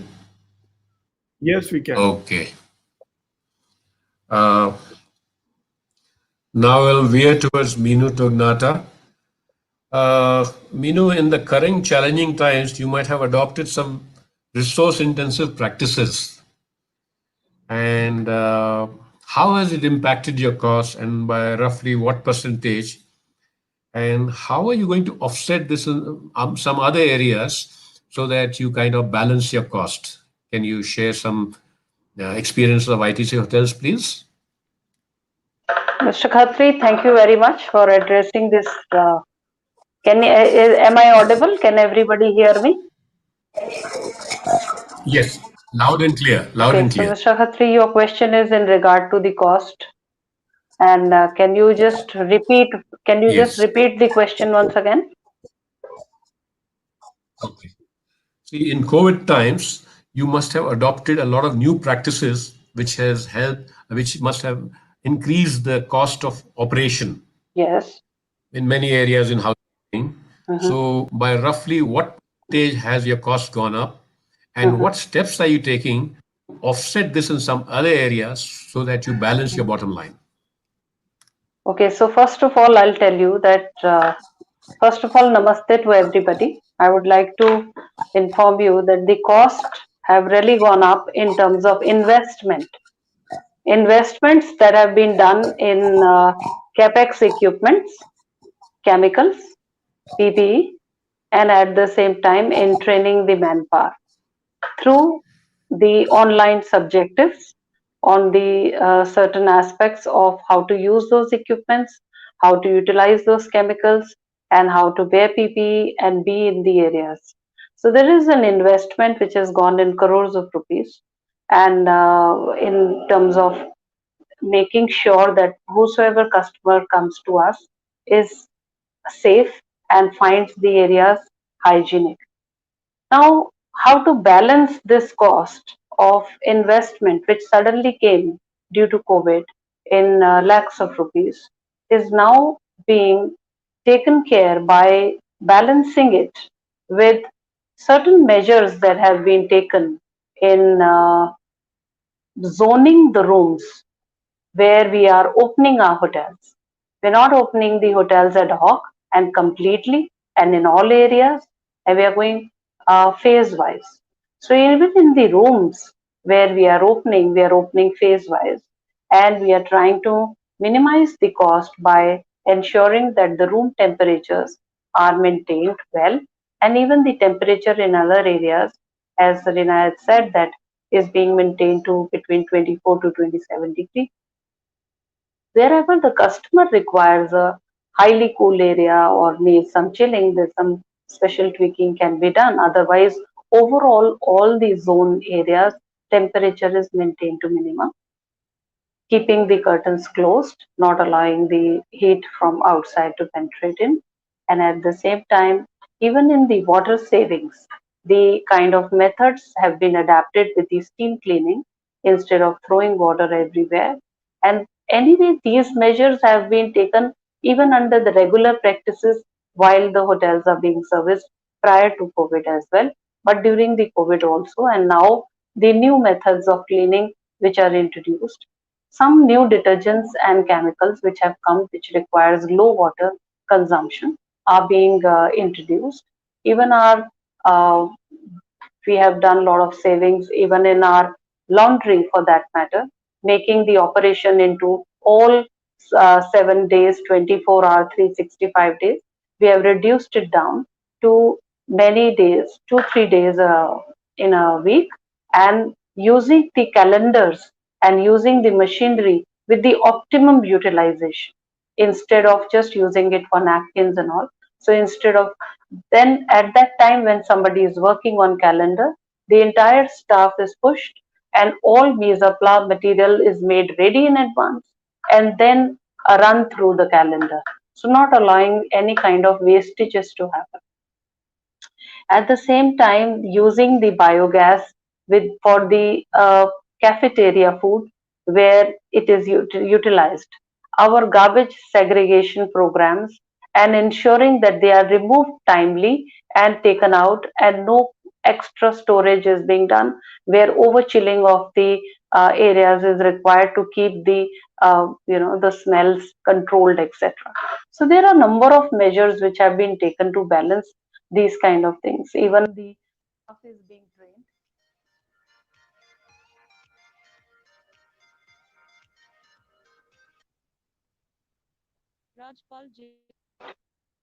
Even the staff is trained to utilize those uh, and adapt the new practices and work very effectively.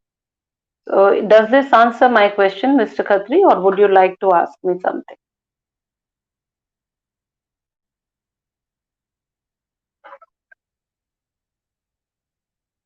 Hello. Does this answer? Can you hear me? Yes. Can you hear me? Yes, we can hear you now. Am I audible? Yes, you are. The most important soundbite that I picked up from your elaborate explanation was that you have enhanced the temperature in the empty rooms to 25 to 27 degrees. Yes. I think that is a fantastic step, and I hope this kind of standard will be followed once COVID goes away, because give option to the guest to bring it down to the level he or she wants it. 25 degrees is a good standard. And if we don't do it, by 2025, the government of India is coming out with a rule that all empty rooms must have 25 degrees centigrade. And the fact that I'm not in coat and tie, which I stopped wearing right from 2000, is we have to become climate friendly. And the moment we shed our coat and tie, we can go take the temperature in the banquet hall to 27, 28 degrees. Difficult to bite, but COVID times will give you enough time to introspect on these difficult thought processes. Thank you, Mino. And now I'll come to the youngest lady in this group, Harinder Kumar. How are you, Harinder? I'm fine, thank you, sir. Thank you. Harinder Kishore. Harinder Kishore. I've been to AeroCity many times, and I was horrified to see the number of tankers over there. Considering that you are completely tanker dependent in AeroCity, like many other hotels across the country, this kind of raises a red flag in my mind all the time, that how long will these hotels run on tankers? But I often ask hoteliers in my interface with them wherever, that where do you get your water from? And they'll say tanker. And I said, and where the tanker coming from? They don't have the answer. What depth? They don't have the answer. So these are frightening statements which come from my friends and colleagues across the industry. And therefore, I'd like to know, what steps are you taking to reduce your water consumption housekeeping operation? And you must have read the Niti Aayog report also, that 21 cities are going to be dry and maybe 21 or 22. Why wait for that? So what steps are you taking on, radical steps that you're taking on water management? Thank you for the question, sir. And I would like to thank Mr. Khanna for inviting me with such a nice panel around. And the question, as you raised, the water being taken by the tanker, yes, and AeroCity was dependent upon tanker water, but fortunately, in last couple of months, we have started taking water. GMR has started providing water to us. And the tanker water, yes, we used to get water, but treating and keeping the pH value and all used to be a humongous task especially for the team. Our engineering team used to do all that. But right now we have a water supply from GMR, but in the hotel, we have certain steps in place. First, as our hotel building is not very old, we have just started in 2016 December. But when we built the hotel, the infrastructure helped us in saving water. I'll start with very basic thing like our lobby and our public spaces. The stone finish what we have kept.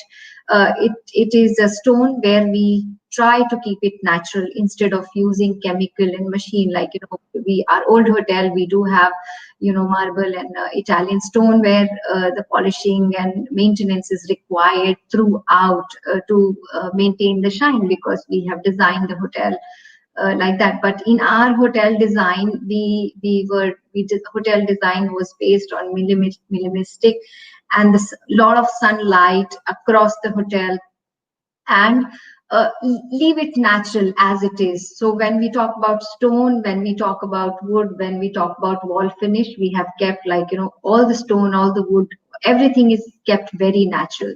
So our consumption of polishing material is zero. The water consumption is absolutely zero. It's just the normal cleaning of the floor as we do at home. So we have such kind of infrastructure created, and it looks nice and well fitted with our decor. The second part is, as ma'am has already spoken about, laundry.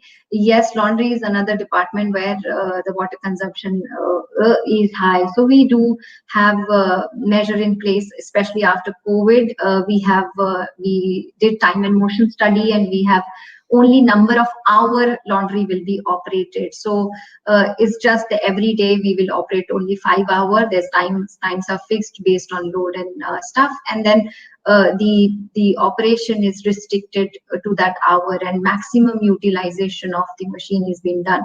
And our cleaning partners helped us with the introduction of advanced chemical, where the rinsing and the drain takes less time, and the usage of water. So there we have put in certain measure in place in laundry which saves our water.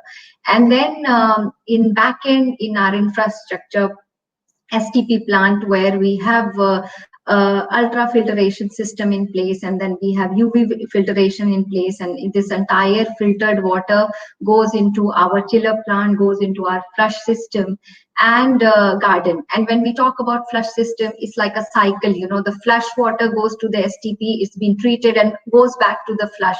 So it's like the same water which is in cycle. So you save water there a lot. The consumption of water goes down. And then rainwater, it's not the rainwater harvesting I'm talking about storing the rainwater from the entire building and wherever we have drain system in place. So that storage of water also helps us in saving water in different areas. So there are certain steps which has been taken. And I'll go back to the infrastructure. You talked about bathtub, and in your presentation you showed the bathtub and a lady in Rajasthan walking 4 kilometers for water. So yes, we have certain category of rooms where we have a bathtub. Otherwise, most of the room does not have the bathtub. So if customer guest need a bathtub, he will get a bathtub. And if in case guest is conscious about it, he can use the shower room. So these are the steps, and it really helped us in saving water. And then we have a smart meter, water meter in place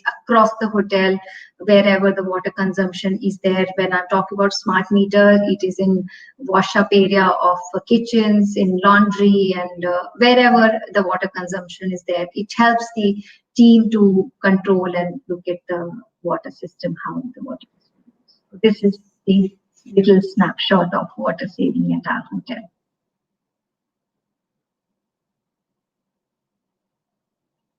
Sir, I think you need to unmute.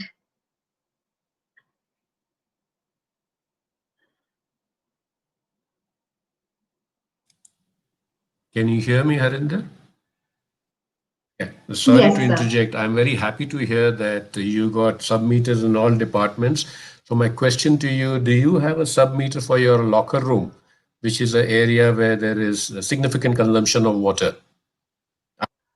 Sir, we have a section which is ladies and gents locker room and the certain wash-up area in our cafeteria. It is in one zone, and we do have.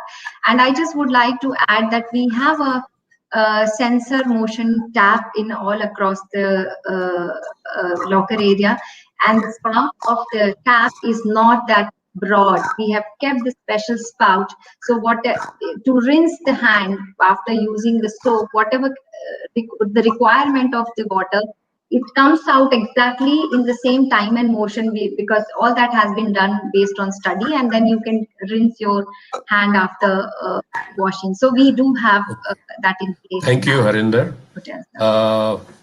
Now I'll take a round of questions for the engineers and come back to the ladies if we have time. So my first question goes to to Bhaskar of Leela Hotel. Bhaskar, you are aware that climate change is likely to reduce global GDP by 5 to 20% when it's in full form. It's already in our doorstep. And I think in another few years' time, it'll be in our drawing room and then all over the house. So this scenario, which we all are aware of, what steps are being taken to reduce emissions by the hotel in Bangalore or wherever, whichever property that you handle? Sir, I talk for the Leela Group for all our hotels. We have a comprehensive program for each hotel, depending upon their geographical location and size of the hotel, the number of units, and particularly a few locations where high humidity and high temperatures are demand very high energy consumption for the building. First of all, there is a serious need to cut the emissions, which is a need of an hour. Having COVID at our doorstep, this has fast-tracked the importance, and we recognize that, and we have also put some control measures in place. And these are all, we have also taken some extreme measures in terms of improving the efficiencies and introducing some technology into the hotel so that the efficiency of the building in terms of energy consumption and energy efficiency and sustainable practices as early as possible, as fast as possible.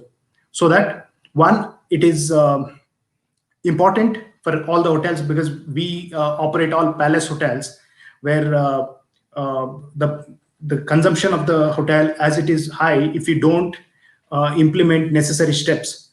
Two of our hotels are platinum rated green buildings where the energy efficient measures are already at the best possible for a building. Now, what we have designed over last few months, we have created a roadmap for next 2 years, starting from a small hotel from Udaipur to Chennai, Bangalore, Delhi, all across India. Each hotel will be doing some kind of measures for sustainability, energy efficiency, and operational efficiencies.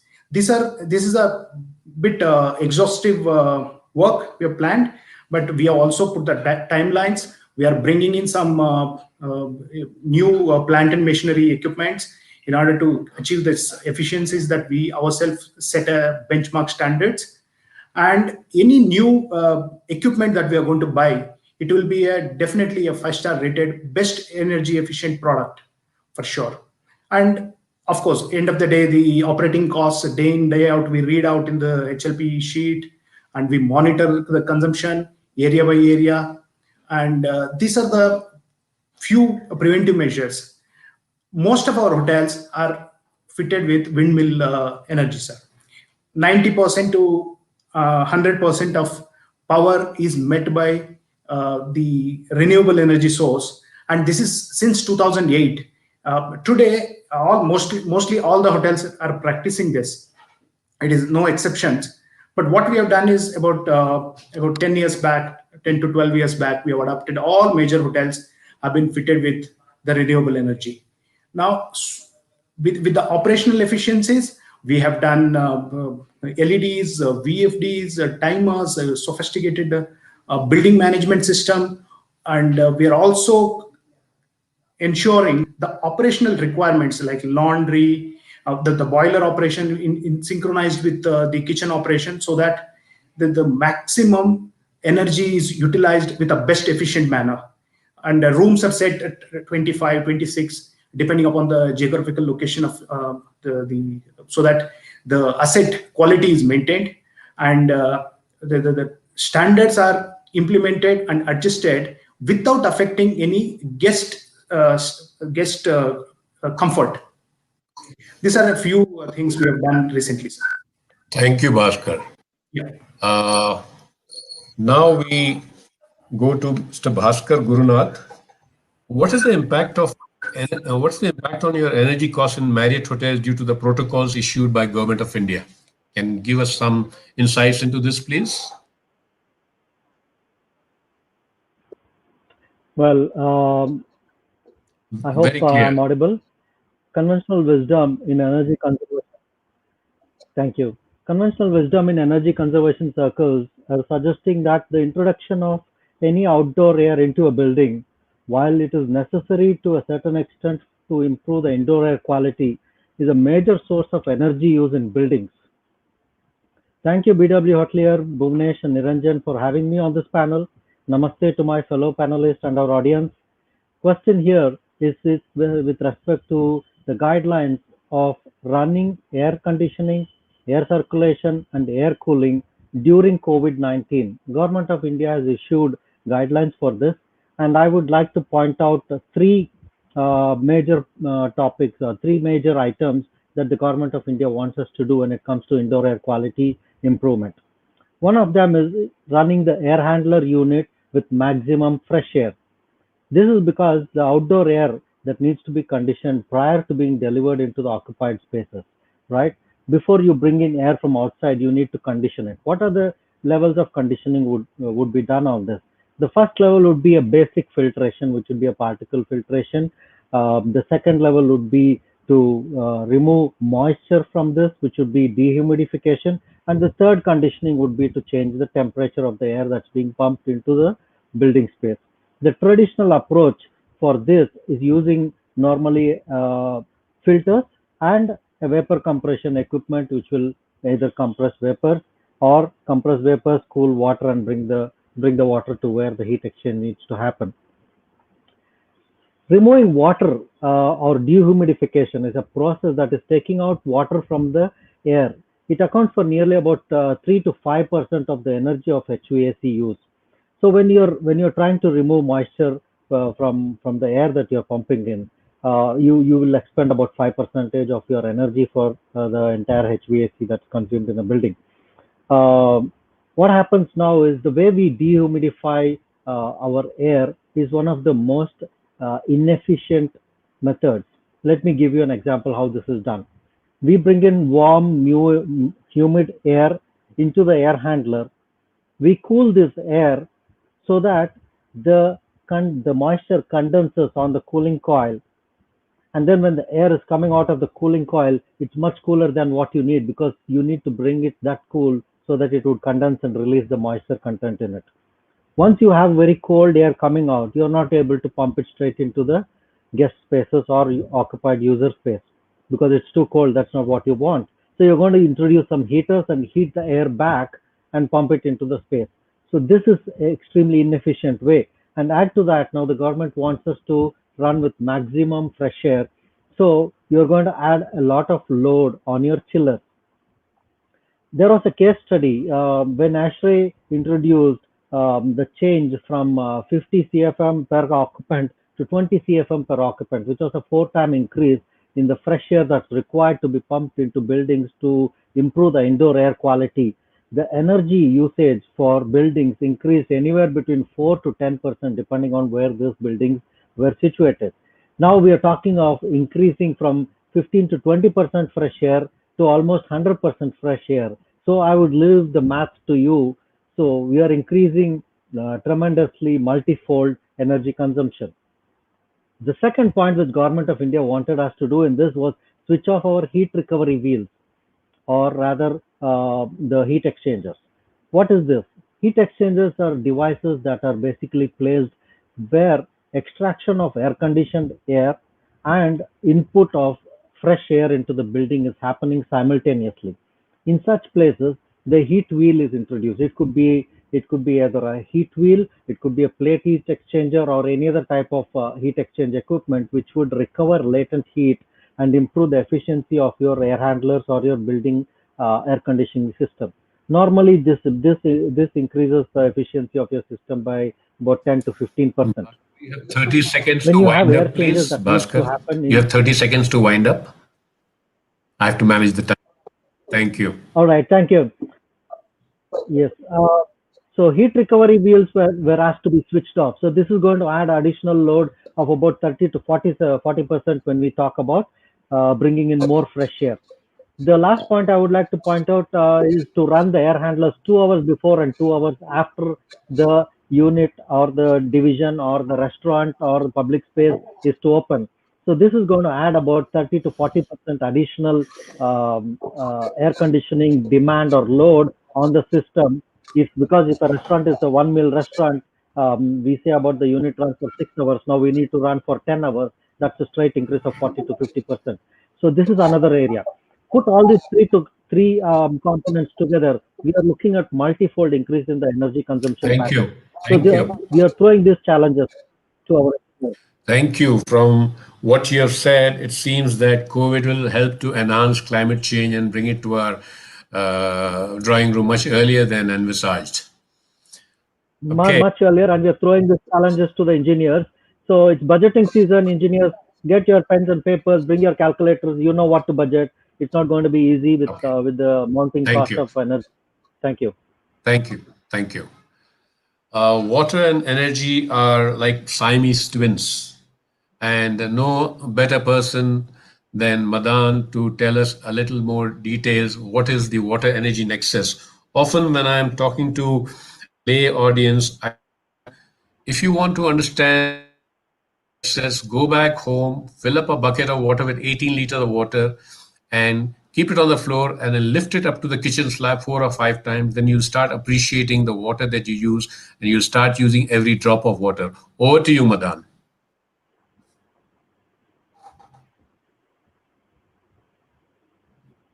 Madan means Madan. So, Madan. Sorry, Sharma. my apologies. Good evening, everyone. Thank you, Bhuvnesh for inviting me for this as a panelist. And thank you very much, Khatri Saab. It's a very interesting subject you have touched. You see, the water and energy are the resources that are reciprocally and mutually linked with each other. To meet the energy needs requires large quantity of water in the hotels we are talking about. For the personal hygiene, cooking, washing activities, laundry, swimming pools, spa, drinking water, irrigation, indoor and outdoor, both. And beyond this, there's a place where water is used for the air conditioning and the heating plants, which the quantity is very, very minimal. And energy is needed to pumping and distribution of water for collection, treatment, and discharge of water. So this is the major amount of energy which is spent. If we talk about in terms of figures, the water itself costs you approximately 23.8% of the total HLP costs. Now, how to reduce it is another way of doing it. You see, we need to go back and we need to visit our design systems, because the water pump for a long distance piping and all, which is a lot of waste in energy, which needs to be reduced, and there's the losses also which needs to be reduced also at the same time. The second thing was the simulation needs to be carried out in terms of the designing of building, how much water is required. So another thing which I was very keen to talk about is IoT technology. So most of our engineering aspects, whether it's the water or air conditioning or the pumping systems and all, we need to have a IoT-based or dashboard-based operations, which will improve the performance, consistency, safety, and the water saving also at the same time. See, when we talk about energy consumption in the hotel, by doing these small things, which can save energy consumption by 20%, and 30% can be saved in terms of electricity which includes the hot water and electricity both. So there are a few things which I would like to talk about. One is you gave an example of bathtub and shower. Normally taking a shower, it takes approximately 2 gallons of water per minute. And if a person takes a shower for 10 minutes, he or she consumes approximately 20 liters of water, 20 gallons of water, multiplied by 3.45. And in the bathtub itself, we are using, or we are filling up that bathtub consumes approximately 80 gallons of water. So if we use showers, or if we run awareness programs amongst the guests itself, then we can save approximately 1/3 of the water consumption. It's not only the water. We'll be saving approximately 20 to 22% of energy also in terms of pumping those areas. The cost overall, which is included into pumping the water and then recycling the water and then again reusing it. And the same thing, which is like, for example, in city hotels, the water consumption is very high in the morning and evenings, but the resort properties, the water consumption is high in the evenings only. So we need to integrate our heat pumps or hot water systems as well as the water systems to make up this water and to see what is the time where the water is required, and subsequently we integrate the system by in other words, we can talk about the hydrodynamic system, which needs to be optimized. The pressure optimization needs to be carried out for that. And again, the air conditioning, Bhaskar has already touched up the subject in terms of because of ASHRAE and ISHRAE guidelines, what temperature needs to be maintained, and at the same time, dehumidification which needs to be done, and the water needs to be reused again. And the same thing is for the laundry. The laundry wastewater can be separately recycled and can be reused in the laundry itself. I think I answered your question, I believe. You're mute, Mr. Khatri. Madan, thank you. Have any of you considered having a talking shower? Which tells me after 2 minutes, Mr. Khatri, you had a good shower. I think you should wind up another 1 or 2 minutes time. I think time for such service design has come now, because we are really... I need that device on my shows also.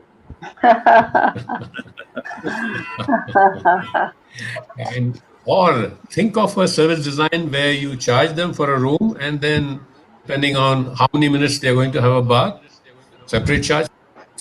Give those options so that you enter the perceptual arena of the guest's mindset.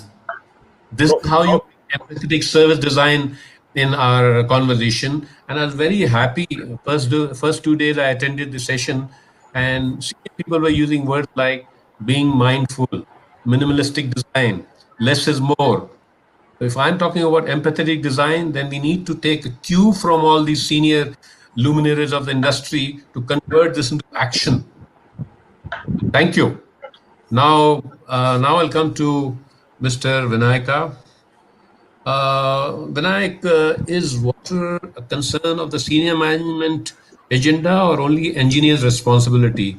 And do you do a lot of water audits and frequently? And how much has it led to reducing water consumption in ITC hotels? Yeah, thank you, Niranjan. Thank you, Bhuvaneshji, for organizing such a wonderful interaction, and also other co-panelists. Your question is whether senior management is involvement of senior management.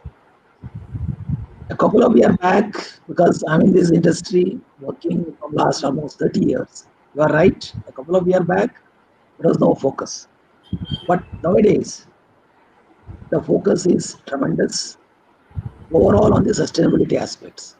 If I say how I can justify this statement, if you go by the sustainability report of major hospitality industries, whether it is IHG, say for example, IHG says by 2020, 25, about 6 water stewardship projects will complete. That is their sustainability agenda which they have kept. Or if you take Hilton, they have kept it as some 20, 30, 50% of my water consumption I'll reduce. Or if you take Marriott, they have made it something like 15, 30, 45. 15% of water, 30% of energy, 45% of waste by, Bhaskar can correct me, by 2025.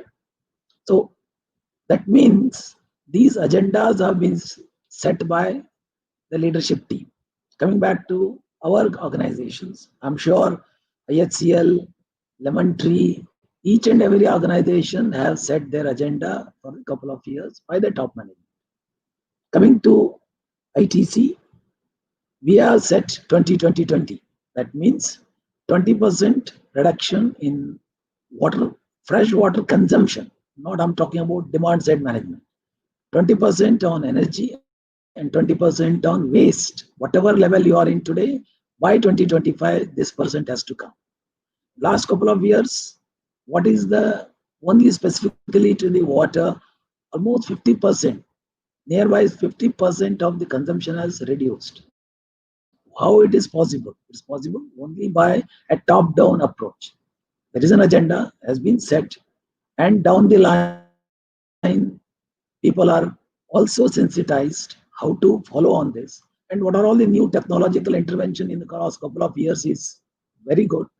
So that what you are saying, is it a low flow fixtures or something like pressure reducing multi-story buildings and different pressures, what pressure setting has to be done, as you're rightly mentioning, locker room, for example, even in the employees locker room areas. One of the, when we did an audit, like an water audit was just mentioned, our maximum consumption was in a locker, like an hotel, like about 400, 500 room, where you have 1,000 plus employees.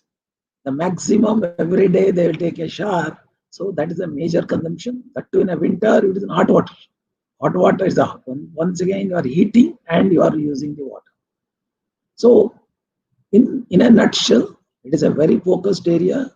And another reason why it has become a focus, as Madan was just mentioning, almost 20-25% of our HLP cost is on water. In that, but yes, it depends on the hotel to hotel, what type of water resource, whether it is a borewell, whether it is tanker, whether it is municipality, etc., etc. But roughly, as an industry, it is about 10-20% our HLP cost is on water. When I'm saying HLP is the second most big cost center in an industry. First is definitely SWB. Second one nowadays is the HLP cost, heat, light, and power. So when there is a focus on that, and 20% is on that is on water, definitely it is getting a more focus. So I hope I answered. And some of the things as methodologies, so I have 1 minute. Different things. One is the technology, definitely is there. What are the things? Whether it is fixtures, whether it is pressure, because in a basement you have huge high pressure water, but in upper floors you have less, and you are selling the upper floors for the rooms which are, I mean, as a luxury rooms, but you are having a water pressure issue. So how you are designing those? In older properties, there are an issues, but in newer properties, the design is taken care these limitations. And circulation, even the water, how you do the entire water treatment and recirculation. We know that it's a laundry, kitchen, other areas, black, gray, we treat it and we use it. Another thing nowadays, indigenous started is even the laundry water. The final rinse water, you can use it for the first wash. Have you done it? Yes, many hotels have adopted it. I'm not going to only specific to our industry, but as an industry. Then I got 15 seconds to wind up. They have done it. And and all the areas except in the room guest usage. Other areas you can use the recycled water, whether it is the water bodies, whether it is fountain, whether it is like what I was just mentioning about the flush, all are recycled waters they use. And Idea is by all doing this, we can have the zero discharge. We can achieve the zero discharge status. Thank you. Thank you, Vinayak, for I that hope. elaborate answer. Thank you. In my limited view, Very no nice. no hotel in the country is water positive, and it cannot be water positive. So here's another opportunity for the industry to work collaboratively and see how you can make check dams. Say the Delhi hotels could do it in Haryana and take credit for that. I think there's a great need for enhancing water in rural India, Absolutely. because 85% of the water is Absolutely. consumed by agriculture sector, 10% by industry, 5% by domestic. All are wasteful sectors. There's a huge opportunity. And in this pie chart, we should never forget the needs of the ecosystem. The alligators and the elephants and the wetlands also need water. So since you hoteliers are working quite closely under the umbrella of faith, please take up some large rainwater harvesting projects in UP, Rajasthan, wherever. And not only rainwater harvesting, you could also invest in drip irrigation in a farming community so that you optimize the use of water, like LED to energy. Now, this is a general question to anyone, and whoever raises his hands first, he or she answers this question. How is PPB handled post-use, considering the world is dumping huge amounts of plastic? As per one report, every second, one truckload of plastic is going into the sea. And today we are dealing with very hazardous PPE material, and nobody's talking about it. What are the steps that the hotels are taking from their front? I don't see any raise. Oh, I see Sarina. Yes, Sarina, please go ahead. We have started using the. Am I audible? Yes. Yeah. So we have started using the washable PPs, and we have designed a program where we are washing them in house and so that means sharing no them plastic. again. You're saying there's no plastic at all. Thank you. No plastic. No, I'm PPE. PPE The kit. mask. PPE. The mask. No, I'm talking Okay, about the gown the is not plastic. So the gown is Okay. washable.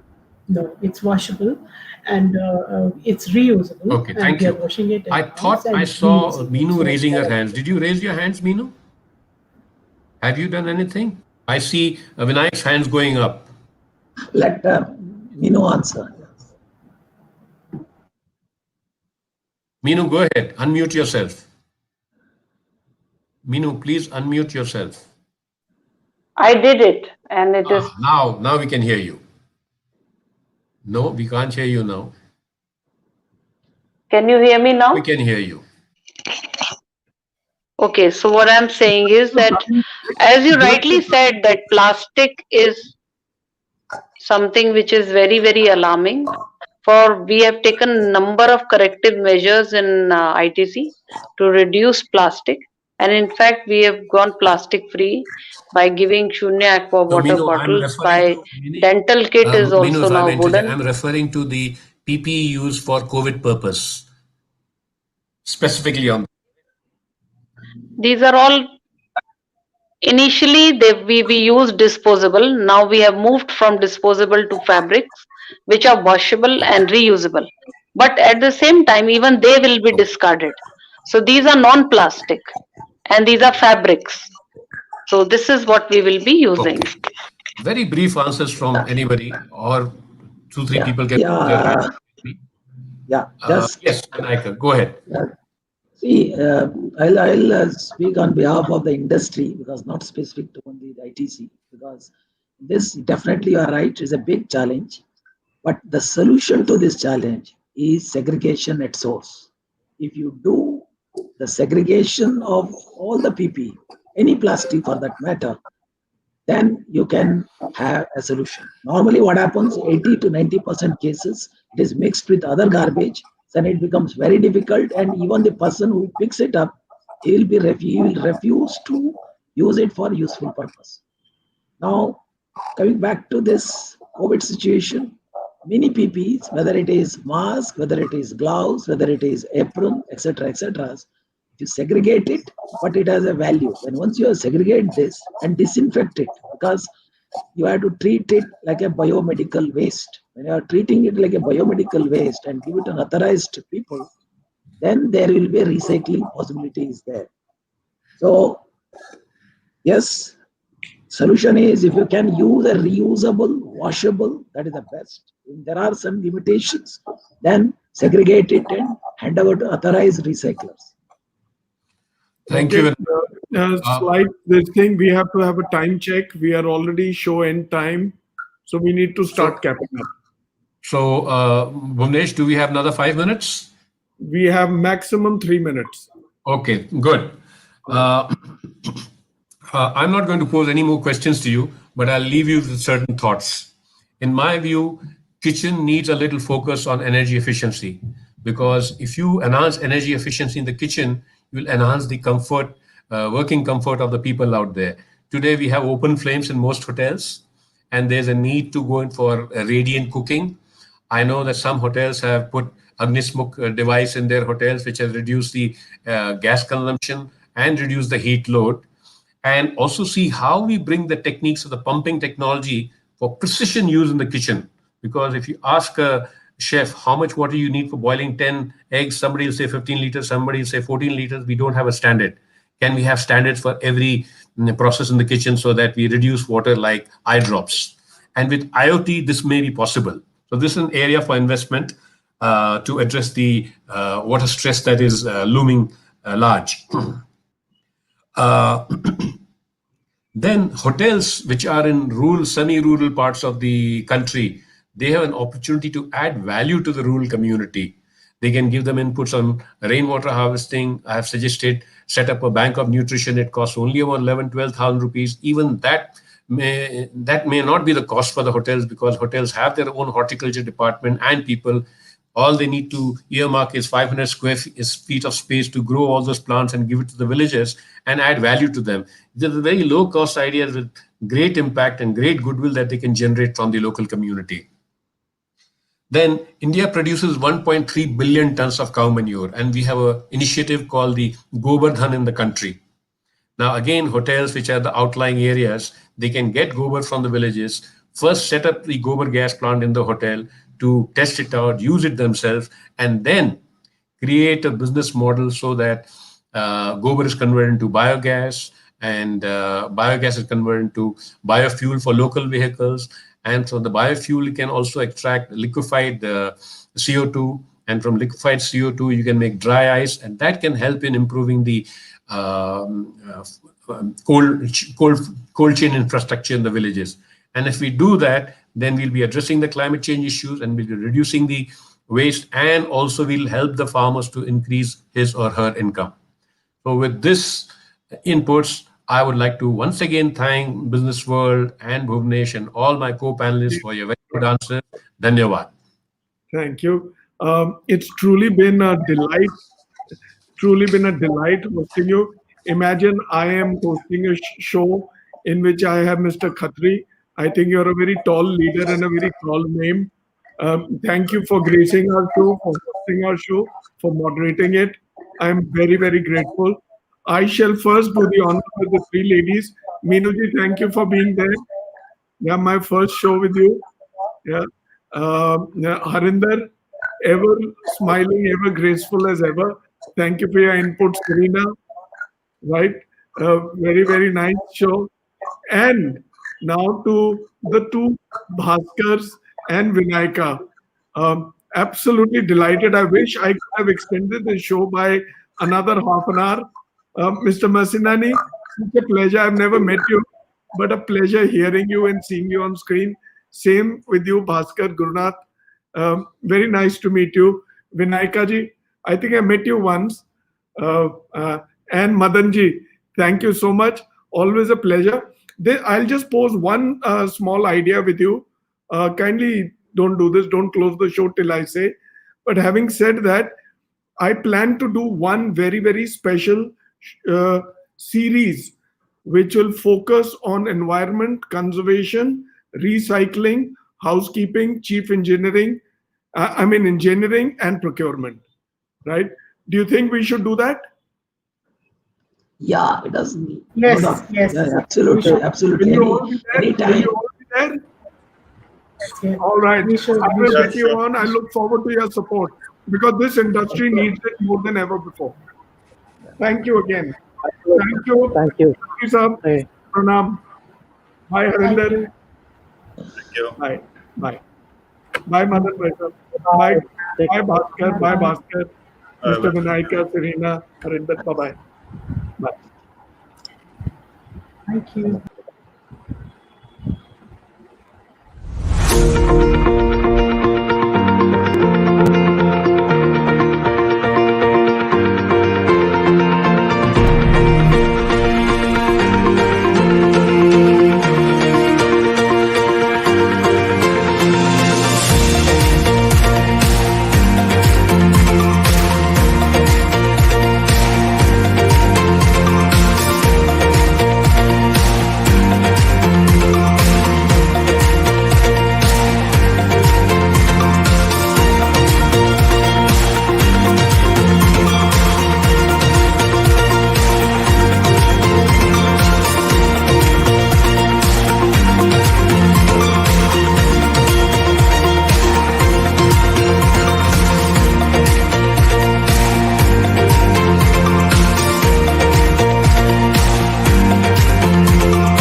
Customers from across India and the world have been leaning on us for over 75 years. Blue Star, built on trust.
So, ladies and gentlemen, welcome back. We'll keep conversing on social media using our hashtag IHA2020. Well, we're talking about 5 days of Power Pack panel, 180 plus speakers, and 100 plus awards, ladies and gentlemen, from August 31st to September the 4th. And right now, we're on our 4th day. Well, automation and innovation seems to be the pillars on which the future of this industry depends. Let us hear out the tech experts in the session on safety through technology and distancing. This session is going to be moderated by Harish Chandra, CTO, Sarovar Hotels, and our panelists are Ashish Kale, Consumer Operations Technology and Emerging Businesses, Marriott International. Hemant Khattar, the Director, Information Technology, South Asia, Radisson Hotel Group. We've got Vinay Deshpande, Senior Vice President and Head of Digital and IT, IHCL.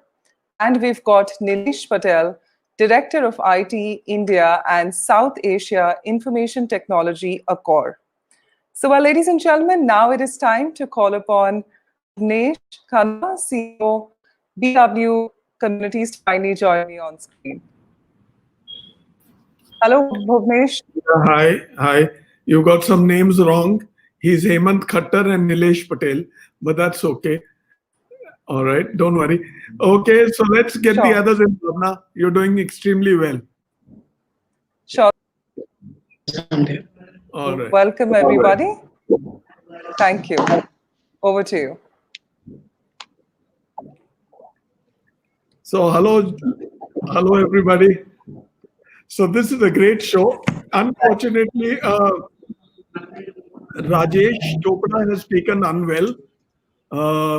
We've had 2 or 3 people who have turned unwell. Binod Chaudhary ji has turned COVID positive. He's the head of CG worldwide.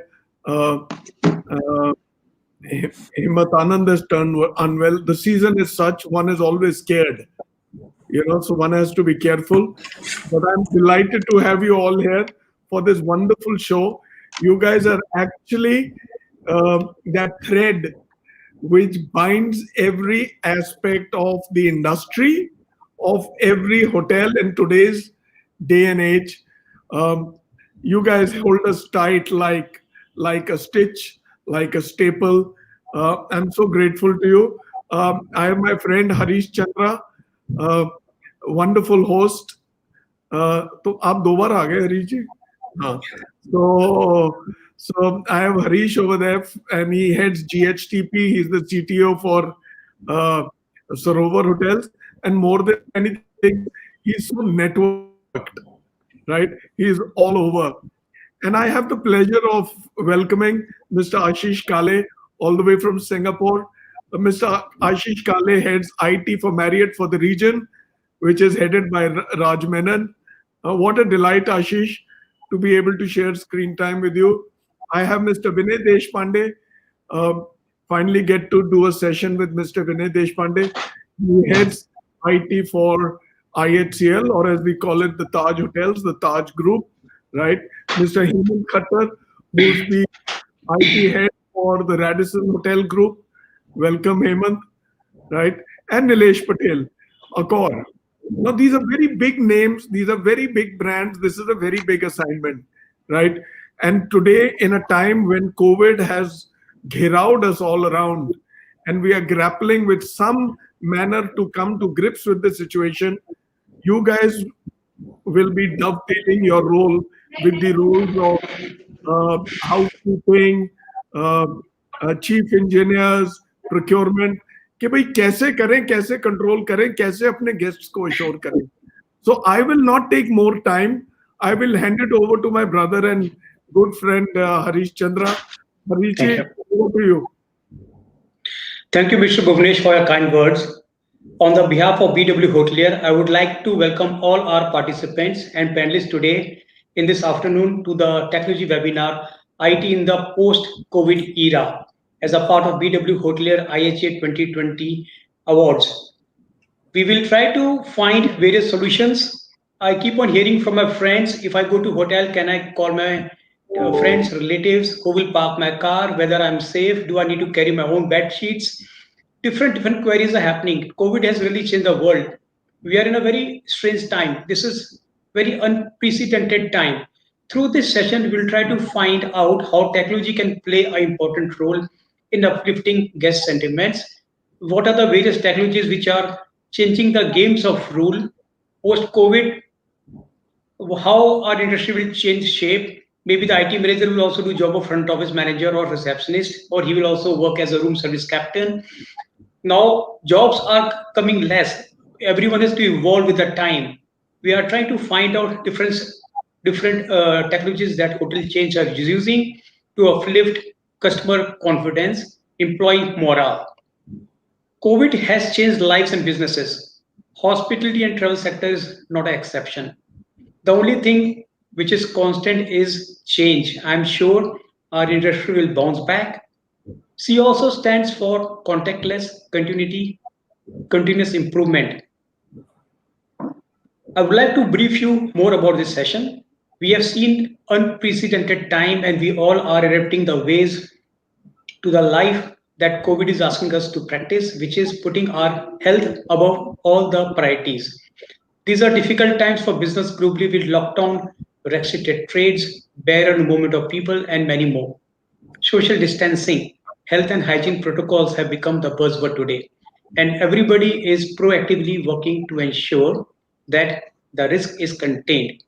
Government, industry bodies, businesses, and everyone is taking necessary steps to ensure continuity. Today, we are attempting to get viewpoints from various hospitality industry IT leaders to highlight the best practices being adopted and the ways and means to assure that traveler, employees, and business associates remain hale and healthy, and how travel and tourism industry can win sentiments of our customers so that we remain in business. Now, I'll start my questions. With the outbreak of COVID-19, domestic and international chains have taken different steps to reduce cost of business, win guest sentiments, and in safeguarding employees and guest health. I would like to know from all my IT veterans what are steps your organization have taken to ensure this. What are the various technologies that your hotel chain has put in place which is helping industry during COVID-19 times? Over to you, Mr. Vinay. Thank you. Thank you, Harish. Before I begin answering the question, let me congratulate Bhunesh and the team for putting up an excellent show. And I've been attending several sessions over the last 3 days. And let me tell you, this is the first time I'm attending, and I'm really impressed. The wealth of knowledge that the guests and are giving is really, really impressive. And it's really kudos to you and your team for putting this together. Thank you, Vinayji. Thank you. Thank you.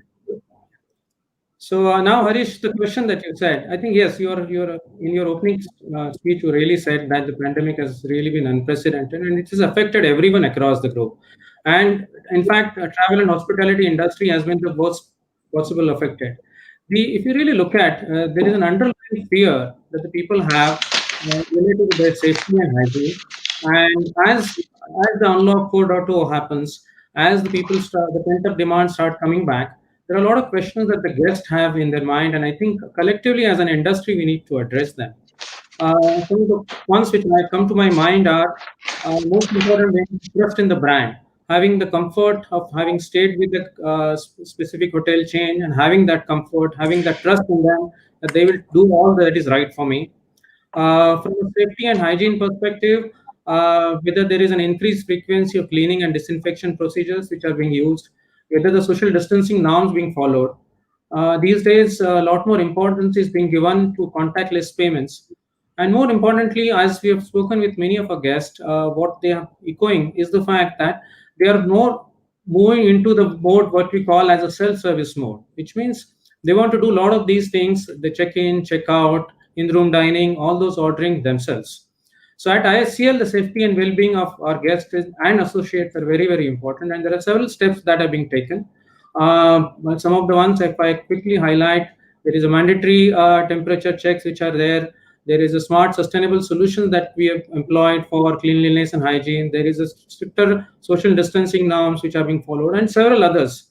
However, I would like to more specifically, since this is a technology session, I want to talk about what me and my team has done in order to address these specific concerns of the guest. And so we incorporated several digital interventions, and that gave birth to what we call as iZest. We termed it as iZest, which stands for ISCL Zero Touch Service Transformation. So it's a combination of several digital initiatives that we have implemented. Before I get into that, and I think many times we get asked these questions in the sense that if you implement some of these solutions, these are a lot of costly ones, and whether you're going to spend time and spend money and all of that. So we actually looked at, when we began implementing this about 2.5 months ago, we looked at various solutions which are available around the market. Many of them are untested solutions. Some of them are good, but they're very expensive. But more importantly, all these solutions require you to actually integrate that into your ecosystem, and that's where the crux of the implementation really lies. So we said that, okay, we will apply a frugal engineering principles, which means we will not spend much, but at the same time, we will incorporate all the key features without compromising our guest service. Right? So we decided the approach of actually building it in-house. We took a help of a startup who helped us fill in the gap that we had, and that's how we architected the solution. Since it was built ground up, the integration and complete seamless transformation of information between our transactional systems and to the digital layer that we built has been seamless. And I think that is what the key in our success is, what we believe. Some of the features, if I may enumerate, let's start with guest-facing features predominantly. We are offering, as the name suggests, we are offering a zero-touch service, which means the guest gets a link in his email or in his mobile, and he finishes a lot of those following the link. He uploads the information, he fills in a lot of the information which typically one needs to fill in during the reg card. And once he arrives at the hotel, there is a mandatory health form that needs to be filled in, and that's all the information that he actually enters, all of that on his mobile, and then he's off to his room. So that's the completely zero touch solution. While we did that, we also realized that there are many guests who may not be fully comfortable. Let's primarily due to the form factor of the phone, and so we also have an option too for us, our solution, which is primarily on an iPad based. So when a guest arrives into the hotel, we give a pre-cleaned, pre-sanitized iPad to him, and he fills in all the information on the iPad using the digital signatures, and from there, that's how he completes the check-in process. The same principles we applied for the checkout as well, wherein the guest either uses his own mobile phone or the iPad provided with the hotel and completes the checkout process. Here we incorporated the completely digital and contactless payment methods, including all cards, all UPI, and everything that typically one uses without having any touch. And his mobile or the tablet, the guest completes the transaction. Same thing we later on extended to the F&B processes as well. Whether it is in-room dining or in the restaurant dining, the menus are digital, the ordering is digital, and that's how the guest today. These are the services that we give as part of iZest. This is primarily from the in-hotel perspective. As also we have realized that, and in fact all of us today, because of the lockdown, the amount of time that we spend on WhatsApp has really increased. Okay, and when we looked at that, we realized that that's a channel which today our guests are using and most likely going to use a lot more going forward as well. So why not have a mechanism by which we reach out to our guests using that method? So now we have launched what we call as an intelligent conversation platform on a WhatsApp, wherein we are in touch with our guests and helping them address many of their queries related to points, expiry, what are the last 5 transactions, how they can use the points, and so on. So that's another additional method that we employed given the current times. And finally, every crisis brings us new opportunities. And our business teams came up with an idea saying that why not have Taj hospitality at your home? Which means, can I figure out a way by which delivering the food to your home? And for that, we decided to use digital as the medium. And we launched what we call as a Cumin. And the entire food delivery today is happening on a Cumin app. And today we are live in 9 cities and growing. And in fact, the success of this has been way beyond our expectation. And the entire business has been launched, keeping digital as the channel and as the reach. And we're very happy with the results. And there are several things that we will be announcing in this platform as we go forward. So Harish, these are the things that at ISCL we implemented given the current crisis situation.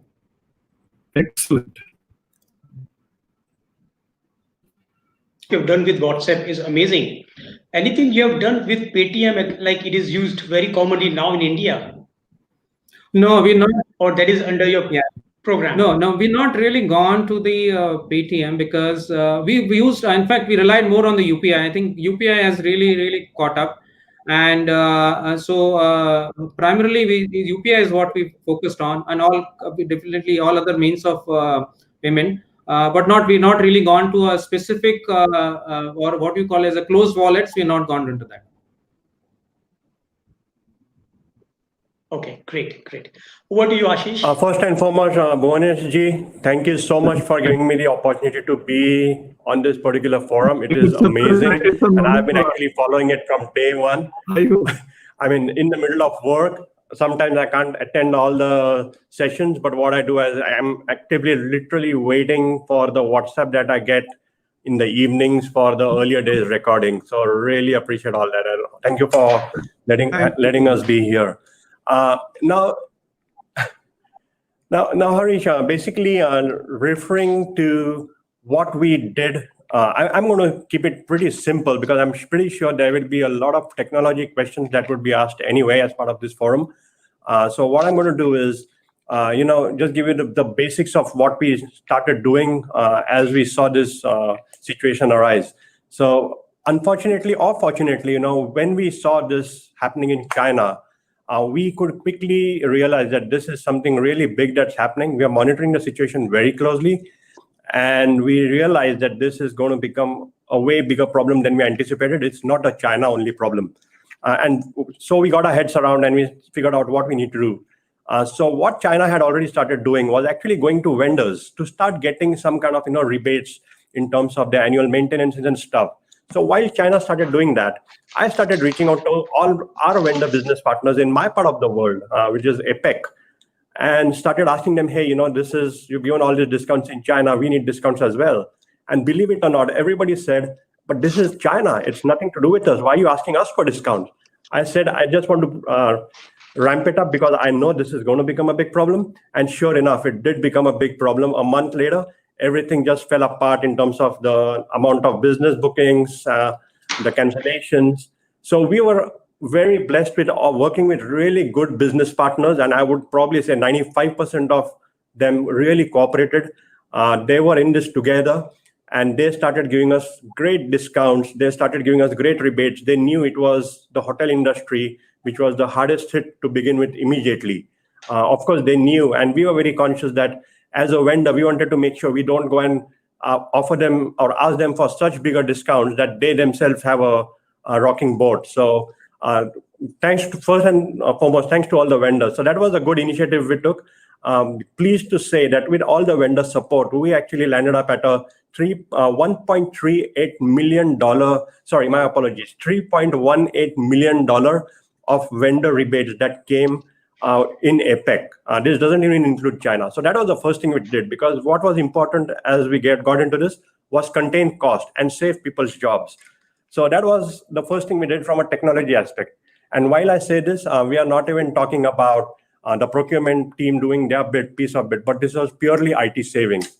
The next thing we quickly realized that we were very closely watching the revenue and the forecast that was on the books. And we looked at hotels. We knew hotels were going to close down at some point of time. We quickly started working with the internet bandwidth providers to reduce the amount of bandwidth that was given to the hotels, because that's a significant amount of cost if you put it together. So the bandwidth providers in India were also very helpful. They understood the situation. They were very generous in offering us discounts. And last but not the least, our biggest aim during this situation was really taking care of people.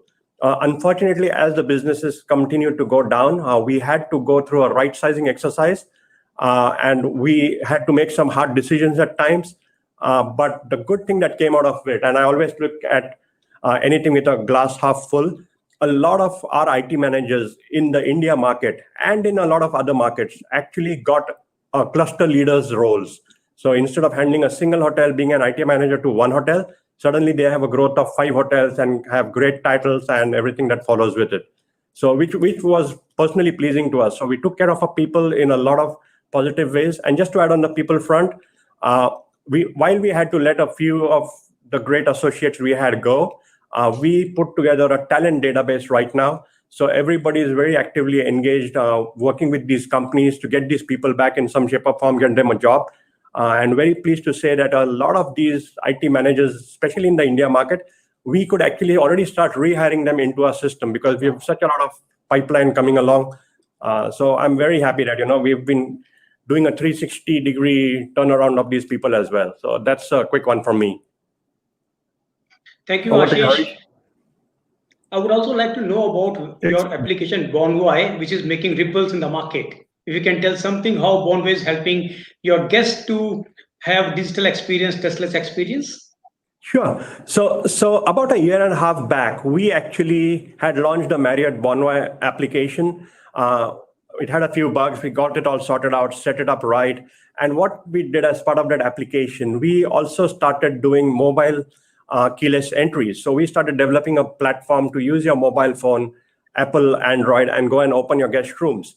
Obviously, nothing to do with COVID, right? We had nothing in mind. We got about 50% of our hotels converted into mobile keyless, or we had the hotel locks BLE enabled. And when COVID came in, we saw all the more importance of having this Bonvoy app play a great role in contactless technology. And not only today can a guest book a room using the Bonvoy app, which is really seamless, he can actually use the mobile key, the phone as a mobile key to get into the room, conduct his check-in. We can actually chat in real time with the associates in the hotel.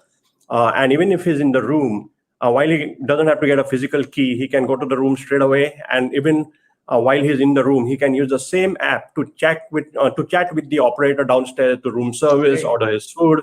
So it's kind of really, it was a blessing in disguise, I would say.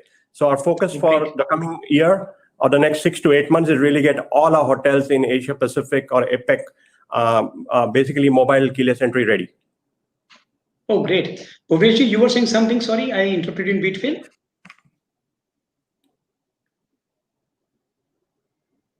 I'm a subject matter nerd. So you guys should continue. I'm not saying anything. No. Okay. Thank you, Bhuvnesh. I'm on. Over to you, Mr. Hemant. Thank you, Bhuvnesh, first of all, giving us opportunity to speak on a larger forum and all, the big people of the hotel industry all are together. Okay, this, I will wish I could do more. Thank you, sir. I will start with, nobody was prepared for this. I agree with Ashish also that we were not ready for this kind of setup, and all of a sudden, being an international chain, their presence in US, Europe, India, APEC, and all that. So we were aware that there's something big happening, and I agree with Ashish what he mentioned. And then all of a sudden, these kind of things and totally business collapsed, and so many people, so many cancellation things were happening and all that, and people were worried. So as Radisson Hotel Group, we took a lot of initiatives with respect to business processes point of view as well as IT point of view also. So I'll take it up first, business processes point of view. There are a lot of, we have launched a 20-point protocol system for better hygiene, cleanliness, safety of earlier, customers were looking for safety with respect to CCTV surveillance or safety with respect to, scanning of machines and some kind of other thing, privacy and all that. Now customers are more worried for their safety as a health, safety, hygiene-based safety and all that in the hotel. So first of all, we took a step, okay, we put a 20-point program, which is for the complete staff within the hotel. At every point, what they have to complete, what they have to sanitize, check, scan, with numerous things, technologies, you call out, UV scanner, those kind, all those things are, in line, coming in line gradually in all the hotels. And then there was a big area, which is like, as you know that once the hotel started opening, the main business was coming with respect to some kind of, social functions, meeting and events. So as a Radisson Group, we launched our own 10-point program for safety and security of guests within the meeting and, events, MICE segment basically for. So at the same time, we worked out a lot of things for our internal customer, which is our staff, which is like our pillar, backbone. We're providing services to, customer, making them feel comfortable, secure. All sort of things like any other hotel chain would be doing similar way, PPE kits, their safety, a lot of training had gone with them. So these all things which were like done by RAG as a company, Radisson Hotel Group as a company, and then in IT front, we have taken a lot of steps, and we have already rolled out a lot of systems. So we were like, this was not planned earlier. So this gave us to think, the food for thought, that all the maximum hotel chains, they were all held up because of this traditional way of technology implemented in the hotels, where I think my colleagues will all accept that, the maximum hotels work on maximum on-premise system and make combination of, cloud-based technology and on-premise. There was a limitation, how will you give access to your own people to work from home? How will you connect people? All of a sudden everything was standstill. Nobody was on road, all transportation stopped.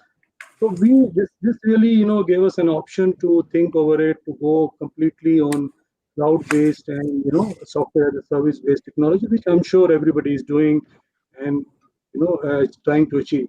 So this was a big learning. And then, yes, we started rolling out a lot of products. First of all, the first step we have taken to enable people, because as a IT, we have to enable IT for people to work on, started giving them something like work from home culture. How will you connect?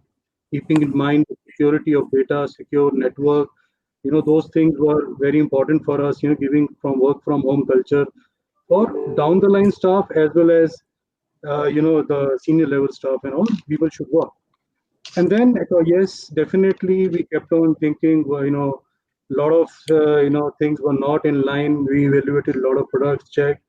And the first thing we launched as online delivery module, we contracted company like Easy Diner and all, which has got, a lot of base with respect to their database, as well as the technology coming along with them. And we have already, evaluated a lot of other products for QR-based in-room ordering, or you talk about, restaurant ordering, digital payments, and these days people are looking for, they don't want to hand over their cards to them, so some kind of online payments, and so many other things with respect to the customer is satisfied.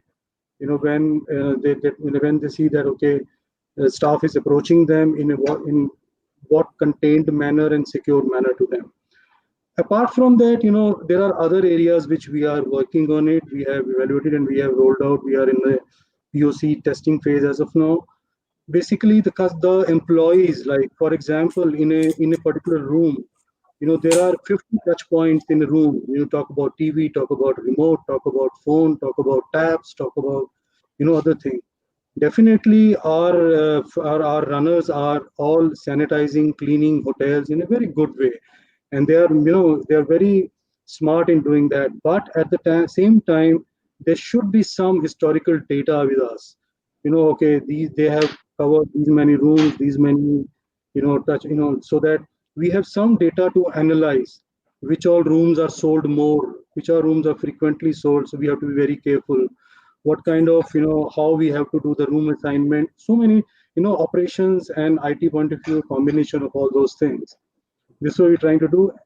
And we, as a Radisson Group, are launching our own product now, which we, during this, pandemic period, what we did, we fast-tracked that particular. We are launching our own product called EMA, which will be the combination of property management system, point of sale system, central reservation system, which is all guest loyalty. It is like unified platform, which will be like a digital transformation of guest journey happening from even at the thinking, thinking of the name Radisson, then you are connected with that particular system in both way, as well as customer point of view, as well as the staff point of view. So many things, because this has given us, and think that, okay, we should launch this system ASAP. We have already rolled out, 28 hotels across the world. Now, by end of this year, we are launching this with all the capabilities of touchless, mobile app,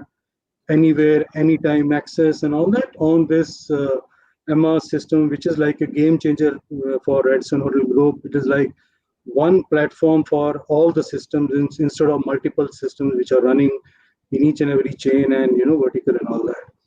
And the last thing I will touch on this question is basically cost cutting, which is a very important thing for everybody of us, and a lot of people have taken this kind of initiative. We have reached out to our partners, and we don't call them as vendors, they are partners. So help us during this pandemic time, help all the hotel management owners. So they have provided us discounts, they have provided us waivers, they have provided us deferral of payments if somebody is not able to give the discount, so that once the hotel is back on the cash flow, then yes, they can start paying. They have given us staggered payment over the period of couple of months. They have given us good feel factor to, okay, fine, we are with you. And we are very thankful to all of our partners who had really supported and helped us with this.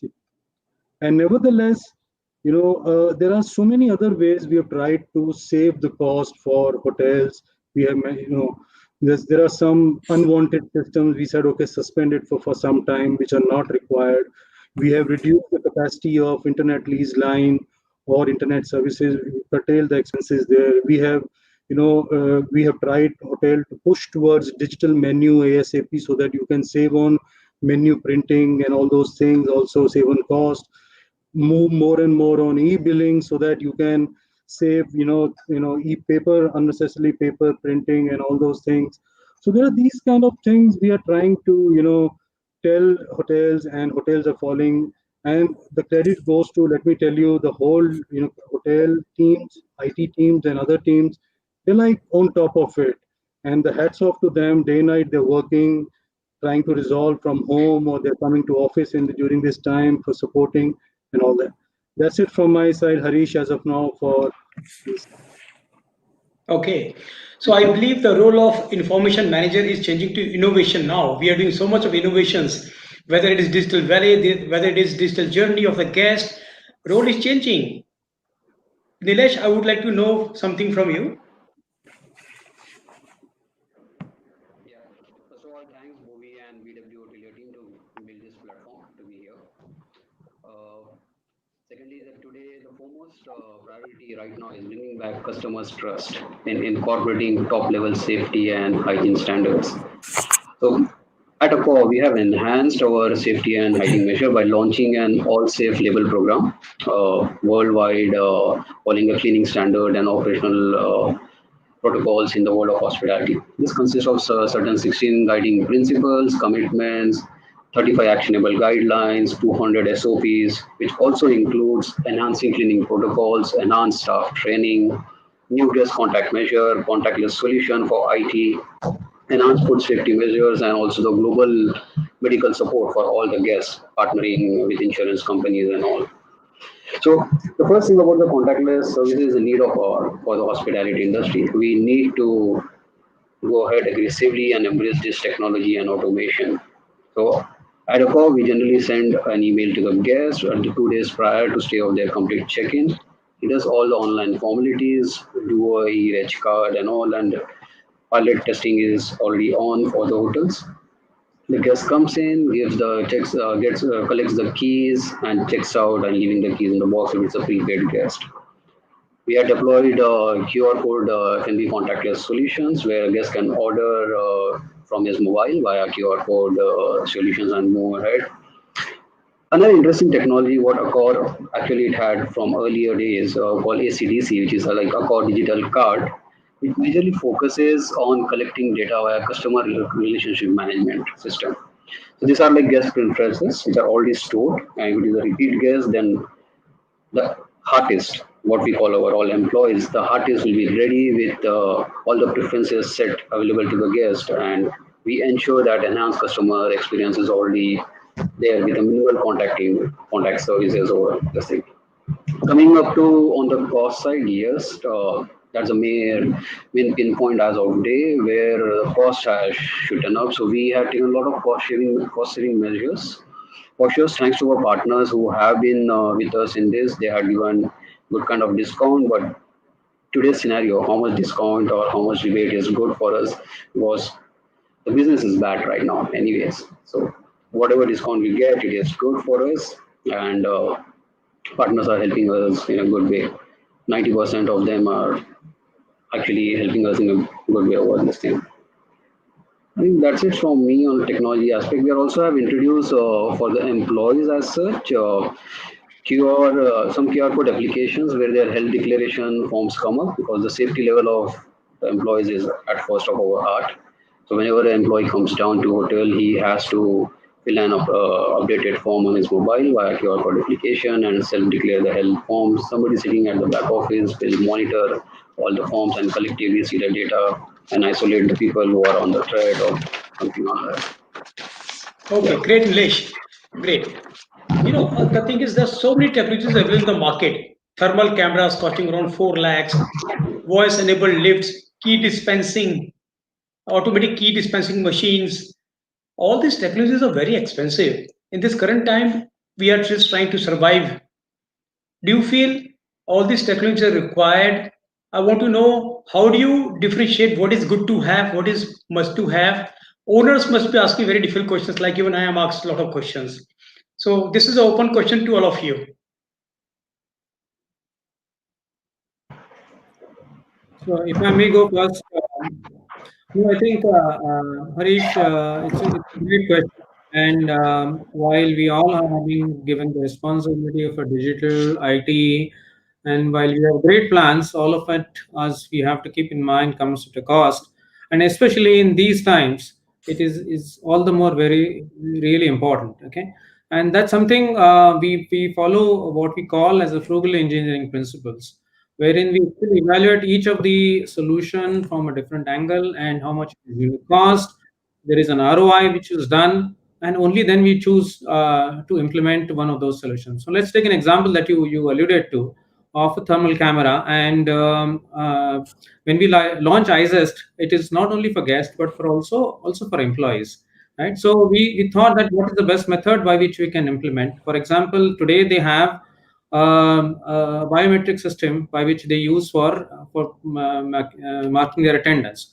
So we replace that with a facial recognition system, wherein the employee walks in, just looks at the screen, and he's marked in. And then even number of times he goes in and out is marked as the first in and the last out is considered as the attendance. Right. When we were doing that, the temperature, we obviously have the stricter mechanism of monitoring the temperature every time someone comes in and goes out. We looked at, as you said, right, Harish, we looked at thermal cameras. They're costing upwards of 4 lakhs each. And then we realized that obviously that is something that we don't want to implement. So what we did is actually we tied up with one of the startups, and they came up with a solution that instead of a thermal camera, I can use a thermal sensor, and you incorporate that thermal sensor into the facial recognition that we have built in. So thermal camera. So what happens is when you actually do attendance, when you come to within 2 feet of a screen, your attendance is also marked. The thermal sensor measures the temperature quite accurately, and we have set up the benchmark, configured in such a way that if it is beyond certain points, an alert mechanism is given, both audible alert onto the screen as well as it is told the information goes to the HR as well. So all of that is again incorporated back into the HR system. So when I look back this as an example, while the costs actually are higher from a thermal camera, it forces us to do the innovation. And I'm also happy to share with all of you is that the startup ecosystem in India is really doing well. And if you really look at it, some of them have come up with great solutions and at a price point that is really affordable. So it's no longer a lakhs, it's only a few thousand actually we could do by incorporating that thermal sensor into the attendance system that we have. So that's just one such example that I can share with you in terms of how we attempted, how we address the cost issue at the same time without compromising on the features. Good innovation, I will say. And we all want more insight from you later. We'll take it offline with you. Any solution like this for guests basically to measure their temperature? Or we need to have thermal camera, thermal guns? Yes, Mr. Khatter. We are talking to, we are evaluating multiple products. We understand that these kind of technologies are very good, but they come with a price, no doubt about it. And during this time and pandemic time, The cash flows are very, controlled as of now. So what we thought is the 2-3 things we were evaluating. We were still, we still have to create a POC for this, proof of concept for this. Basically, we were trying to see, like, every hotel is already running cameras within their areas, like CCTV surveillance system is already running. With some kind of, I agree with what Vinay has mentioned, with some kind of startup and all that, where we met few companies in past and they have suggested us, we can utilize similar kind of, you are already spent capex to some kind of face recognition system where we use the existing cameras, and with some softwares and all the product, we can utilize that. So we are in the process of evaluating this, definitely. And the other thing, what we are mentioning to these companies who are providing very high-end equipment and all that, we are in discussion with them, not finalized yet. Instead of making it capex expensive, heavy and all that, it should be something like opex point of view. Where you can, push the cost to a couple of years instead of paying upfront and all that. But yes, this kind of technology was there already. Let me tell you, it is nothing to do with COVID and all that. It was all there. But yes, COVID has triggered us to evaluate these kind of technologies a little better. That's what I can suggest.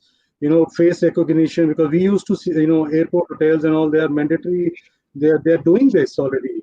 And this was basically for more like customer recognition and customer relationship at that time, or some security measures. But now this will be in a totally different manner altogether, scanning of their body temperature, compliance scanning. That's what I'm trying to, understand. This is like whether the person is wearing a mask in a proper manner or not, even that kind of scanning or some kind of alert mechanism gonna come up with, but using the existing technology, existing spent what the hotels have done. So this is like new innovation coming up from a lot of other companies, which we are evaluating their products as of now. And with respect to other options, what you suggested, expensive, like I think you mentioned mobile key or something like that. These were all things were there. But yes, going forward, this will be one thing, which people will like to use, in a better way, so that you make it completely contactless. Thank you. Many technologies were good to have earlier, but now they are must to have. One of the technology is related to voice, Alexa. If I'm in my room, I don't want to touch remotes. I don't want to touch telephone handsets. Do you feel that voice has big role to play? Because earlier things like Alexa, Google iHome were luxury, but now because guests will not like to touch anything which is commonly used, do you feel that voice-enabled technology, artificial intelligence, chatbot will take some new role, and with time, hotel industry will be using them quite extensively? Ashish, unmute. Ashish, unmute. Sorry, I was actually, can you hear me? Yeah. Yes, we can hear you, Ashish. Okay, I was actually going to add something to the previous question, which was really about, there's so much technology like voice recognition, elevators and stuff, and how do we really purchase them or go to owners and stuff like that, right? I had a bit of a different mindset. So, in my opinion, I always put myself in the owner's shoes before we do any IT spend. And today we are unfortunately in a situation where let's be realistic, right? Owners probably don't even have the money to pay for staff salaries, and so is the hotel operators. So in that case, what I would really look at is really look at small nuggets, really low-hanging fruits, technologies which are really light. And I didn't probably emphasize before, but simple things like QR code scanners, barcode scanners, F&B digital contactless menus and stuff like that. But what is more important in terms of temperatures, for example? Now, I took a very pragmatic view to that. Now, there's a lot of marketing around, contactless thermometers and infrared cameras and all that stuff. It's great. And like you rightly said, it already existed. But now, if you think about it, your occupancy levels are not going to come to 80-90% in the next 6 months, right? It's a miracle if it comes back. And I personally am of a belief. I mean, if we look at the occupancy levels, you're probably looking at maybe 40-50% in the next 6 months or the next 12 months. So when you look at that, you can actually use a typical contactless digital thermometer and take the temperature. You're not going to have group check-ins coming in with 30 people at one time or anything. And if they come in, I don't necessarily think we have to invest in such a lot of money on technology, because clearly the owners don't have the money to pay for it. Neither as an operator you would be willing to put it as a OPEX item. Now, as we see this, the only thing, even if there is a lot of technology which we can use and there is something really great which makes relevance to the business, what I would typically do in such an instance is negotiate a contract which is really a short-term contract and which can be easily broken. Because I'm hoping that this COVID goes in the next 6-7 months. This is all history, and we don't have to worry about it so much as we worry about it right now because there's no vaccine and everything. And that should be the time when, even if we've invested in technology, there should be short-term contracts. So the vendor doesn't have to send you an expensive piece of equipment, and he can already take it back if he's rented it to you. And the hotel doesn't have to continue to use that because he's purchased it, and technically there is no use to it. That's my different perspective, unfortunately. Okay. I totally agree with Ashish on this point. I was about to say that because we need to negotiate. First of all, is it a requirement which will go for long, which is not there?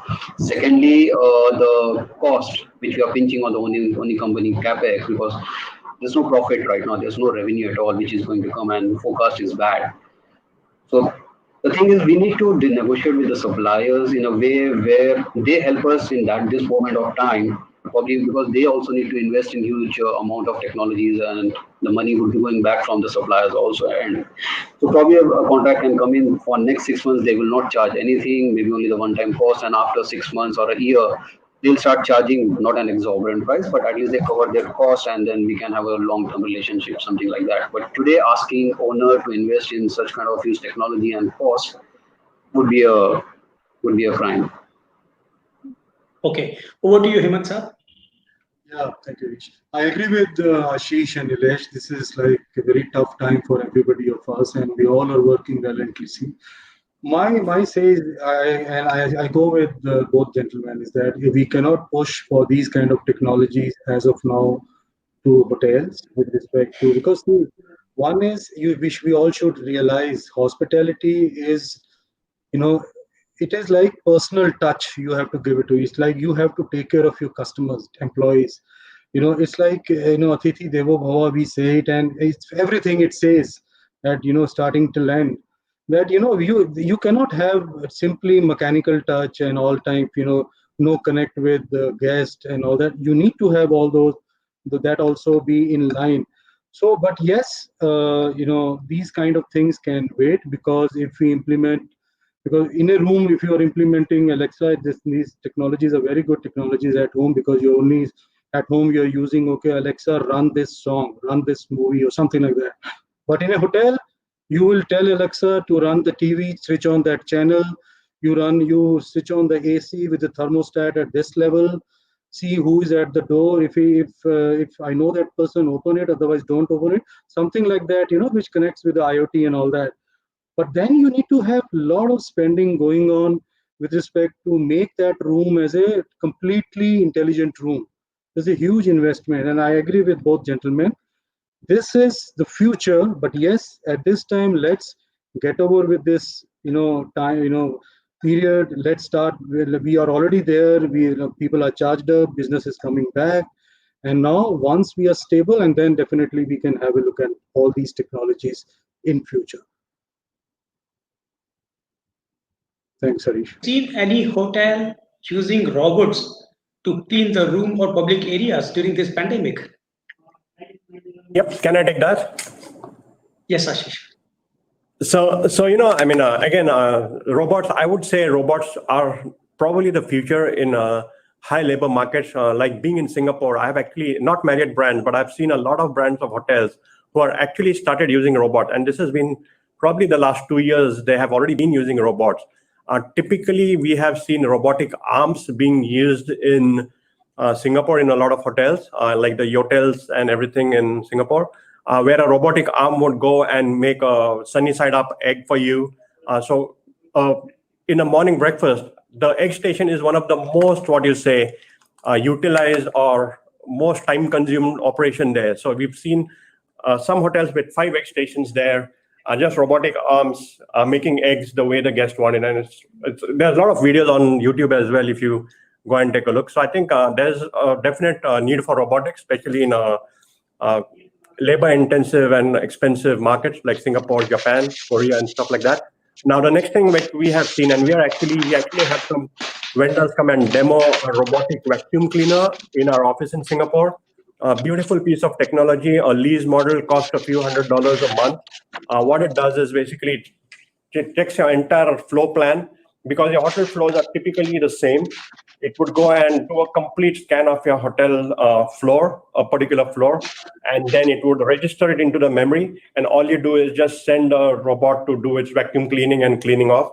A lot of these robots also have just not vacuum cleaners, but also you could actually have sweeping as well. So water capabilities where you can use water to clean the floors as well. Has sensors obviously to make sure the guests are not bumping into it and all that stuff. The beauty of that robotic which I saw was they actually have a hot swappable battery. So as the battery level of the robotic vacuum cleaner goes down, it will send an alert on an SMS to the housekeeping supervisor. And all the supervisor needs to go and take in another battery from the housekeeping department, come and plug in the battery and remove the old battery and put it back in place, and then go back to the supervisor, goes back and does what he needs to do. So these kind of technologies, I think they have a lot of meaning. If you just consider today a housekeeping supervisor or a housekeeping associate is spending hours and hours vacuuming the carpets on floor areas and stuff. So there's definitely future to that, but it needs to be an OpEx model wherein you don't have to invest a lot of money in it as an owner or even as an operator. Lease model would be definitely something the future would be in robotics. Simple stuff, but very effective. Okay. Yeah, We have heard. Extend on what Ashish has said. No, I completely agree. And I think, and this is also related to the previous point, whether basically there are a lot of technologies which are available, many of them are applicable, but at what price point we introduce to them and what is the ROI on that, I think that is the real critical part of it. And while robotics is there, as Ashish has said, maybe like in India is not necessarily a market, at least in the near term, wherein the cost of labor is not so high, wherein the robots are relatively costly. However, where I see a lot of utility is Harish, you mentioned about IoT, and I think IoT has a lot more utility in India, and that's something we can look at. The sensors and the edge servers of today doesn't cost you much, and you can actually gather the data, run an analytics on top of it.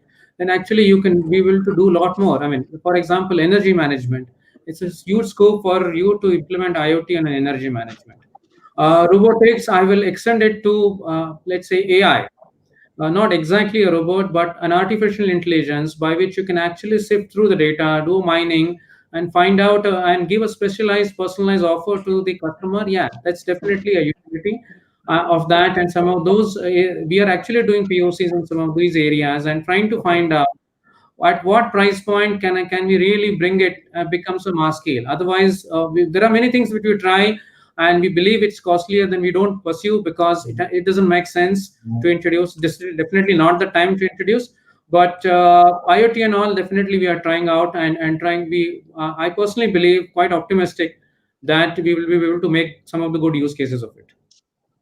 Okay, great to hear about your different technologies which are related to guests. I want to know what we have done for our employees, for our business associates, in terms of social distancing, in terms of contactless.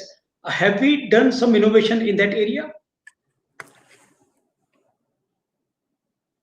Go for it. Okay, Nilesh, please. Yeah, so for our employees, Accor had actually launched a new comprehensive safety guideline and training program to ensure all employees worldwide have the skills and education necessary to protect themselves and our guests also. Online trainings, classroom training at each property has been mandated.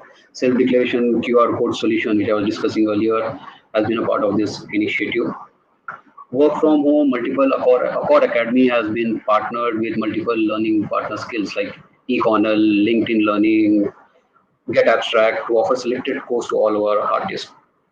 Now, coming up to the contactless solutions, as I said, the QR code for health declaration form, scanning at the entry and exit, These are certain things which we are following strictly at the hotel and currently. And all safe label program, what has there's a certification which is carried down by Bureau Veritas.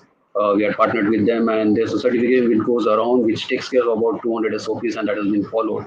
And security hygiene officer has been selected, and also officer what we call per hotel, and they also take care about employees well-being and everything. So these are parts of initiative what we are calling at our group right now.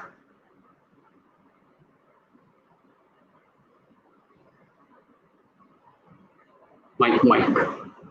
Harish, your mic is mute. Please. Okay, in the interest of all the audience, I would also like to announce that STG has done something great for employees. Many of our IT fraternity members are on furlough or they are working leave without pay. They have done an initiative where all these IT fraternity members can go to a website called as careers.stng.org. They can upload their CV, and a lot of vacancies are posted there. I think this will make this is a good initiative which will make life easy for a lot of hoteliers. Now, over to you, Mr. Hemant. You were saying something? A couple of things. I second with Nilesh what he mentioned, and apart from that, I just want to suggest you that HAI Hotel Association of India has also signed up with Naukri.com now, with respect to all the employees, the ex-employees or people who does not have job and all that, they can apply there directly. As a RHG group, what we did, we were more. Couple of things we did, like clustering of as of now, we're trying to put more and more people, they have to come back to their job stream and all that. So we are doing clustering, multi-skilling. A lot of training is going on, e-learning training and all going on for them. And what we did is Radisson Care and Radisson Thank You for all of our employees across the world. That means that we thanked our employees at this time. They stood with us, they took care of our customer, they risked their lives. They're like COVID warrior for us, let me tell you. Like hospitals, they are the basically front runners. They're on shop floor running day to day, all these things. So we did a lot of things for them. Radisson Care is one thing where we wanted to reach out to a lot of people, employees, families, people who do, laborers and all that, where we can feed them almost 60 lakh packets we have, given it to people for people who really need it at that time and all. So there are a few things what we did for our employees, And the one last thing I'll talk about this point is that we are growing talent within our group only. We have made a practice first. The people who are working for Radisson Group will get a chance to work for Radisson Group, and then only we'll look for somebody else outside. So we are growing talent within our group so that they had helped us, they worked with us, they should get the better chance. But anyway, we are also taking people from outside in case that talent pool is not within additional talent pool with us. So we are looking outside. So that's it, Harish, from Human Capital. Okay. Okay, if I may add, Harish, I wanted to share an interesting POC that we're currently doing for an employee, and I think this is primarily for the pandemic. What we are doing is primarily for social distancing and contact tracing. What we are experimenting with one of the startups again is having a wearable which the employees wear, and we can configure the social distance that they need to maintain. So based on that, if the two employees come within that particular distance, let's say 6 feet, their bands will vibrate and they will actually know, okay, they are following that, number one. So that's how we're managing the social distancing part of it. And using the same variable, we're actually capturing the data in a cloud base and analyzing. And at the end of the day, we can actually, unfortunately, if any one of them has tested positive or has some issues, we can actually able to do the contact tracing about all the employees, others who have he's come in contact with, because each one is wearing the band and we are able to pinpoint who all are with there. We will able to do that. So these are again in the POC stage. Some of the results have been really encouraging, especially one of the interesting things, most of the people have come back and say that, yeah, that it forced them to maintain the social distance because otherwise the band will vibrate. True. Agree. This is a great initiative. You're using startups to the core. It's very good. Basically, you're helping in cutting the cost and giving opportunity to the new startups. Actually, this is very good. We will like to connect with you later on this. Mr. Bhuvnesh, now we have few minutes left. Do you see that we have some time for question and answers? We have some questions on the Yes, chat. we do, but I'd like to know, you see, people want to know from Ashish that what is it that Marriott is doing all over the world, especially his region, in terms of best IT practices which he has brought into India, which are not there in India, or which he also thinks can be brought into India. So best IT practices. So sure, fortunately, I've been blessed with dealing with a lot of countries. So I've seen a lot of best practices in other countries. One of the things which really comes to my mind, and again, this is digital transformation, you can call it, which is a product which is, a vendor entry system. Today in the back office, if you see, you are stuck with a traditional security person who is going to fill in a chit for you and do what you need to do, pick up the phone, talk to whoever he needs to visit within the back office area, and then security will let him go, trace this person down and let this person go. So one of the technologies I actually saw in Australia, which we are piloting in Japan and Korea as well, and probably we'll do it in India as well, is it's not an expensive technology. It's probably about 40,000 rupees. One-time cost, that's about it. But what it does is actually helps you. It has the ability. It's just an iPad, and it gives you the ability to actually get this vendor who's at the back office area or who is wanting to visit an associate within the hotel to scan his face, and it will immediately send a message in terms of SMS or WhatsApp, whatever you define, to the relevant party who this person needs to visit. And once this person gets an alert, he accepts the thing, he would actually get a digital QR scanned ID, which automatically becomes his ID with his photo on it.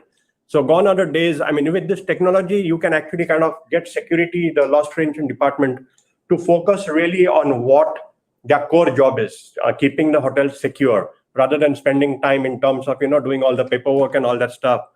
And then this visitor can go and visit the associate in the back of his area. Once it's done, this scanner will automatically detect that this person is out of the hotel. The associate gets an alert that your visitor has departed the hotel. So security, so it's a lot of times, because we see a lot of these visitors would wander around various departments talking to multiple people before they actually make their way out of the hotel.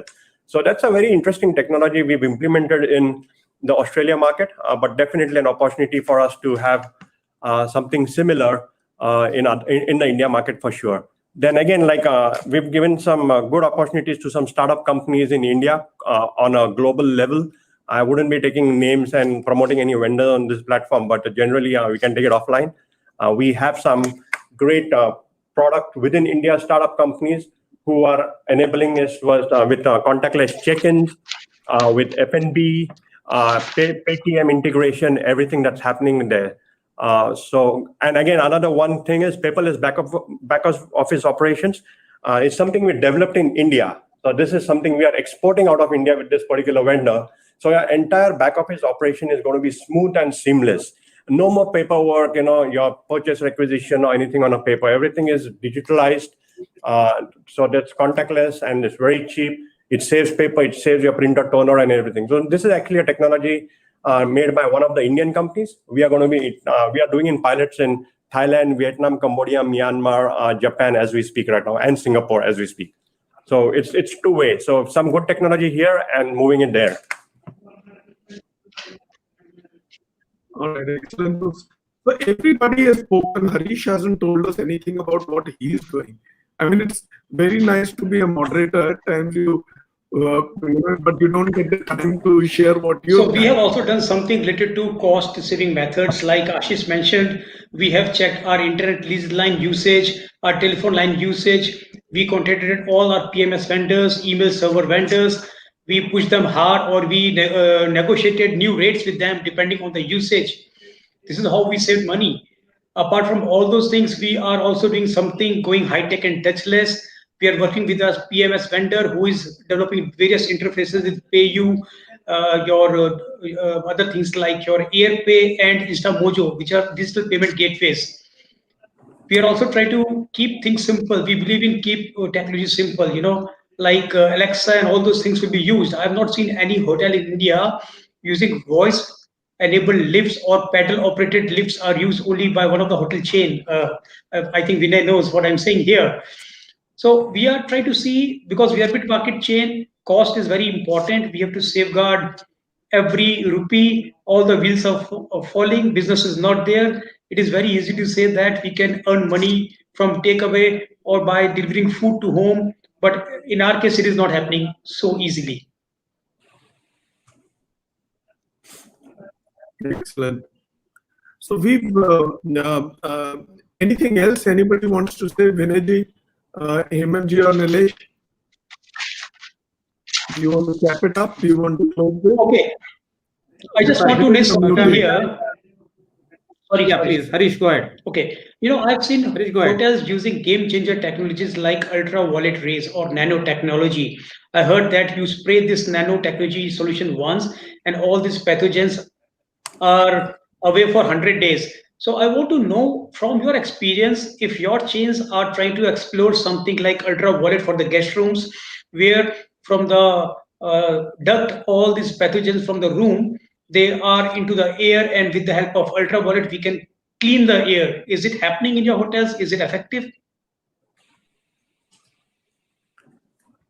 So maybe I can just chime in. Again, this is really more of an operations initiative, but Marriott as a company, we obviously have all these a huge checklist of sanitization that needs to happen, and obviously this is one of this. Now, one of the things with the nanotechnology spray that you said, which kind of is something that we have seen a lot of supermarkets, shopping malls, and even hotels being using it in Singapore.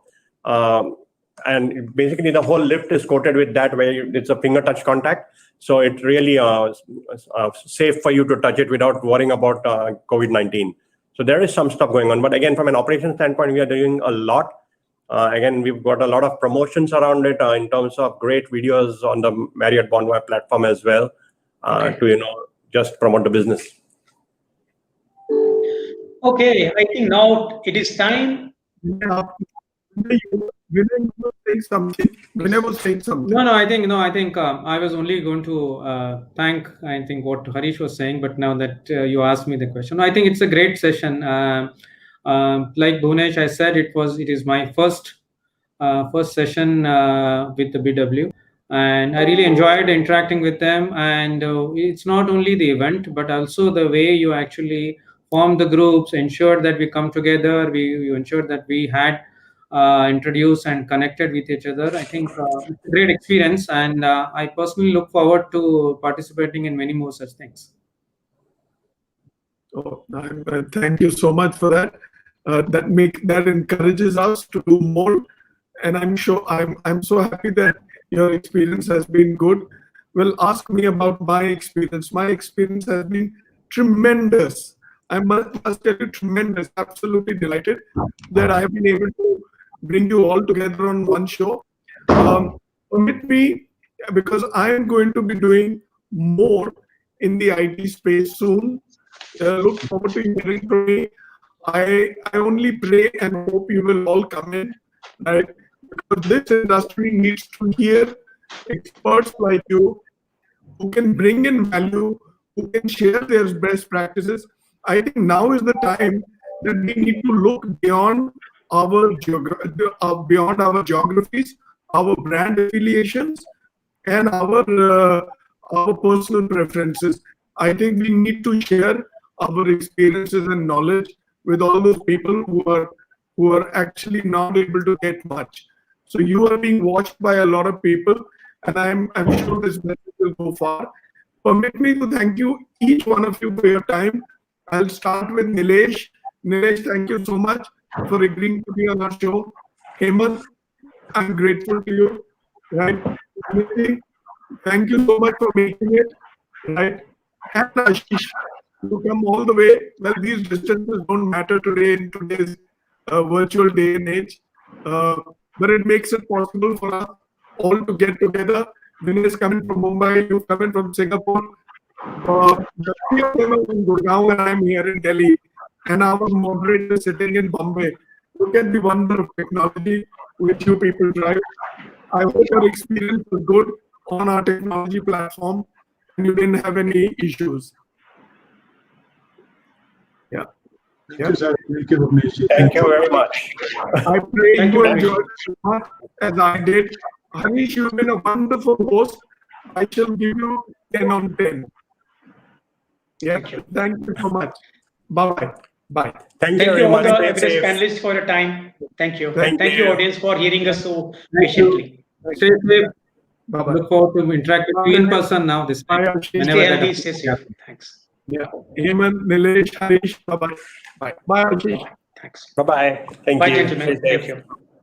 Thanks, Bhavna. Thank Bye-bye. you. Thank you. Thank you so much. Thank you. So, well, ladies and gentlemen, with this, we're going to be getting on to the awards bit in just about a minute. Let's view a couple of AVs and we'll see you back. Thank you so much.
Customers from across India and the world have been leaning on us for over 75 years. Blue Star, built on trust.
BW Business World presents a rich legacy of curated events that enable conversations on policy issues in India. Because of the state of our cities, we have no option but to build smart and resilient cities. Digital India is more for the poor, underprivileged and the deprived. Covering a range of topics, BW Business World events look to create a strong narrative around smart cities, digital India, healthcare, Swachh Bharat, human resource issues, education, banking and finance, among others. The world is fast changing. Best practices are available now on the net. Vikas development पूरी राजनीति में ये focus बन गया है. BW Business World events provide a speaking platform to the voices that matter.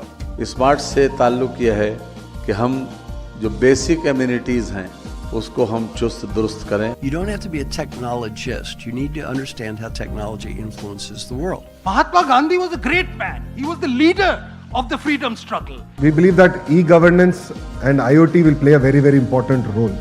BW Business World is an excellent exhibition platform that helps you showcase your services to the right audience. To be a part of our legacy, write into us at partner@businessworld.in.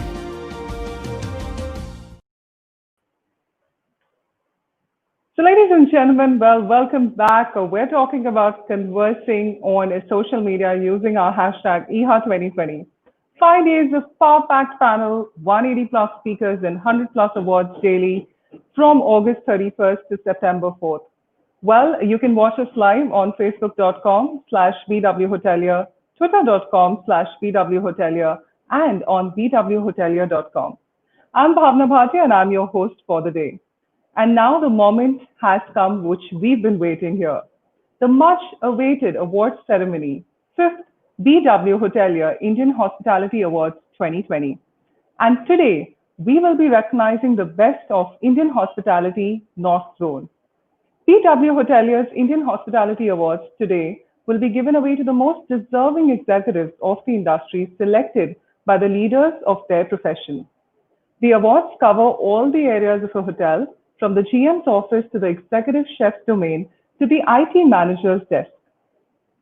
The phase 1 of the selection process included inviting nominations online.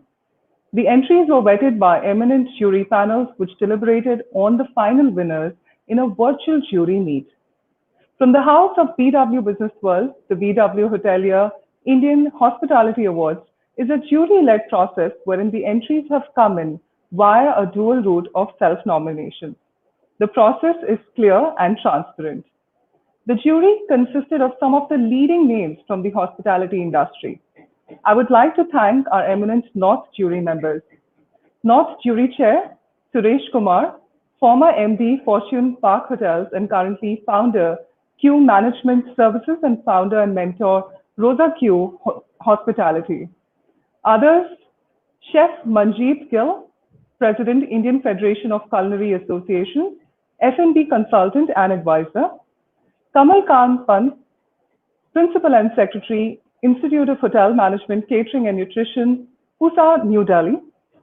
Naveen Jain, former President of Dewitt India Hotels and currently Managing Director, Nobel Knowledge Service. Sanjay Sharma, former Market Vice President, North India, Bhutan and Nepal, Marriott International and currently founder and CEO, Blue Sal's Hospitality. Sunil Gupta, former CEO, Welcome Heritage Hotels and currently Secretary General, New Tourism Foundation. And Hemant Medirata, former Senior Vice President Sales for the Oberoi Group and currently founder, One Rep Global. Well, ladies and gentlemen, let's quickly have a look at what our jury has to say. May I have the North Jury AV, please?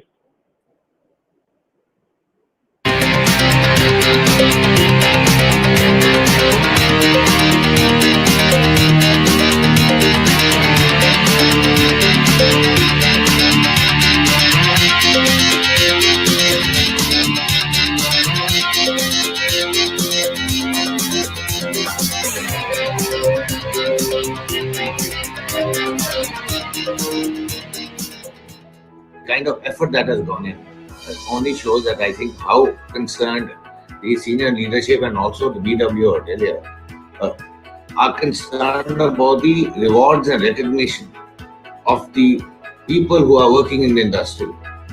I am so happy to run through the entire process because I think for the first time in many years I found that already many of the entries have already been filtered. So the senior jury of the region that I worked very closely, I realized that I think so much of work has already been put into this business. So the focus that each individual jury member can give to a very targeted numbers has been absolutely brilliant. BW Hotelier is very, very productive and informative. for the people for the professionals. I was a jury member before also, and many other awards, and which we sit together and we see all the background of every professional and the credentials and all that. But I found it very interesting now to do it online, and we got the information. You are sitting alone, you are finding you're doing your own research about any professional. I found it very, very interesting, and it's very, very fair, that every individual is giving his own opinion as a jury member, and then finally it is, collated and the average means are taken out and all that. I found this method and the way it is done this time in 2020 is very, very fair, and I think the best will win. It was a privilege for me to be a jury member for the Northern Region for the second year in a row, and I have been impressed the kind of improvement that I have seen in last 1 year in terms of nominations.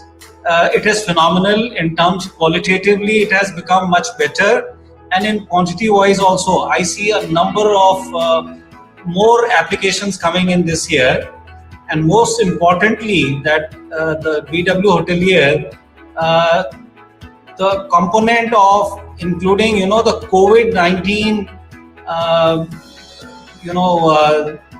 the arrangement that hotel managers made for combating the COVID challenge, those questions, I think that was the icing in the cake in this year's jury criteria.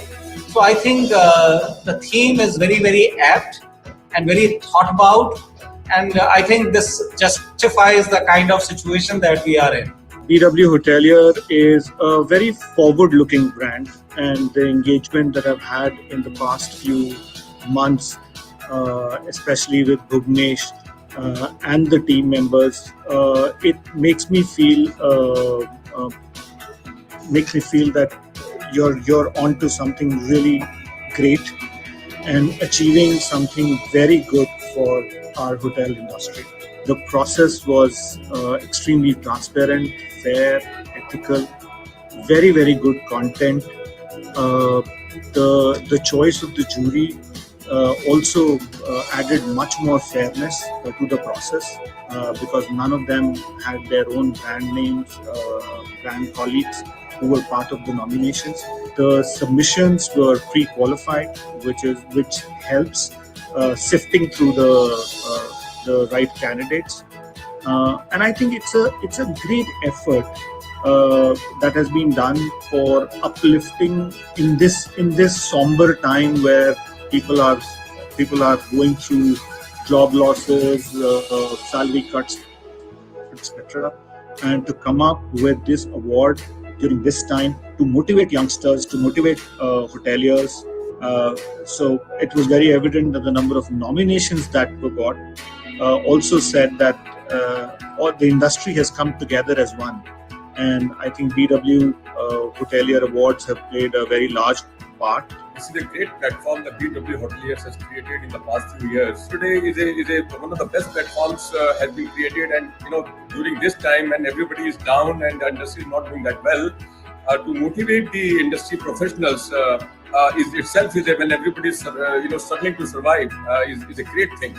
And the kind of number of nominations which have been received, over 900, it shows the strength of this BW Hoteliers platform. To collect together for 5 days, as Bhuvnesh mentioned, about 18 panel sessions, more than 100 speakers, and regional juries, and then more than 100 awards. It itself shows that a lot of homework has been done on this. And this will definitely give a lot of support to the young hoteliers who have been writing about their achievements. And I have seen in these candidatures, this includes the properties located in remote areas, and they are competing with the metro properties. And so it means they have done some good job, and some winners are also from these remote properties. I'll try to articulate it in one sentence: unbiased, unconditional journalism for creating content for professionals in the hospitality business. This is what I treat BW Hotelier publication, you may call it. But today, over a period of time since it started, it has become a knowledge center for sharing ideas, sharing best practices, and at the same time rewarding those individuals who go out of their way in creating a mark in their businesses and their professional careers, which everyone has come a long way to reach where we are all sitting together. If you look around the jury today, none of the jury members have got any affiliation or a single member also nominated from within their organizations. So everyone is coming from a background or a company which has no members in there, no affiliations to anyone, and totally unbiased structure of jury. I thank all the jury members for teaching me as well for a little bit what I didn't know before. Thank you. The way I see BW Hotelier is that it's a platform which is trying to create equal opportunities for the entire trade in terms of hotels which belong to the large brands as well as the independent hoteliers of the far-flung areas. One of the good things which I see in this is that it gives very fair and square opportunity to each candidate to answer the questions at par. Each candidate had the similar opportunity to answer or reflect on their performances or whatever they've done. Secondly, I think the entire jury has been very, very transparent in scoring and discussing. If one scored, somebody had, or somebody wasn't, it was well deliberated, discussed, and arrived at as to why a person. So a winner is a true winner in this case.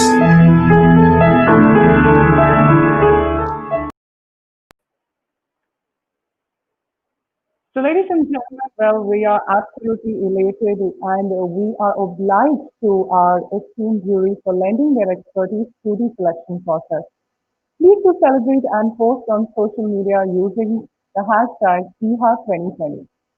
Before that, we would like to once again thank our partners who've made this event possible. Our associate sponsor, Blue Star. Can we have the Blue Star AV, please?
Customers from across India and the world have been leaning on us for over 75 years. Blue Star, built on trust. Thank you so much, Blue Star, for being our associate sponsor. Well, now I'd like to thank our beverage partner, Beanley. Can we have the Beanley AV, please?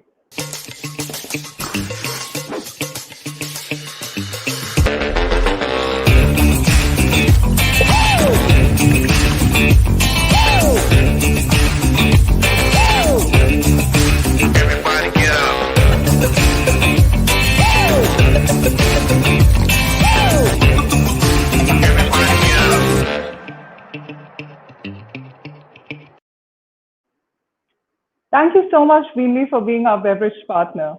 Well, now I'd like to thank our knowledge partner, Indian School of Hospitality. Can we have the Indian School of Hospitality's AV, please?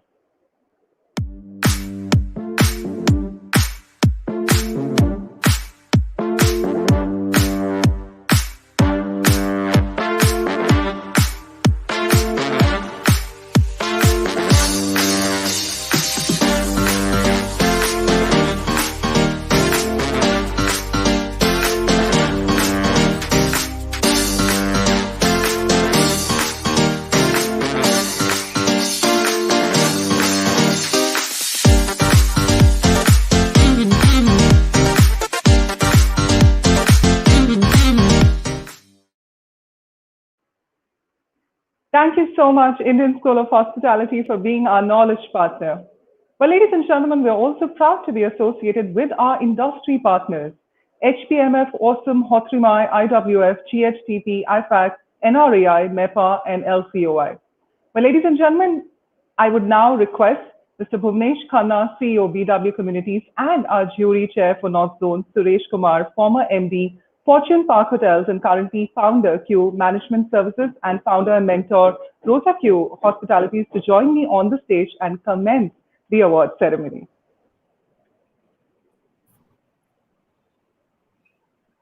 Thank you so much for joining, Suresh and Bhuvnesh. Thank you so much. Thank you, Bhavna. Beautifully done. Hi, brother. How are you? Hi. How are you, sir? All well. All well. थोड़ा सा screen पे नीचे चले गए हो आप। हाँ, या कुर्सी ऊपर कर लो या स्क्रीन नीचे, बढ़िया हो गया। हाँ, देखो जी, जैसे कहोगे वैसे कर लेंगे। हाँ, वो बढ़िया है। So, Mr. Kumar, we'd love to hear a few words from you, please. So, listen, before Mr. Kumar starts, let me start. Sure, So, sure. lesser said about Mr. Kumar, the better. Mr. Kumar is a legend. इनका नाम है सुरेश कुमार। ये state level cricketer भी रहे हैं। ये मेरे घर से मतलब आधा किलोमीटर भी नहीं रहते हैं, बट अपने शोबे में इनको वो महारत हासिल है जो बहुत कम लोगों को हासिल है। He is a legend of his industry. He has done so much. He's had a career with ITC. He has made so many brands. He's headed Welcome Heritage, he's Fortune Hotel, Fortune Parks Hotel, सब कुछ किया इन्होंने। But इनकी एक खासियत है, ये यारों के यार है, और इनके जमीन जो है वो पाँव जो है वो जमीन पे लगे हुए हैं। He's a very humble, very modest, and a very loving man. With a birthday on 8th of February, he's barely 3 days apart from me. No wonder हमारी वो जो रग है मिलती है। So I don't do that often, but I'm very fond of him, like I'm fond of so many others. Gautam, right, Anil Chadda, ये सारे ITC के हो गए। आज से इतने हैं, Rohit Khosla, right, Prabhat, all of them, Neeraj. So all these boys, Sanjay, वो पहले मैरियट के थे, Sanjay Sharma. So these are all wonderful hoteliers. ये पिन स्ट्राइप सूट पहनते हैं, फॉर्मल कपड़े पहनते हैं, कड़क होते हैं, बट अंदर से दिल इनका इतना मुलायम होता है। वो राजीव कौल को देख लो आप, केबी गचरू साहब को देख लो, सब हमारी जूरी पे हैं। हेमंत ओबरॉय, ये सारे के सारे लेजेंड्स हैं।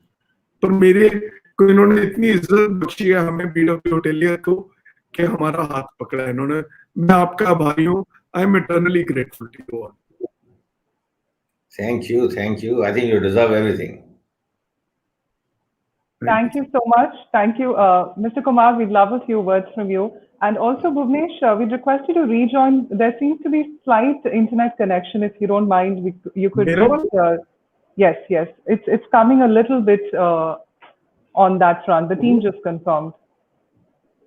Oh. So, meanwhile, if you could get Mr. Kumar to say a few words, please. Yeah, may I? Yes, please. Bhuvnesh, thank you very much for putting up an excellent show. I have never seen a platform of this kind, this scale, ever in my career and the years that I've lived so far. So, first of all, compliment to you. And Bhavna, I've been watching you of moderating the last few days, and I think absolutely brilliant. There are many in your team who deserve not only a pat at the back, and I think I have become an admirer. So I have actually stored most of the numbers now with me. I've never seen so much of in-depth understanding and so much of detailing into even formatting the format for nominations. I must also compliment all the nominations that have been filled. And I think also such individuals who are actually running the industry today. There is lots that I have learned. There is lots when we went through each and every format. And I think there were questions ranging from 13 to 21. And I think the answers that we found were very well articulated. I think it also displayed tremendous amount of clarity in as to what is required. And I think this during COVID stages of life where none of us has ever experienced, the way that has been handled by the industry on field, on ground, is absolutely laudable.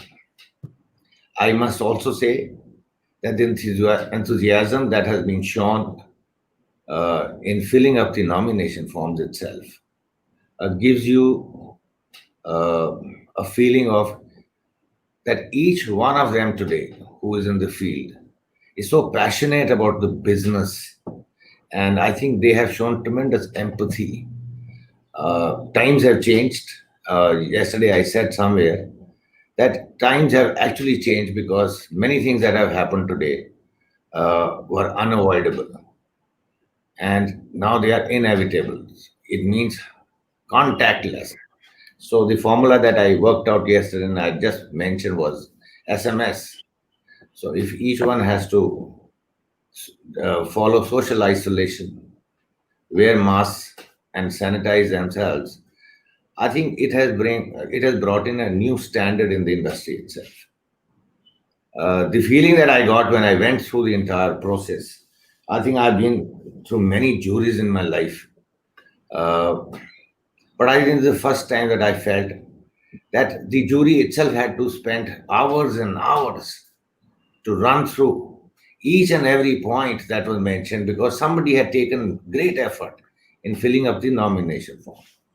I will be missing if I don't compliment Dilip Puri and his school. The amount of involvement that students at this age have also gone into this. I think this was a Herculean task. God bless Bhuvnesh and his team for actually carrying it through. It not only shows perseverance, persistence, but the stamina. It requires tremendous amount of physical and mental alertness to bring a platform of this kind. And I must compliment once again to say that when I shared this with somebody yesterday, I was saying that I think this is unprecedented. So is the virus. But I think the effort that has gone in, I think you have already occupied a platform in this country or maybe internationally that I don't think you need to now let it ever slip. There's so much of emotion that has gone in, so much of effort that has gone in, so much of enthusiasm. And I think the best part is that it is absolutely clockwork. When you say 5 to 4, I think you are there. Sometimes I find it very difficult at this age of mine to be now governed when I am not wearing a tie to such timings. But I think the effort of the host and the team makes you actually guilty if you're not there on time. With these few words, I would certainly say that the race in which we were looking at each function, I think they were just 19-20. So when you're looking at the applications, they were so close to each other. Maybe sometimes they just lost it by averages itself, by points. So I don't think the nominations that came, I think in my mind, they're all winners because they have actually been absolutely brilliant. There were new minds, new mindset. There was a growth mindset rather than fixed mindset. I think when I look at all the criteria and parameters, my compliments to all participants who have actually given their nominations. And I'm very proud to see the quality of the professionalism that has been displayed and what we could make out from the forms itself. God bless everybody. In life, there have to be some winner. But as long as you compete and you are in the track, so once you are on track, you have already reached there. It's a question of seconds when you may lose on 100 meters. God bless everybody. with our blessings for the industry. And I think industry is ready and resilient to face this and run through this. I do not know for how long will it last, but I'm sure we will last forever. So you need to outlast and outlive this pause that we don't need to. Thank you so much. True. Thank you so much. Bhuvnesh, we would like you to say a few words before we commence the awards ceremony. I've said quite a bit. I think we need to just dive into the ceremony. I think the IHA, the purpose of IHA, let me, now that you've just said it, we started the IHA in 2015. From the very beginning was, do not compromise on your values, on your ethics, on your morality. If you do, then an award is not an award. It is a saleable commodity. Then might as well call it something else. I went to the shop and bought one, right?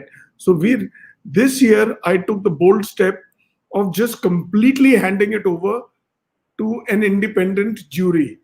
I have had, hand on heart, I have had no influence, never.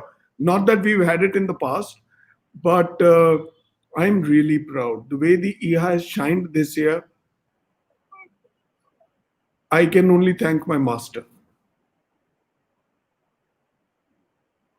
Absolutely. Thank you so much. Thank you so much for that. Now, ladies and gentlemen, it is time to start the awards ceremony.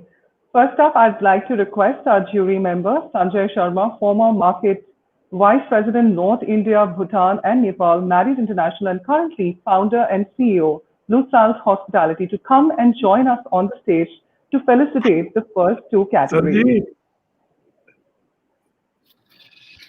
Thank you for having me. Thank you, Bhavna. Thank you, Bhuvnesh, Suresh ji. Thank you. And a big namaskar to everyone who is viewing this online and offline at a later stage. It's an honor to be part of this great event of 5 days which has gone, and probably even more when the jury was meeting. Yeah. Me and Ajit, we were talking yesterday evening. I said, imagine these legends, these senior hoteliers spending midnights. I mean, they've really toiled. I remember Suresh sir, हमारी बात कब हुई? 1:15 तक हुई रात को, right? कि मतलब किसी चीज पे अटक गए. इनफैक्ट ये तो 3 या 4 बजे तक इन्होंने अपनी सारी एक्सेल बनाते रहे, करते रहे, हर चीज की हुई, डिटेलिंग की हुई. So imagine the amount of, you see, all the winners won't realize the rigorous process through which each nomination has gone through. I was telling Bhavna, or who was I telling? That girl from Pune, from JW Marriott, कि वो गन्ने की machine होती है ना, उसके अंदर लिखती है हर application.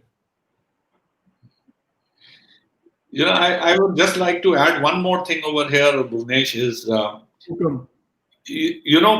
something which really touched me is that in the past, and like Sureshji and everyone else on the jury, there were so many panels you have been part of, so many juries you have been part of, where we had the opportunity to interview the finalists face to face, where you could feel the emotions on his face, body language, X, Y, Z. In this particular platform, every word was filled with emotions. Every word said a body language. And how this whole process has been put together, I mean, honestly, nobody felt the actual person is missing. We have learned a new way of life on how to be connected virtually in business. But putting it to this magnitude, hats off and chapeau to your team who has worked tirelessly. To the team, Ajit, Prerna, Dilip's team, everybody, it's an effort of collaboration. Dilip has been my immediate boss. I have learned a lot from him and continue to do so. But one thing is sure, that wherever he puts his hand, he pushes you till the edge. Unless you don't become a winner, he doesn't leave you behind. True. He's always created the winning teams, and I'm proud to be part of one of the winning teams which he made. And absolutely, and a special word for Ajit and Suresh sir's Namita. Yeah, I think so. So, Being challenged technologically, because working from home, I thought we were lucky to have done this. So I think it's been a great learning itself. Great learning. Sure, thank you so much. Now, ladies and gentlemen, with this, let's start with the first two categories of the awards. First up, the Hotel Manager of the Year, North Zone. Could we have the winner, AV, please?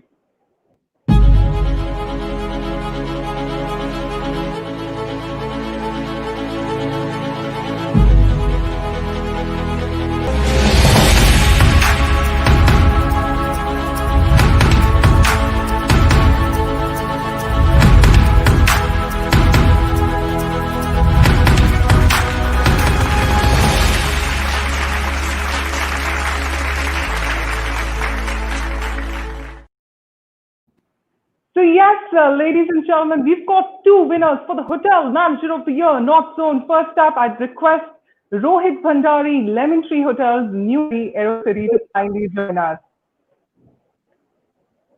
Rohit Bhandari. Ladies and gentlemen, let's give him a huge, huge round of applause to Rohit. And Rohit, we request you to kindly unmute yourself and come on the screen. Unmute and open your screen, Rohit. There you are. Great. Rohit, if you can hear us, requesting you to kindly unmute yourself, please. Rohit ka signal weak hai. I believe so. We'll wait for him. Back-end team, can you unmute Rohit?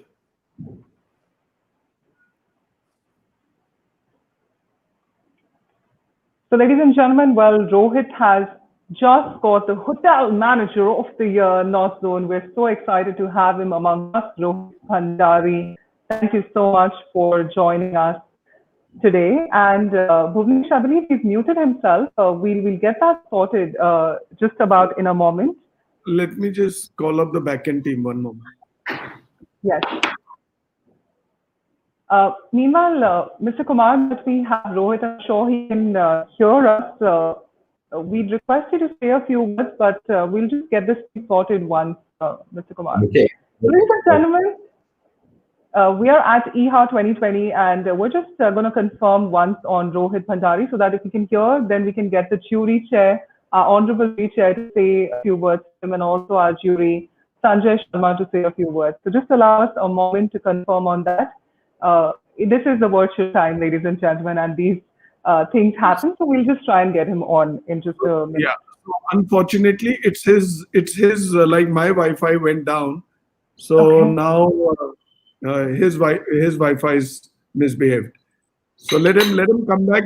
We'll wait for 2 or 3 minutes, and Can you replay his category again, Kunal, so that the world can see Rohit. Give him time. I want him to make the most of this. Sure thing. So can we have the winner, AV, please? Kunal, dobara play kar do.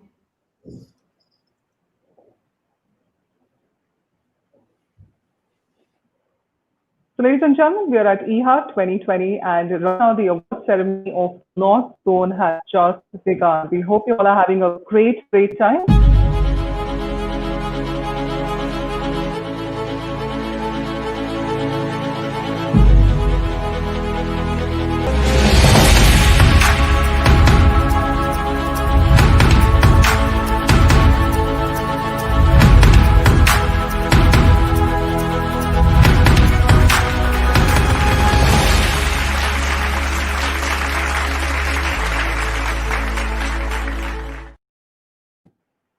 You know, I absolutely love it when someone gets an award, and always heartiest congratulations and applause from my side always.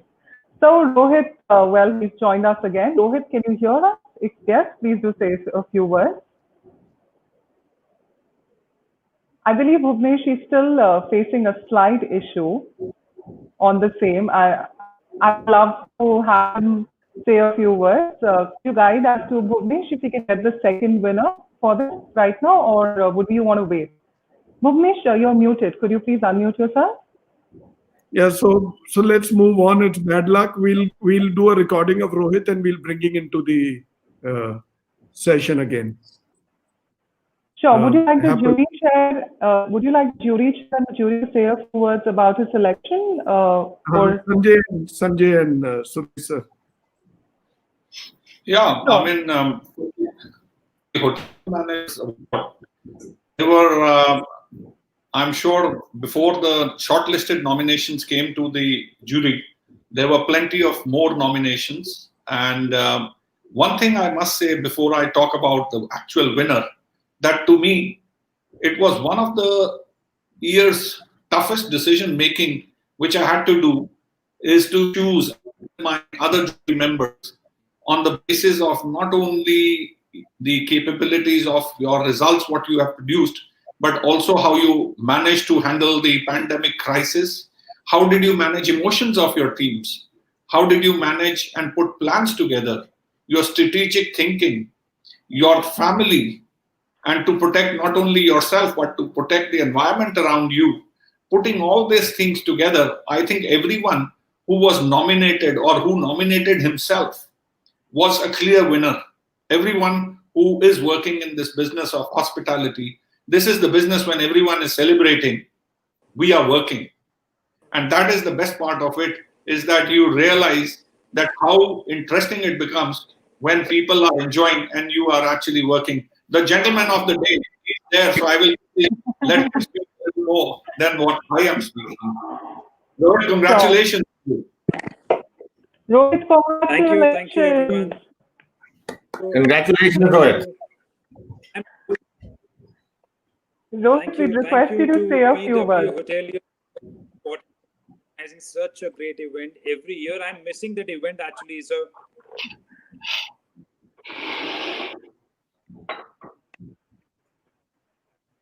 Yes, but please go ahead. Most importantly, I would like my team, my management, Lemon Tree Hotels, having faith on me and nominated me for this this particular category. And I think doing stepping ahead every time, every day for our industry momentum to keep on, and most importantly, again, trying the youth to understand what we are and what we were doing from last so many decades to keep this alive. So all in all, thank you very much. Thank you to all of you for such incredible achievement and award. Thank you so much, Rohit, and congratulations. We request our jury chair, Suresh Kumar ji, kindly say a few words. Thank you. Rohit, first of all, congratulations. I don't know whether you heard the earlier. No, we are very delighted to see youngsters achieve such heights. I think it's the greatest thing in life to see that generations ahead is going to carry the task in far more detailing. I think the amount of work that you guys have put in, we saw, and I think Sanjay, I endorse exactly every word of what Sanjay had said, that these are difficult times, but then you also believe unless there is a challenge, there is no change. So to that extent, well deserved. God bless you. And I think this should be now a benchmark for better things to come in life. God bless you and all the best. Thank you. Thank you for your kind words. Thank you, Mr. Kumar. I'd request Bhuvnesh. Bhuvnesh, can you unmute yourself, please? So Rohit, very frankly, I am nobody. I'm a pygmy in front of Suresh sir and Sanjay. When they had, I have very little to say. All that I can say is, you come from an organization, from a business, from a brand, which started just a few years ago, to become now almost a very, very big hotelier. Soon, the way they are going, they'll be the biggest by size, right? Number of rooms and all. So be there. You guys are doing amazing work at Lemon Tree across your brands, across your acquisitions, and of course now your new brand Orica. So you have a great career ahead. Do well. May God bless you. You are led by a wonderful leader, Patu Keswani, Ratan, Vikramjit. They're all studs, right? So do well. Absolutely. No doubt on that. No doubt on that. Sure. Thank you so much, Rohit. And ladies and gentlemen, once again, Thank you. All the best. all the best, Rohit. Thank you so much. Well, God ladies bless. and gentlemen, God bless, God bless. So, ladies and gentlemen, now for the Hotel Manager of the Year, as I told you that this category has two winners, and the joint winner is Sudiksha Panchikar from the Oberoi, New Delhi. So, Udiksha is going to be joining us. Udiksha? Good evening, everybody. Congratulations. Thank you. Congratulations. Thank you. Good luck. Thank you so Good luck. Hi, much. Udiksha. Hi. Hi, Good evening, sir. congratulations, Udiksha. Good evening. Thank you. Thank you very, very much. Yeah. It's been so heartwarming having listened to all of you. I've been on the call since 4 o'clock as I was instructed to join and pulled into the backstage. And I must say, it's such a beautiful feeling to see so much warmth and camaraderie in all of you. I hope when we get to the stage that we're participating as juries, etc., we can share the same sensibility of an old boys club and have this banter that I've been watching for the last half an hour. It's been such a pleasure. It's been so tremendous that it further enables in our mind that the business that we're in is quite different from everything else. And the only way you can stick around here is if you have an immense amount of passion. And it's so beautiful to see that amongst all of you in different bits and pieces. It's very special. Thank you and congratulations, Shah. I'd request our teacher, Vesh Kumarji, to say a few words. Yeah. Udiksha, first of all, congratulations. Thank you, sir. And it's nice to see you in person now, kind of a thing, because I think this platform actually makes you familiar with faces. Yeah. But I must say, when we were going through the application and the nomination, I had already said in the beginning that everybody was so close to one another. But I think a great articulation. So when I was reading that storyboard, it was looking as if I'm with you and I'm taking this journey along with your mind. So to that extent, I think that was brilliant. Secondly, you come from an organization which in any case is a benchmark in the industry itself. That's second. And third, we believe that there's so much of passion. There's so much of self-initiative to take accountabilities.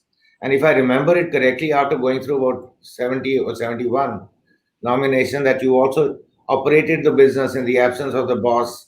And those are the areas that you... And now this is out of sheer memory. So means while we are growing old, I think we are still sharp enough to understand what we have gone through. So this is what Sanjay was saying, that for the first time, you didn't miss the person when you were looking at the form. So I think it was great articulation, great job done. And the hotel's RevPARs and ARRs and also the market penetration index were absolutely brilliant. And bringing back a hotel which underwent a renovation, bringing back the same style at that price, I think is absolutely laudable. God bless you. Keep the good work going. And I think we will be very proud to see you scale many heights. Thank you. Thank you very much. Thank you, Mr. Kumar. I'd request Sanjay Sharma to say a few words. Udiksha, first of all, congratulations.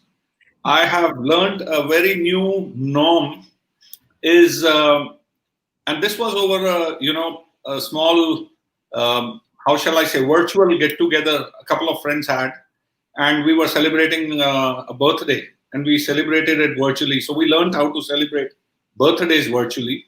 But one of the guys, he made a comment, and I learned a new phrase, which is called "super se bhi upar."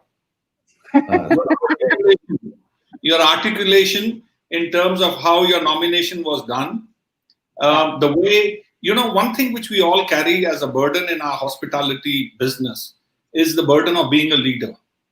And I think the burden of leadership is the biggest burden which you carry, because results can come in, but how you carry your people, how you motivate them, how when the whole economy is struggling, you keep your morale high, how you put things together, how you become a strategic planner, how you think ahead, how you see the unseen is everything what I was reading and what you did in your nomination. So thank you for becoming a role model for the others in the business. There were a lot of nominations, and clearly to me, if I had the choice, I would have had chosen a couple of more. But there is always one who crosses the ribbon, and the others, they follow and they try harder next year. So as much as there is an opportunity for everyone else, don't forget that you have now the burden of not only which you had as a leader, but you have the burden of being the hotel manager of the year. So you have to now become the role model for the whole industry and not only for your own hotel. So good luck, congratulations, and I think very well deserved. You really deserve it. Well deserved. Thank you. So Diksha, I'm like I've said, I should not be adding more to what they say, but then me as I am, I will. Right? So I think it's more of a family business between the Panchikar couples, right? Right. So you and your husband, right? So you're not too far apart. How do you manage your lives with both of you in the hospitality business? This is as good or as bad as a doctor's job can get, right? It's beautiful. So we stay apart. We see each other over the weekends, and therefore 15 years have been sheer bliss because when we see each other, we're happy to see each other. Okay, good. Excellent. Having said that, your nomination was discussed threadbare. Let me tell you, I have no hand in whatever you're winning or, the way you have been rated. But I was privy to everything because I was on the screen for all the hours that your application was discussed by the jury and behind my back. And it's almost a model nomination, how a nomination has to be filled, how you've expressed yourself, how you presented yourself. Tell me, did you do it all by yourself? No. I'd be lying if I did. Question we had in our mind. Yeah. Because honestly, I think my life was made so much easier by the sales team and the revenue team of the hotel because we had the ARRs and the RevPARs to speak. I think my life was made so much easier by every single operational HOD in the hotel who got their NPS scores and their TripAdvisor right. I think my life was made so simple by every single last team member, I think, especially during the last 5 months. So some of us were locked away in the hotel for almost 5 months. I mean, I've been here now. We opened on the 24th, but I've been here. And along with me, people in kitchen stewarding, a couple of gardeners, the plumber, the electrician, we've all stuck around. We've all learned to play better than Takshri. We've got Jay to play Damsharad. So, we've had an incredible journey the last 5 months. And I think it would be absolutely unfair for me to say that I deserve the award. I think I'm very lucky. Been part of the Oberoi group now for 20 years. Very fortunate that Mr. Oberoi was awarded the award, the Lifetime Achievement Award a few days ago. And I think it's so beautiful to see it all coming together. I would be lying to you if I said I have 2 more winners in the room with me. We're all in the ballroom. We're sitting socially distant from each other, waiting to receive our awards. So I think that in itself is the truth, that nothing in my nomination is mine alone. Whether it's the numbers, whether it's the statements, whether it's the conversation. I think we're very fortunate. We have an award winner tomorrow. And when you see her, you'll know that when she helps us put together these nominations, what an incredible job she does. And therefore, a lot of us are very fortunate to be a part of the forum. We're very fortunate to have this, it's such an incredible thing, I think, virtually. I've been part of the award ceremonies in the past, but there's just such a beautiful sense of warmth to what we're trying to do right now. I think I would not like to do it any differently in the future if I had a choice. So Excellent. You're right, not me alone, sir, for sure. All right. So bask in the glory of your winning, right? Thank you, sir. And enjoy the recognition and do well, right? And become a mentor for other budding hoteliers, because these are tough times where the impressionable who are very shaky right now, because like Sanjay sir and Suresh sir said, people are very shaky. There are ones who are studying to be hoteliers, right? Who are being groomed, right? And ones who have already stepped in and they've come in for a rough ride. So you guys must hold hands, mentor them, counsel them. That is upon you. All right. God bless you. Do well, succeed in life, and keep smiling. Thank you, sir. Thank Bless you so you. much. All the best. Thank God bless you. Thank you. Bye-bye. Thank you and congratulations, Diksha, once again. Thank you. Bye-bye. So, ladies and gentlemen, now it is time for our category DOSM of the Year North Zone. Could we have the winner, AV, please?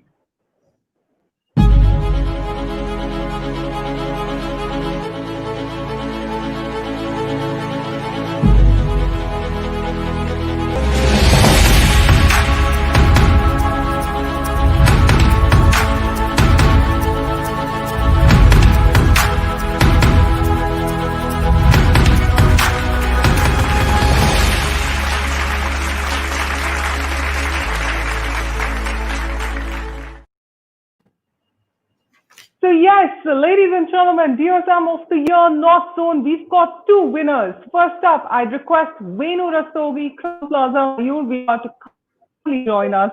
Venu, congratulations. Namaskar, everyone. Hi, Vino. Hi, Vinu. How are you? Namaskar. Namaskar. Venu, we'd love to hear a few words from you, please. Sure. Greetings from Crown Plaza, New Delhi, Mayur Vihar, first of all. And I would like to congratulate all the winners who have got the award in the past 3 days. Firstly, I would like to thank entire BW Hotelier team for organizing such a wonderful event during this tough time. And a very big thank you to the esteemed jury for presenting this prestigious award to me, which actually makes me feel proud of the brand IHA that I work for. Secondly, a very special thanks to Ms. Nivedita Avasti, who's the general manager of the hotel and who's been a great leader and a mentor for me, along with the senior leadership team of Southwest Asia IHG. Lastly, but not the least, I want to dedicate this award to my better half and to my daughter, who've been a pillars of strength in my entire journey. Thank you so much. Thank you so much, Venu. I'd request our jury chair, Suresh Kumar ji, to say a few words, please. Vino, first of all, congratulations. Thank you. It's also a great privilege to bring in and bridge this gap of age versus youth. So I think to that extent, when we were looking at this, we were finding that there was tremendous amount of evolved state of mind that is dealing with all these pressures which were unwarranted but not within your control.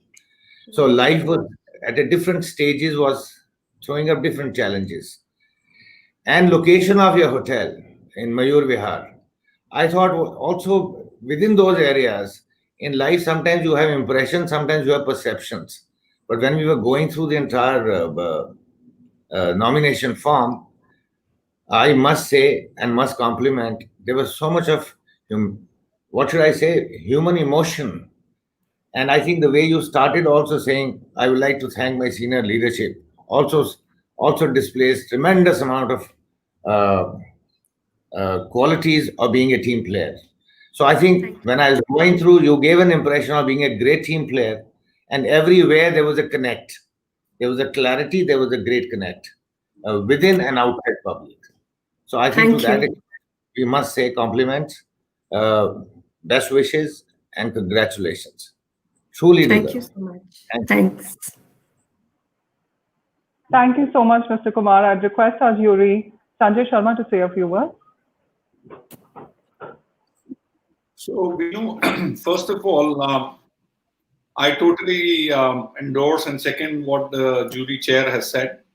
I can't add more words to what he has already shared, but I will share two things with you.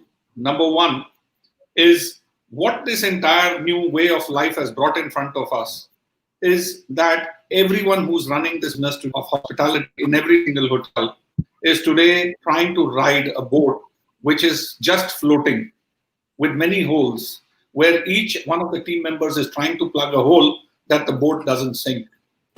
And let me tell you this, that what we have seen in you is not that you are only working very, very hard to try and keep the morale, the team, the business and everything. You know, when chips are bad, when the hotels don't have business, who becomes the dartboard?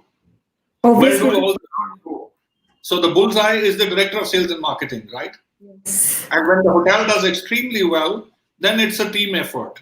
Yeah. But that team effort always must remember that everyone who's doing a job is doing it to perfection with their capabilities. And you have been chosen as one of the best in the country today. The reason is because you have shown exemplary results, and not only that, attitude, passion, precision, and most of all, motivating all those boys and girls who are making calls to find that one single room night to fill up a hotel room. That takes hell of a guts. When you are drilling for oil where there is not even water available. True. Hats off to you and to your team. Thank you. Thanks so much. You have a huge responsibility. Motivate others as well and try and show them that you are what you are. Thank you so much for doing what you do. Thank you. Thank you. And thank you so much, Sanjay. Bhuvnesh. We know you have a twin property in Mayur Vihar, and the catchment is the way the catchment is, right? So it's not a prima donna catchment, right, of a Gurgaon or South Delhi or a Central Delhi, and it makes the job even tougher, right? You're staring at one side, you're staring at Ashok Vihar, you got Mayur Vihar, Ashok Nagar, sorry, Mayur Vihar, and all that. Yeah, pulling it off in such a catchment, I mean, great brand, right? Is in itself a great job, and the better gender has proven herself, right? And IHG is led wonderfully by an amazing leader, Sudeep, right? And now, of course, Mr. Chima has also come. But Sudeep, of course, is somebody who's a workhorse, right? And he lifts the bar higher. He's somebody who's not given to, talking too much. He puts it head down, focused. I'm meeting for more. Congratulations, do well, and khoob tarakki karo. Thank you so much. Congratulations once again, Venu. Thank you so much. So, well, ladies and gentlemen, as I said that DOSM of the Year North Zone has two winners. Now I'd like to call the joint winner, Vikram Singh, Fairfield by Marriott Lucknow, to kindly join us. There he is, Vikram Singh. Congratulations from our side. Hello, Vikram. Hello, Vikram. Namaste, everyone. This is Vikram. Congratulations. Vikram, we'd love to hear a few words from you, please.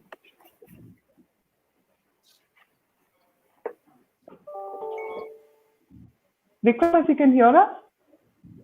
Boliye, Vikram, boliye. Ladies and gentlemen, we're right now at IHA 2020. Vikram's screen is frozen. So there is the internet. So he can log out. I cannot see or hear anybody.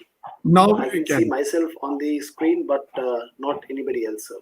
No, don't worry. आप बोलते जाओ. आप हमारी चिंता ना करना. Recording देख लेना. बोलो. बोलते जाओ. बोलिए. Vikram, you can please let us know how you're feeling. If you can start. Yes. Ladies and gentlemen, we're right now in our second category. We're talking about the DOSM of the Year North Zone. And right now we have Vikram Singh, Fairfield by Marriott Lucknow, who's joined us on the screen. So ladies and gentlemen, we're just going to be having our winner converse on the stage. And this is our virtual stage, which is the screen you're viewing it at. Remember to keep hashtagging IHA 2020 and have a brilliant day. Today is 4th day, ladies and gentlemen. Yes. Ajit is handling him. He's calling him up and fixing it. Perfect. So, Bhuvnesh, till then, I can see, Vikram, would you like to say a few words? Can you talk? Can you try and say something? I think there's some issue. वो ना image जा रही है विक्रम के पास ना आवाज जा रही है. Hello, Ajit sir. Okay. आ गया, अजीत का आ गया. We can hear him actually, but nevertheless. So, ladies and gentlemen, this is the virtual world. I know, but that's fine. No, sir, I cannot hear them. But we can. Okay. So we're right now on the second category. We're talking about the USM of the Year, North Zone, and this is our joint winner, Vikram Singh from Fairfield Marriott Lucknow, who just joined us on the screen. Ladies and gentlemen, remember this is our fourth day, and we hope you all are having a great time. But still, it's the same. IHA 2020.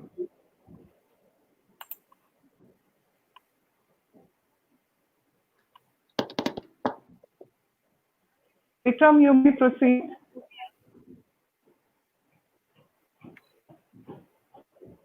Ladies and gentlemen, we're right now on the fourth day. Bhuvnesh, requesting you to kindly unmute yourself. I'm doing a call merge with him so that he can hear. Perfect. So, we are trying our best to ensure that every winner, so this is what I value and I love about the awards, is that we are ensuring that every winner gets the screen time they deserve. So, Absolutely. thank you. Mr. Kumar, this is what I genuinely love about VW Career Awards, that everyone is coming on the screen and accepting it. उसका call मर्ज नहीं हो रहा नहीं उसको इसी पे ले लो. So we can see him, but yes, there's a slight audio issue. But ladies and gentlemen, we're at IHA 2020 Day 4. Do not go anywhere. We've got our winner from Singh Fairfield by Marriott Lucknow. So let us do one thing. Vikram is unable to connect. Let us speak about him so that he can see the recording and it will go on record. Suresh, why don't you say? Vikram, first of all, congratulations. Also, when I was going through the nomination form, I suddenly realized that there is so much of passion. Sometimes, the passion is driven by the environment that you live in. And in a state capital like Lucknow, where the many hotels have come in the last couple of years, it was very, very important for the sales director to actually get into the market. And I found when I was going through this, that Vikram has shown a very rare combination of spirit and feet on street. I think in both the cases, he had gone and accessed people. He has also been part of the society. In very few times that I say that he was one of the significant linkages between the city and the hotel. So I think that effort itself probably made him garner the business for the hotel. And I think he was a man who was representing the city in the hotel rather than being not available. So I think he was people's representative in the hotel. And I thought that was a great initiative by a sales director. So congratulations. Thank you. Thank you, Mr. Kumar. I request our jury, Sanjay Sharma, say a few words. So, I had the pleasure and honor of working with Vikram a few years back during my Marriott days because Fairfield Lucknow used to come under my portfolio in North India. And let me tell you, in the Lucknow market, Fairfield has the largest inventory. Yeah. And apart from that largest inventory, this hotel also saw 8% supply growth in the market, where Vikram was at that time the number 2 when the hotel opened. And then he grew and became number 1 of sales and marketing and was a tough hotel. It was a very tough hotel.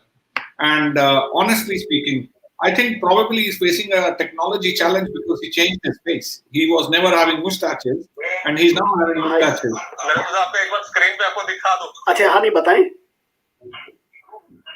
Can you hear us now? Okay.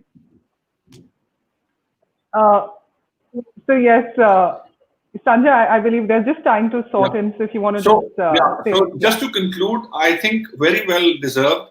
This boy not only carries his professionalism and executes his sales passion very, very well, but one thing which I have seen in him is that he is one of the most, his composure, he is calm, he takes stress like there is nothing which has happened. I mean, I used to sit down in review meetings and I used to get stressed to seeing that how are we going to tackle a 600, 800% supply growth in the market. And they said, sir, there is a bread for everyone and we will fight for our bread. That's all what I can promise you. The rest, we leave it to God. But there will be no effort left in fighting for that bread which belongs to us. And that is what I saw in him at that time. And congratulations, Vikram. Well deserved. You really deserve what you get today. And you are becoming a role model for the country now. So you have to live up to it. Please part your knowledge with the others as well and prepare the future leaders of the business. Congratulations to you. There you are. So there you are, Vikram. I don't need to. I mean, you've got Sanjay who's spoken so much. I can only give you ज्ञान. वो ज्ञान ये है कि भैया सबके साथ बांटते रहना, है ना? लखनऊ आसान मार्केट नहीं है. Lucknow is a very difficult market, right? UP का राजधानी भी है. So you've got to take it to the next level and do well. Obviously, when you won through so many nominations, you must be so good, right? So God bless you. खूब तरक्की करो. Thank you and congratulations once again. Vikram, unmute. Vikram, if you just like to unmute yourself. Kunal, can you unmute Vikram? Well, obviously, when you won through so many nominations, you must be so good, right? So God bless you. Thank you, sir. Thank you so much. And yes, thank you. Yes, thank you. Thank you. Thank you, everybody. I would like to thank the entire jury and Mr. Sharma and Mr. Khanna. Thank you so much, sir. Thank you. Thank you so much. So, ladies and gentlemen. So ये अजीत का करिश्मा है. Absolutely. So, ladies and we'd really like to thank our jury for joining us. Sanjay sir wants to say something. Sanjay sir wants to say. Yes, please. Bhuvnesh ji, please, my humble request is, if there is an award which you haven't made the category, but your team needs to be, they deserve an award from all of us who have had the honor of being part of this, viewing this, all the viewers, all the participants, everyone. Your team definitely deserves to be given.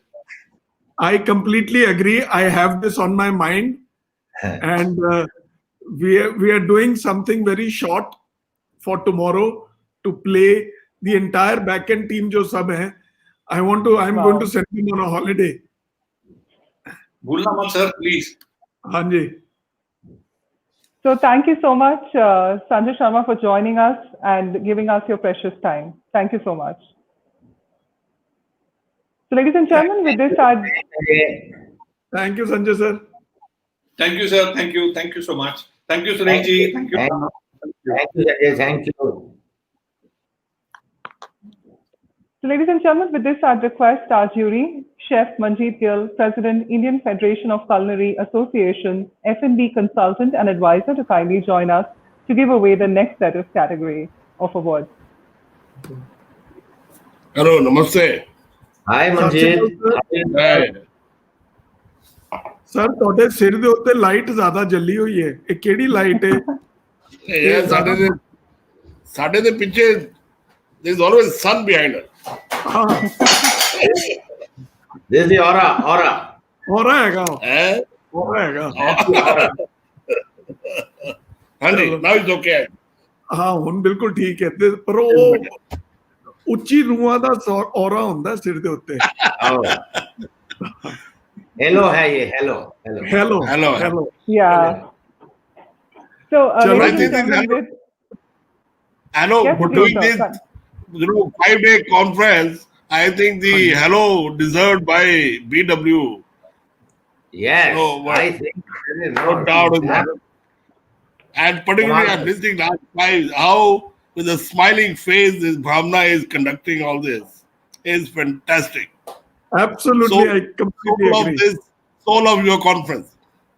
Yeah. Thank you so much. इसको खूब blessings दो, इसके ऊपर दया करो. खूब तरक्की करो. I completely agree. Thank you so much. So, ladies and gentlemen, with Chef Manjeet Gill joining us, let's move on to our next category, which is Executive Chef of the Year, North Zone. Could we have the winner, AV, please?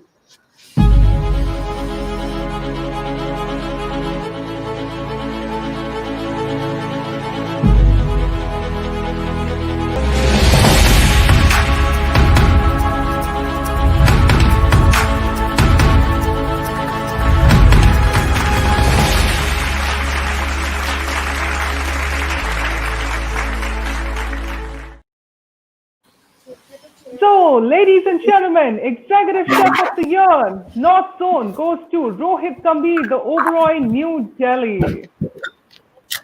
Rohit Gambhir is joining us. Thank you. Congratulations, Rohit. We'd love to hear a few words from you, please. Chef Gambhir, how are you?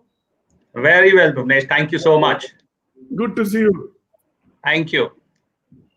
So, yeah, good evening, everyone. To begin with, a big thank you. A big thank you to BW Hotelier, to Bhuvnesh, to the entire jury that considered me worthy of this huge honor.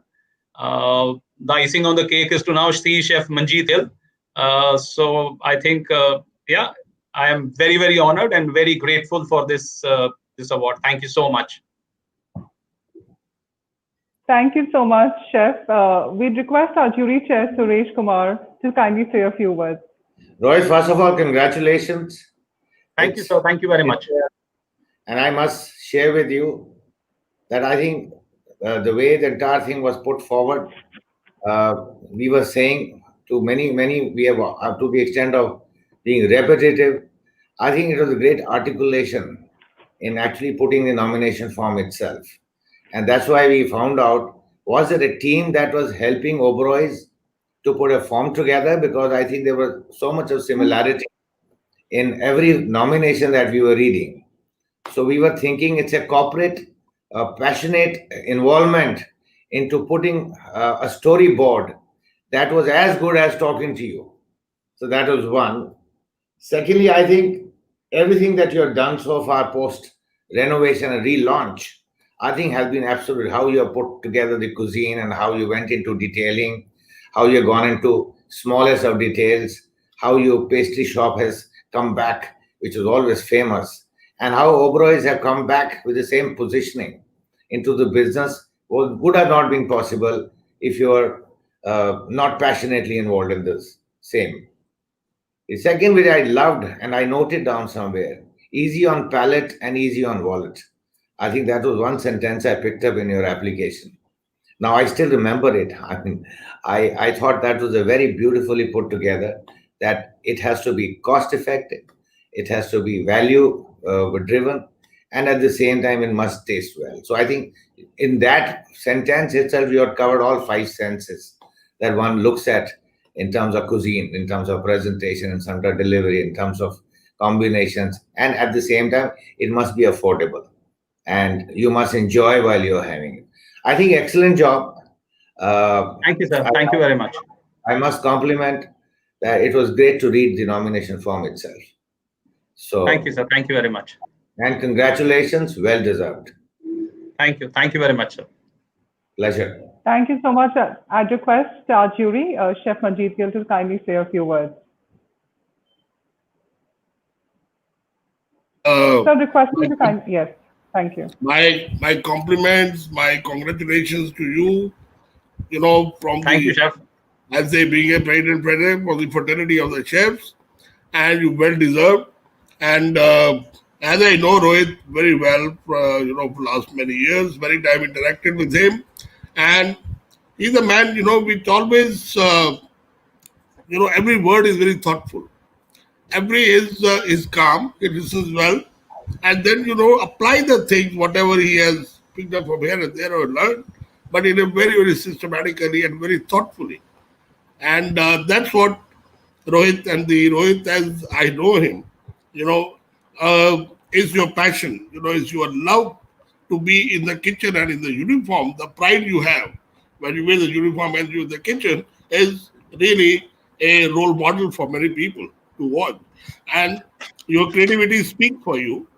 And the way you blend the flavors, the taste, and you present your dish and keep your kitchen clean and with the immense value of consistency, every plate of your hotel speaks for it. And finally, I say that how you keep your people happy.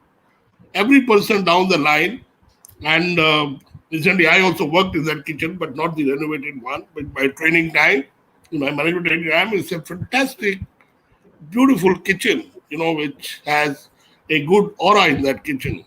And I must say, and then you well deserve this award, and many, many more to come, and you have a great potential in future.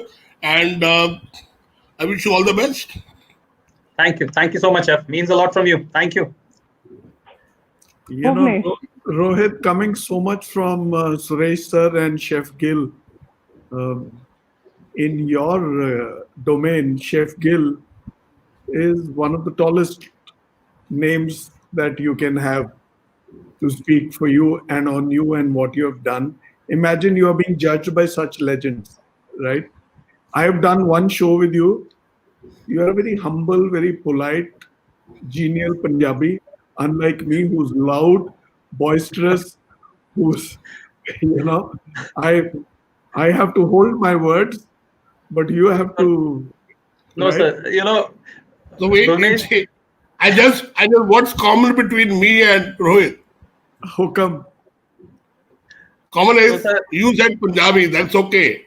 We both are from OCLD. Yeah.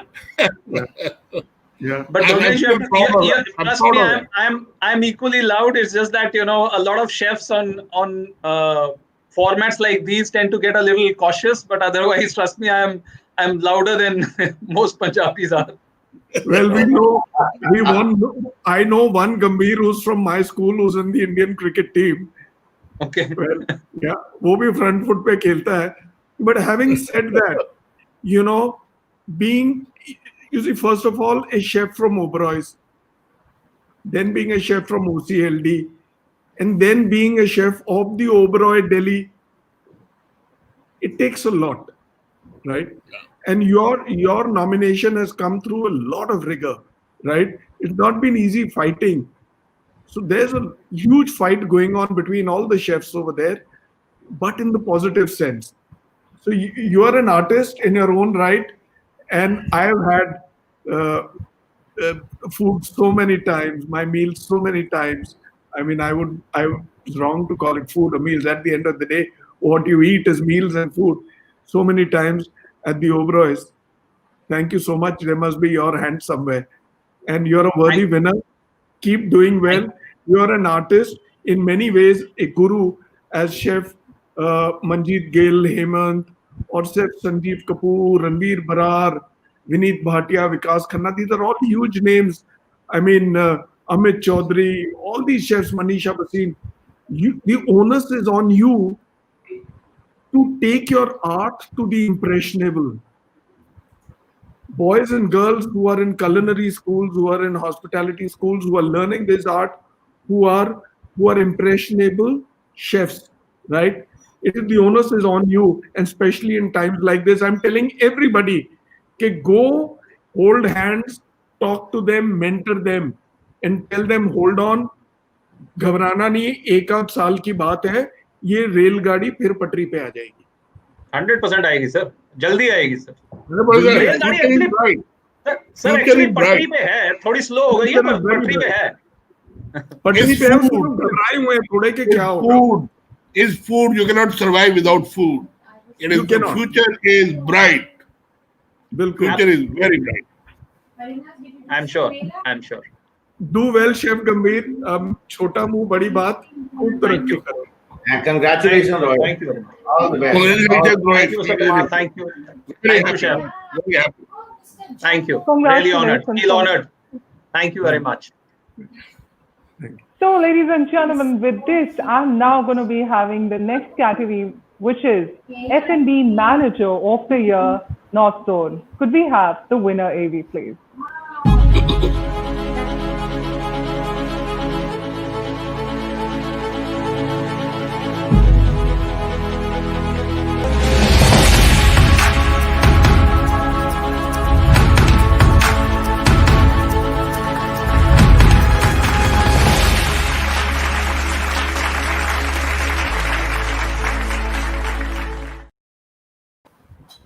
So, ladies and gentlemen, F&B Manager of the Year, North Zone, Gaurav Chandana, Hyatt Regency, Delhi. Gaurav, congratulations.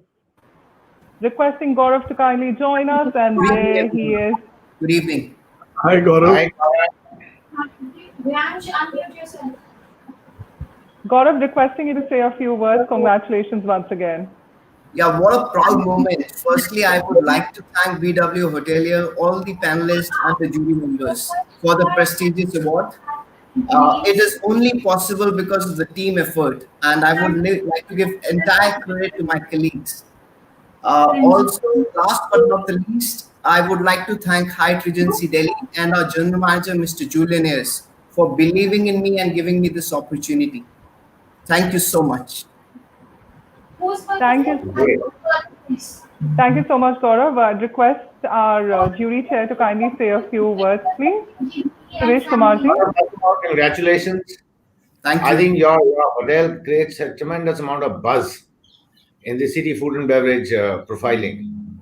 Now, every time I eat there and every time I've gone there, but I also think that you have created a great space for banqueting, and I've come and seen once. What I liked about the entire thing was, I think you used 3 sentences called, first is feel the place, then fuel your people, and then start functioning. So there were 3 F's that became in my mind also an acronym. So I said I'll rather hold. It also showed through whatever you had written, the amount of involvement that you have in every part of the functioning of food and beverage, whether it's kitchen sporting, whether it is banqueting, whether it's the restaurant, whether it is hygiene. And I think that spirit itself, and since I've seen you now, actually you fit in with what you wrote. So I think to that extent, you're a great team player. And if I remember the numbers, you deal with about 260 or 217 numbers around who are working with you. So I think it runs like an orchestra. And I think you have created tremendous rhythm in your food and beverage in terms of quality, variety, display, and also loyalty that you have created within the city. God bless you. Thank you. Keep going.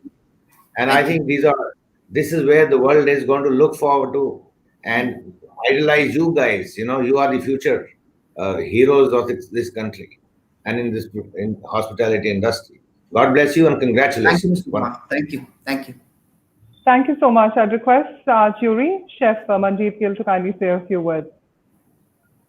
Gaurav, my congratulations to you. And as sometimes people say that the F&B and the chef doesn't get along in the operation, but that I think sometimes it happens is all good for the business.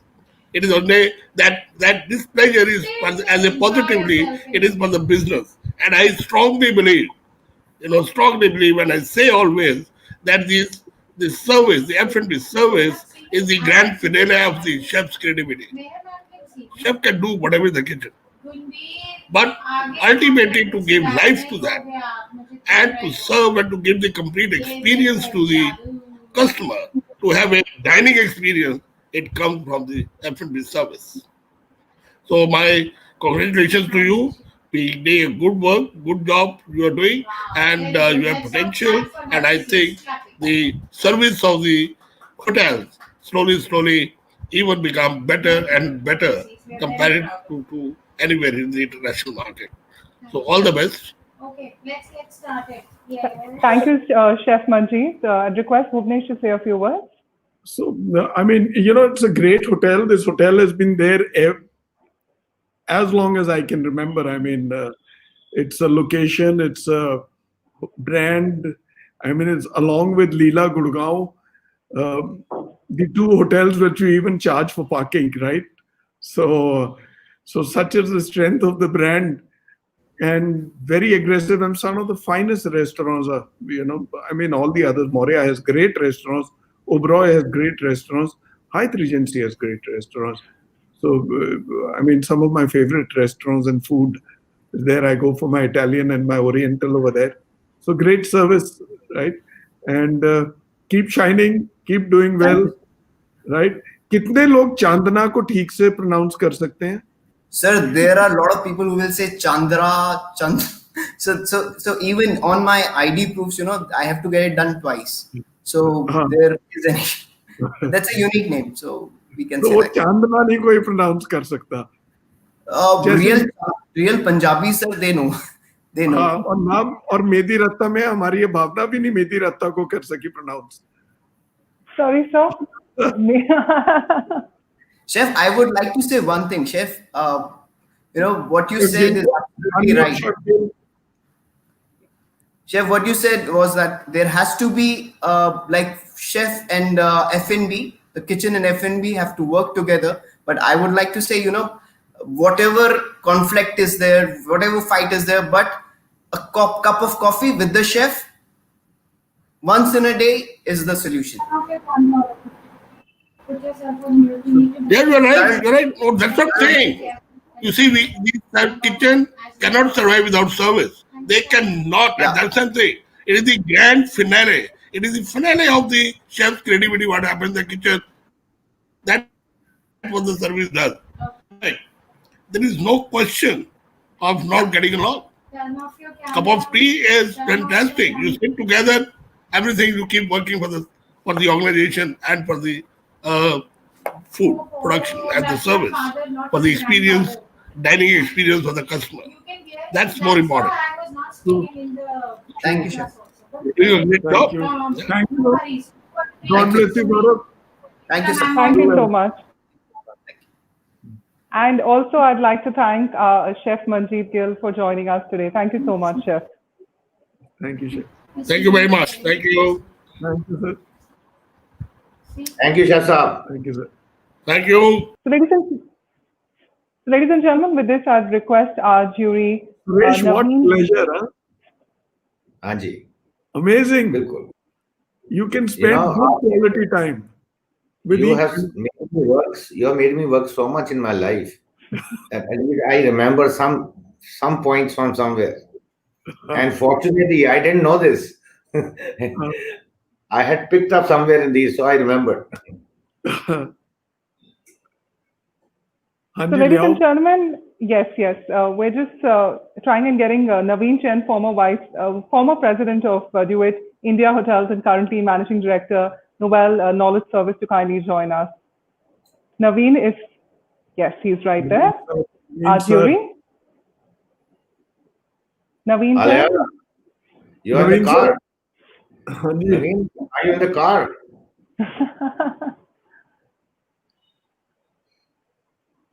Naveen sir unmute करो अपने आप को unmute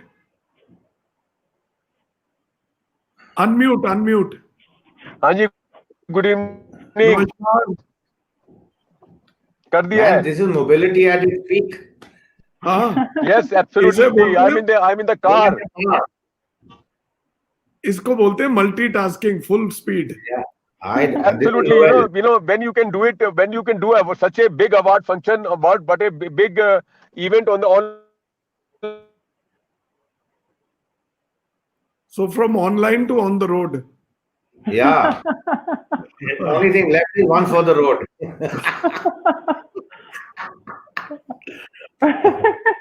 And then we can also do a mobile. Yeah. अगर आप गाड़ी रोक लोगे ना तो सिग्नल स्टेबल हो जाएगा जहां पर भी हो. So, now that we have Naveen Chen, let's get on to the next category, ladies and gentlemen. We're talking about Executive Housekeeper of the Year Not Zone. Could we have the winner, AV, please?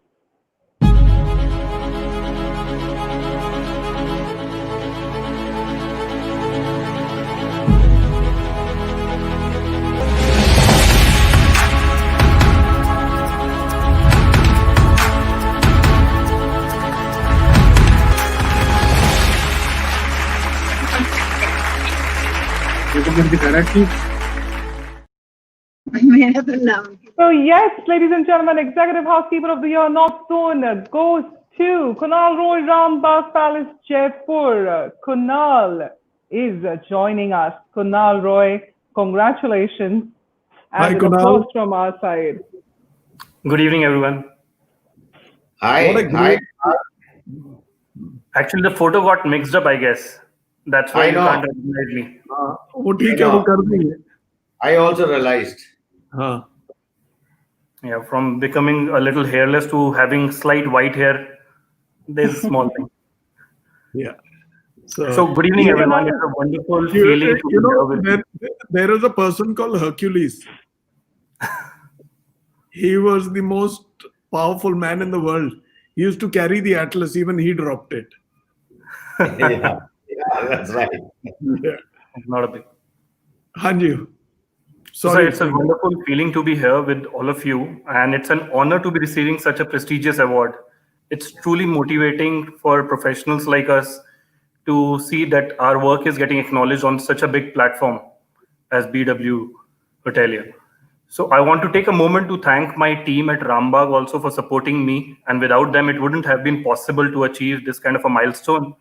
I would like to especially thank my general manager, Mr. Ashok Rathore, for being an inspirational figure and always being there to support me.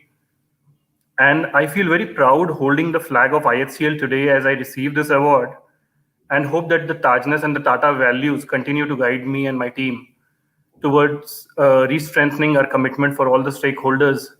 And may our team can achieve many more awards like this. Thank you and congratulations, Kunal. I'd request our jury chair, Suresh Kumar, to say a few words. First of all, congratulations. Very well deserved. Thank you. I think whatever we could gather about you and your personality was purely on account of what you wrote in the nomination form. I picked up 2-3 good words from saying less is more.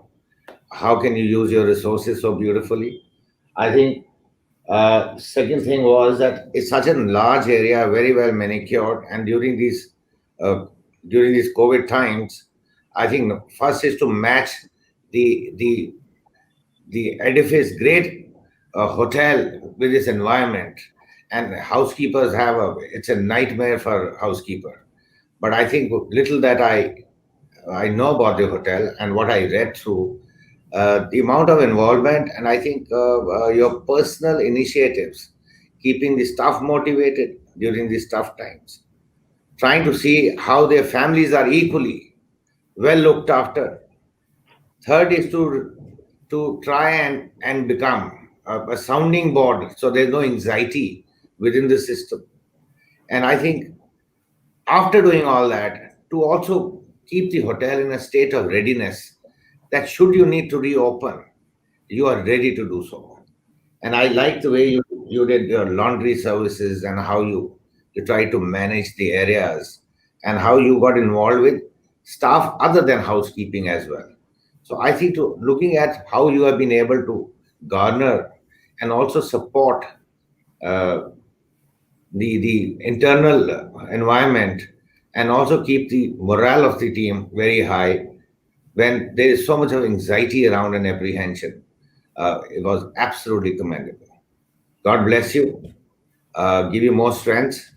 And this also shows that as and when generation is getting into this business, I think that generation probably is far more evolved or in a state of evolving. And it's a very progressive way of looking at the business. And we are very proud being part of this industry. But now getting phased out to see how youngsters are going to actually run this world of hospitality. God bless.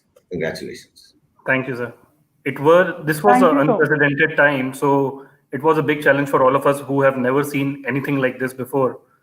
So we did what we could, and we did what we thought, being in a common sense, we would do at home as well. So if your family is in trouble, so you take care of them. So even if we are sitting in Bombay and somebody is in Delhi, so you give a call, you keep a check on them. If they need something, you courier them, you ask somebody to help them out. So we did all that, and luckily we had our general manager who was taking care of them personally. So we had a car which was organized.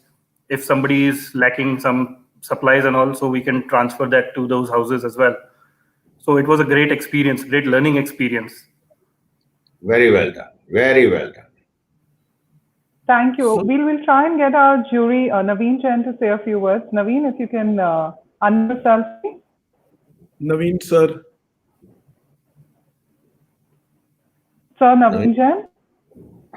Unmute. Naveen, sir, unmute. Yeah, I have unmuted. Good evening, and my heartiest congratulations to Kunal. Suresh, you have said enough. Whatever I know about this hotel, it's one of the best hotels. I've stayed there for twice. And Kunal, you did a fantastic job. Although I was not part of the judging you, but your housekeeping functions are outstanding. So keep it up. And whatever you have said, I think it is all your experience, your maturity, the way you handled the whole thing in this difficult times. So good luck to you, and you deserve well-deserved award for you. Good luck. All the best. Thank you. So Kunal, at this level, there's very little that separates one from the other, right? So the pool is so strong of winners that we had to go through a lot, but you've come through a grind, and obviously heading your function in an iconic property like Rambagh and in a city, Jaipur, which is high on the inbound and travel agenda, right? Is not an easy task. You've done well. Keep doing well. Yeah. Thanks. And you make your brand IHCL Taj very proud. Thank you, sir. Thank you very much for your kind words. Congratulations. And enjoy these moments. Yeah. Thank you, Kunal, once again for joining us. Ladies and gentlemen, now it is time for announcing our next category. Well, we're talking about PR Marcom Manager of the Year, North Zone. Can we have the winner, AD, please?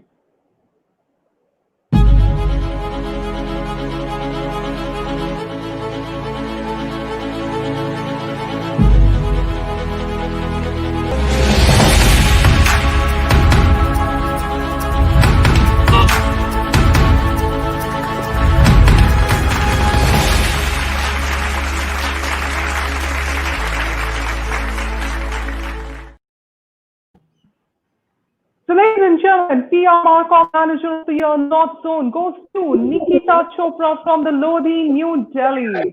Nikita, heartiest congratulations. Thank you so much. Namaskar, everybody. Good evening. Namaskar. Congratulations. Yes, Nikita.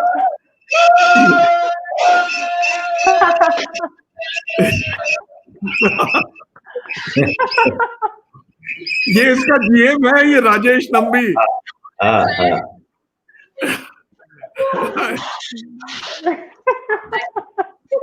Wow, this is a celebration now. This truly is so beautiful. So anyway, Team Jury, it's an honor to be winning this award. I'd like to thank the entire team at the Lodi for their never-ending support, encouragement, and a big thank you to the BW Hotelier team for a fantastic show you guys have put together. It's an honor to be winning this. Thank you so much. Thank you. Now, adding to your celebration, Nikita, I'd request our jury chair, Suresh Kumarji, to say a few words, please. Nikita, I can see the celebration right there. This is a new learning on this platform. We're trying to get. And Nambi is a naughty general manager, I think. Nambi, the way he's dancing behind, I think that's how the team is. But so I must say, it was very nice, I must say. Also, Nikita, I think very subtly the hotel has positioned itself in the heart of everybody. I think while this had existed, there has not been too much of noise, but I think there has been too much of affection. So somehow or the other, I think that subtlety is when I was going through the nomination form, probably made a mark in itself in my mind of saying how without much fanfare, you can still become a great venue. You can still attract people. And I think where you have scored is, I think most of the people, when I meet them in Delhi, they are aware of the names of people who run the Lodi now. So I think to that extent, I think there has been a great rapport that has been achieved. There's great articulation in when you filled up the form. There was a softness when you wrote. But sure enough, I think the team is somewhere. I also got this feeling. Team is very proud of the product that they sell and product and services. So I think there's a lot of pride in the application itself, because some of the comments that I read gave me an impression that you are aware of your strengths, and I think, and that's how you are trying to now, use them to build a kind of a community which is called Lodi community. So to that extent, I think God bless you. Very well done. Very well written. Thank you, sir. Thank you so much. And best wishes. Thank you so much. Thank you so much. I'd request our jury, Naveen sir, to say a few words, please.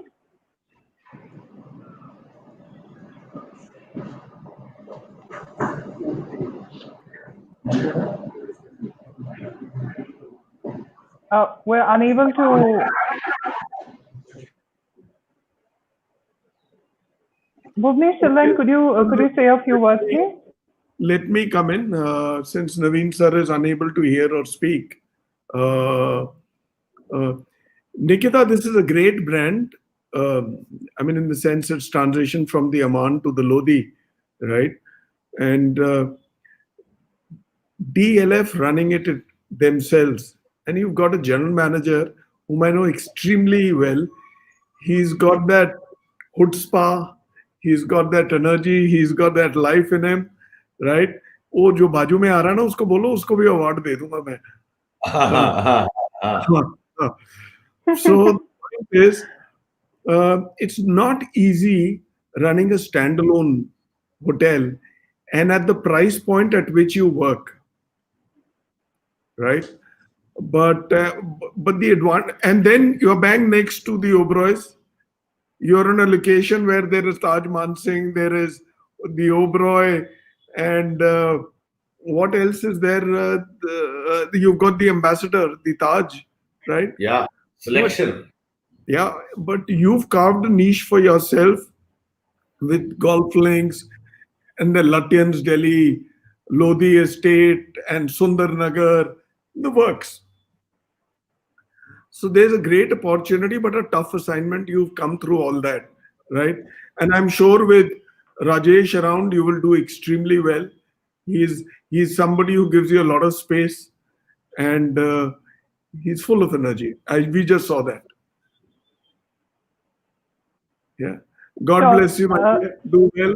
Keep smiling and keep connected with us. Thank you, sir. Congratulations once again, Nikita. Once again, you can continue with your party offline as well. Thank you once again for joining us. So also, I'd like to thank Naveen for joining us. He's on the move, and we are so happy, Naveen sir, you were able to join us on this prestigious occasion. So thank you once again. So ladies and gentlemen, with this, we're going to be having now our jury, Kamal Khan, Principal and Secretary, Institute of Hotel Management, Catering and Nutrition, Pusa, New Delhi, to kindly join us. Hi. Hello, Kamal sir. Hi. Good evening. Hi. Namaskar. How are you? Namaskar, sir. I'm good. Good to be here. Good to be here. आज हम दूसरी बार इकट्ठे हो रहे हैं. Yeah. Ji. So ladies and gentlemen, it is a lot of grind, you start so early in the morning and it is still going on. I don't know how much more time to go. Yes. So I have already done 7 hours, 57 minutes of screen time. Yeah, that. I can see that. I can see that live. Yeah. And you still look so fresh. Well, I don't know what the secret is. Well, I'm just a puppet on strings, so the strings are with somebody else there. So, Mr. Pant, thank you for joining us. Ladies and gentlemen, now we're moving to our next category, which is Chief Engineer of the Year, North Zone. Could we have the winner, AD, please?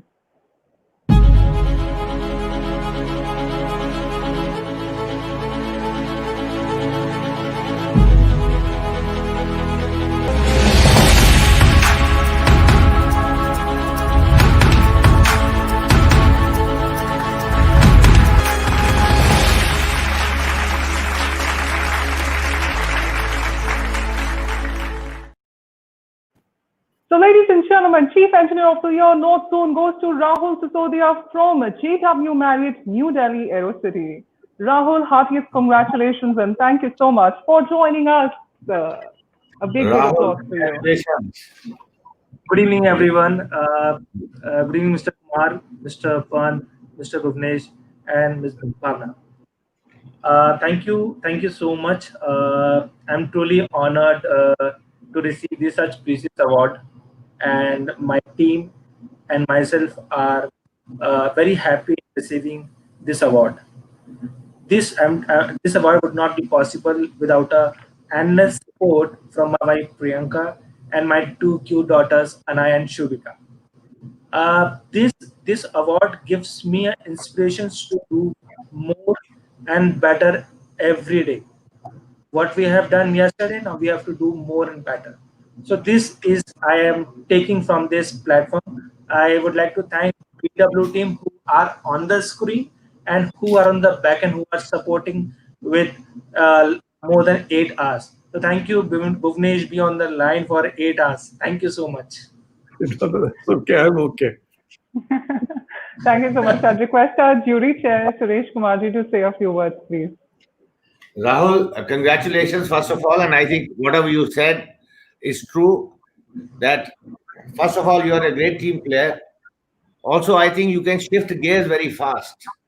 I realized when I was going through the nomination that you were very quick to deal with this sudden challenge that had dropped into your lap, that none of us were aware how to deal with it.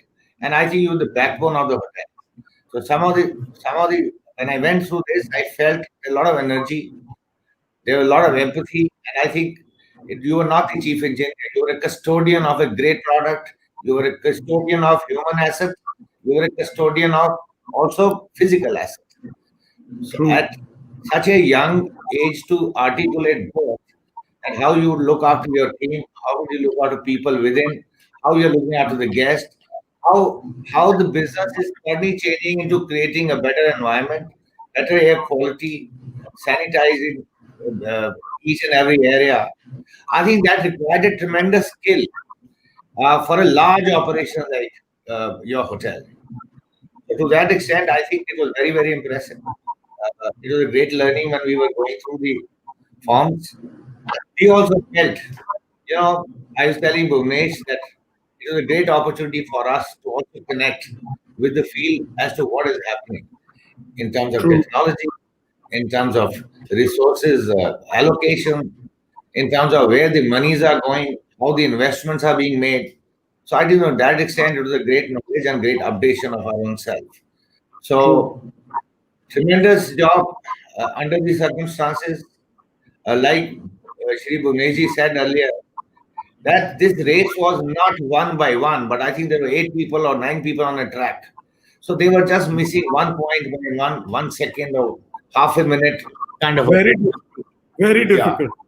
Yeah, so it was very difficult to do it, but I think ultimately the wisdom of the jury, I had very, very senior members of the industry, and they were very fine enough to say that subtleties of these little numbers and averages were debated for a very long time.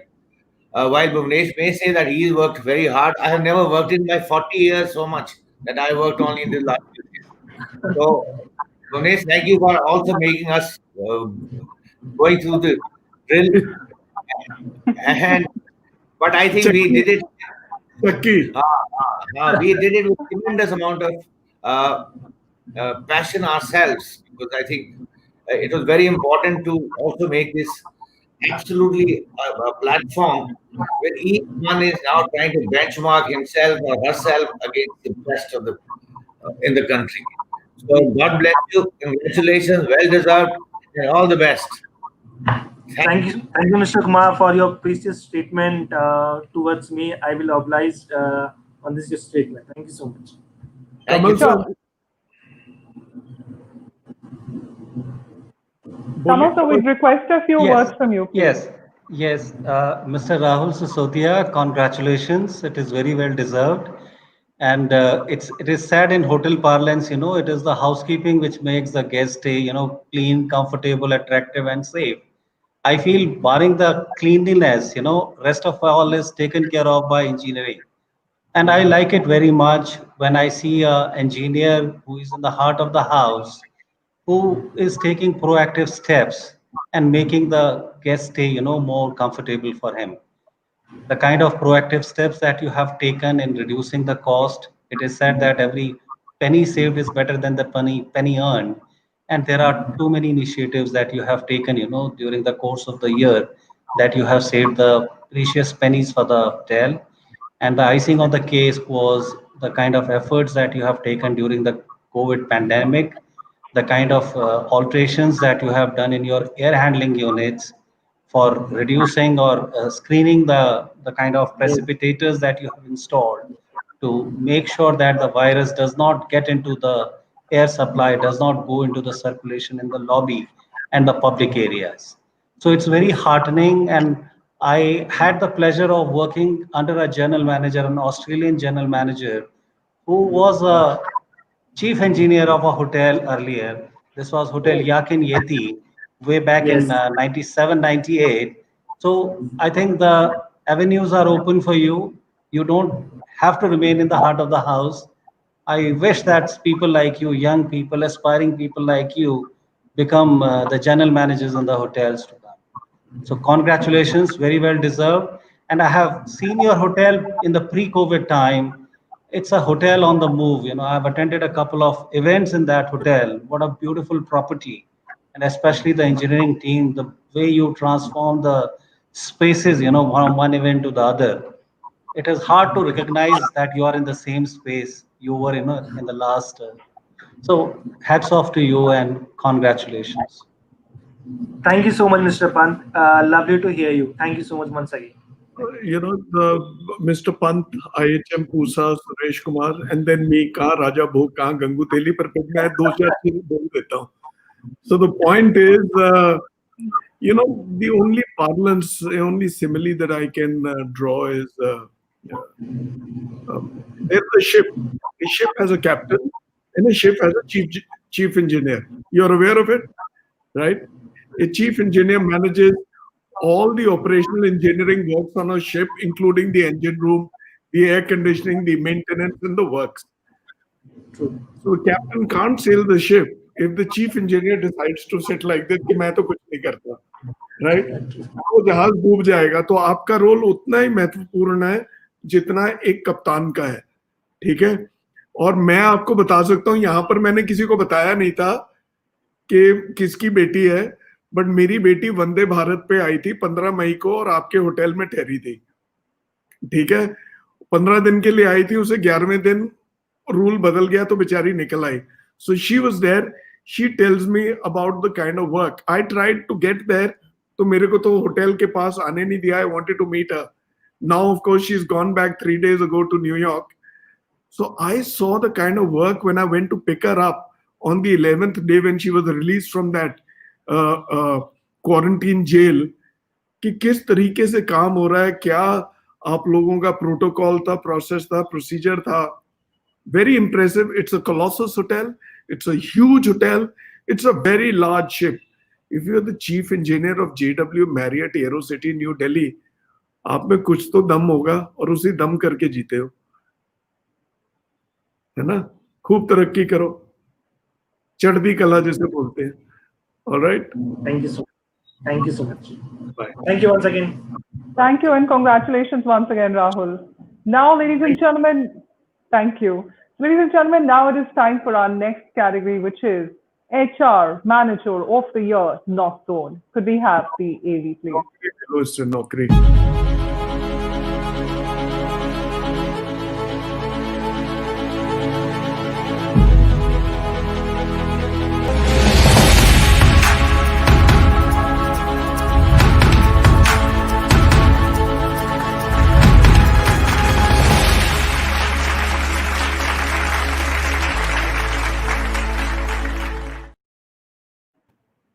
So, ladies and gentlemen, HR Manager of the Year, North Zone goes to Shruti Prashant, Crown Plaza, Greater Noida, Shruti, heartiest congratulations right there. Thank you so much for joining us today, Shruti. Hi, Shruti. Gai Shruti. Ladies and gentlemen, we're just on our award category right now, wherein we have Shruti Prashant. Give her time. She'll log in.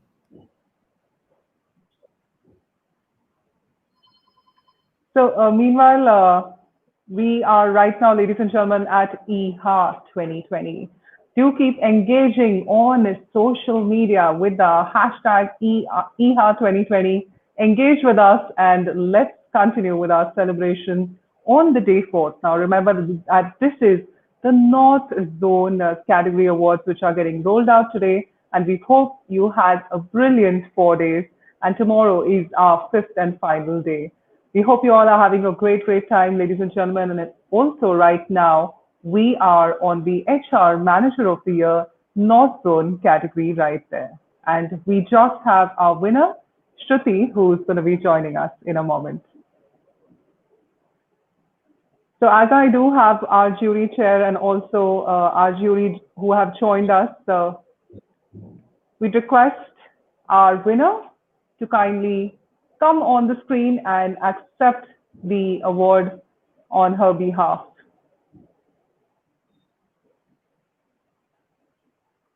Bhuvnesh, would we be having our winner joining us? Yes. Okay. You're just trying to connect. Okay. Sounds good. So meanwhile, I want to ask Mr. Pant, how you're feeling right now? How are the award ceremony going on? You must be viewing it. And also, thank you so much for being our jury. Could we have a few words from you meanwhile? And I think there is a great deal of learning. COVID has taught us so many things. It is said that nothing is impossible. And now this event, it is a testimony for that. Having organized such a wonderful event, so many panel discussions, so many awards happening every day. I think it is not possible to have so many things going concurrently at the same time. So it's a wonderful thing, and I feel very nice, though it is a little late in the day. I'm still stuck at the office. I thought it was 4 o'clock that it had to commence, but then it is past 6 o'clock now. But I think it is a good learning experience, and going through the nominations by the applicants, the kind of little difference that each one of the managers are trying to make in their own domains, it is phenomenal. And little things, they add up to make some place great. So it's a great learning experience for me as well. Let me tell you, Pant साहब, ये जब event मैंने शुरू किया था ना, ये तो मैंने ओखली में सिर दे दिया, अब दे ही दिया तो मैं क्या करता। ये तो मैं मुंह से बोल गया था वो 22 मई के उसके ऊपर कि भाई हट इस साल या ग्राउंड पे तो होगा नहीं, ये करना है। अब वो कर लिया था, बट ये इतना बड़ा हो गया, वो बात करते करते कहाँ की कहाँ पहुंच गई, बट वो भगवान की मर्जी है, उसने करवा दिया। खन्ना साहब, आप बहुत मॉडेस्ट आदमी हैं। मॉडेस्ट नहीं हूं मैं, आप इसीलिए आप इसीलिए सब लोगों को आप जोड़ते चलते हैं अपने साथ। कारवां चलता रहा। कारवां वो मैंने बोला था ना। हाँ, वो मैंने बोला था, कहाँ गया? So, ladies and gentlemen, we're just going to be having our HR Manager of the Year. मैंने बोला कि मैं अकेला ही चला था जानिबे मंजिल, मगर लोग साथ आते गए और कारवां बनता गया। Very good, very good. Well said, Bhuvnesh, right there. Well, he's been leading it from the front, ladies and gentlemen. And today we are on the day 4, and right now we're on our award category. I think we need to move on to the next category. She's not able to log in. Suresh, why don't you say something for her? No, I must say that I think, first of all, congratulations to Shruti. She has done a tremendous job. I think under these circumstances, while her role was part of as being a manager, but I think she also parented the entire system. So as a system and as a custodian of the system, I think the responsibility was not, she was not working for, or she was not doing a job in the business I think she was more trying to build confidence and trust with all the associates and the community around. I think are three things that were very, very obvious: transparency, empathy, and fairness. I think these three principles that she followed were flowing right through in terms of wherever there were touch points in a contactless system.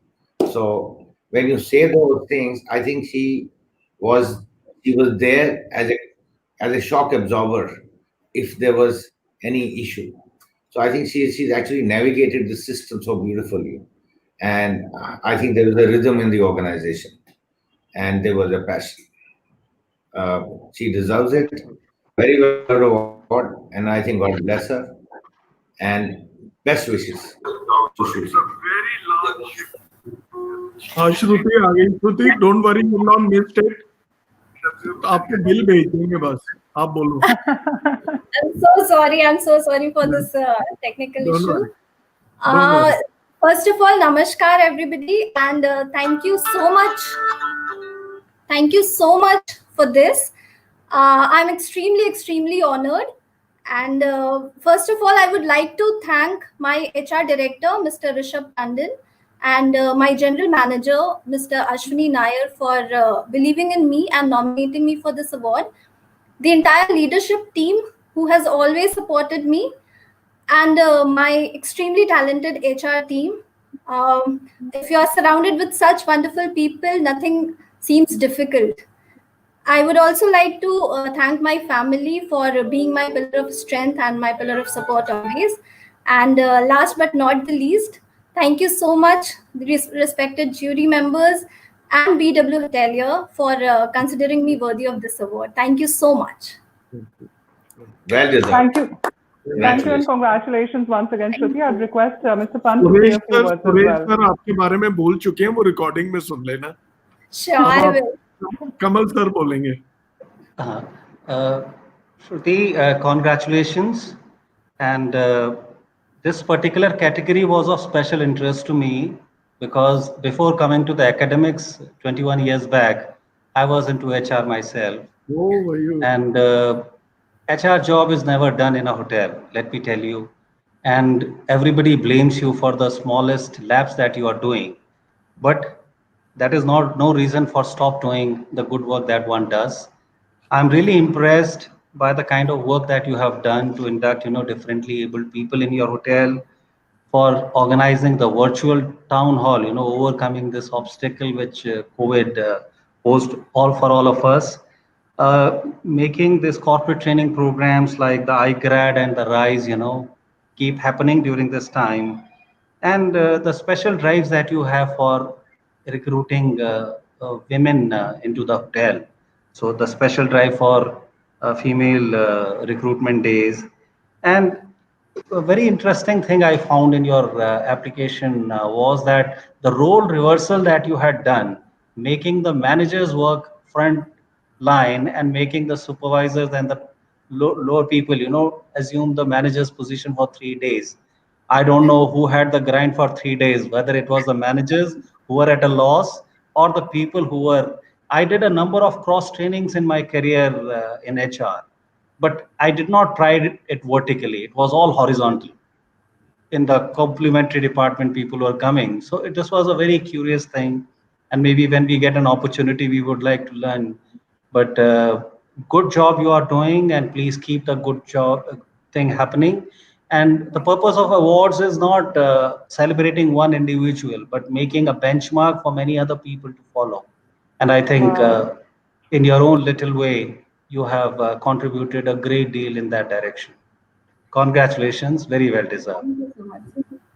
Kamal sir, thank you so much to our jury. Bhuvnesh, could you unmute yourself, please? Shruti, your Greater Noida catchment is not the easiest of places. Yes, you have various exhibition and colleges and all, right? But security standpoint and everything. So it's not very easy. And by virtue of that, HR can be a huge challenge, right? Because getting talent to Greater Noida, retaining them there, and so that's a challenge. I can understand where what makes you click. Yeah. God bless you. Do well. Khoob tarakki karo. Thank you. All the best. All the best, Shruti. Bless you. Thank you and congratulations once again, Shruti. And with this, I'd like to even thank Kamal sir for joining us and giving up Kamal his sir, valuable time. you are a great ambassador and a great educator, right?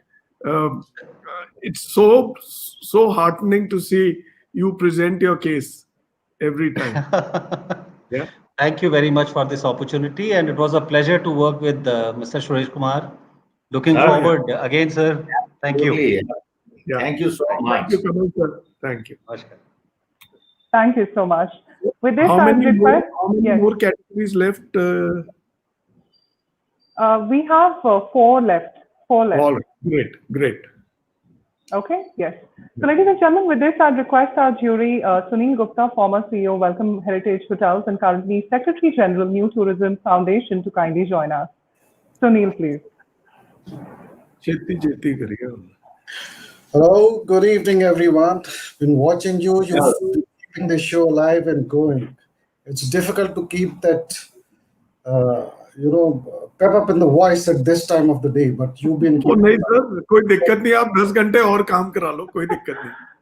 Sir आपके हो गए 8 घंटे 19 minute 18 second आज के. हाँ जी. Mister Suresh Kumar का तो मुझे पता है. He could be any given time. The people can reach him. Namaskar. God bless you all. सारे दिन में हम ही मिले आज. लाइए बेटा लेके आओ. Over to you, Bhavna. Yes, thank you so much. Ladies and gentlemen, with so much laughter in the air, let's get our next category on. We're talking about IT Manager of the Year, North Zone. Could we have the winner, AB, please?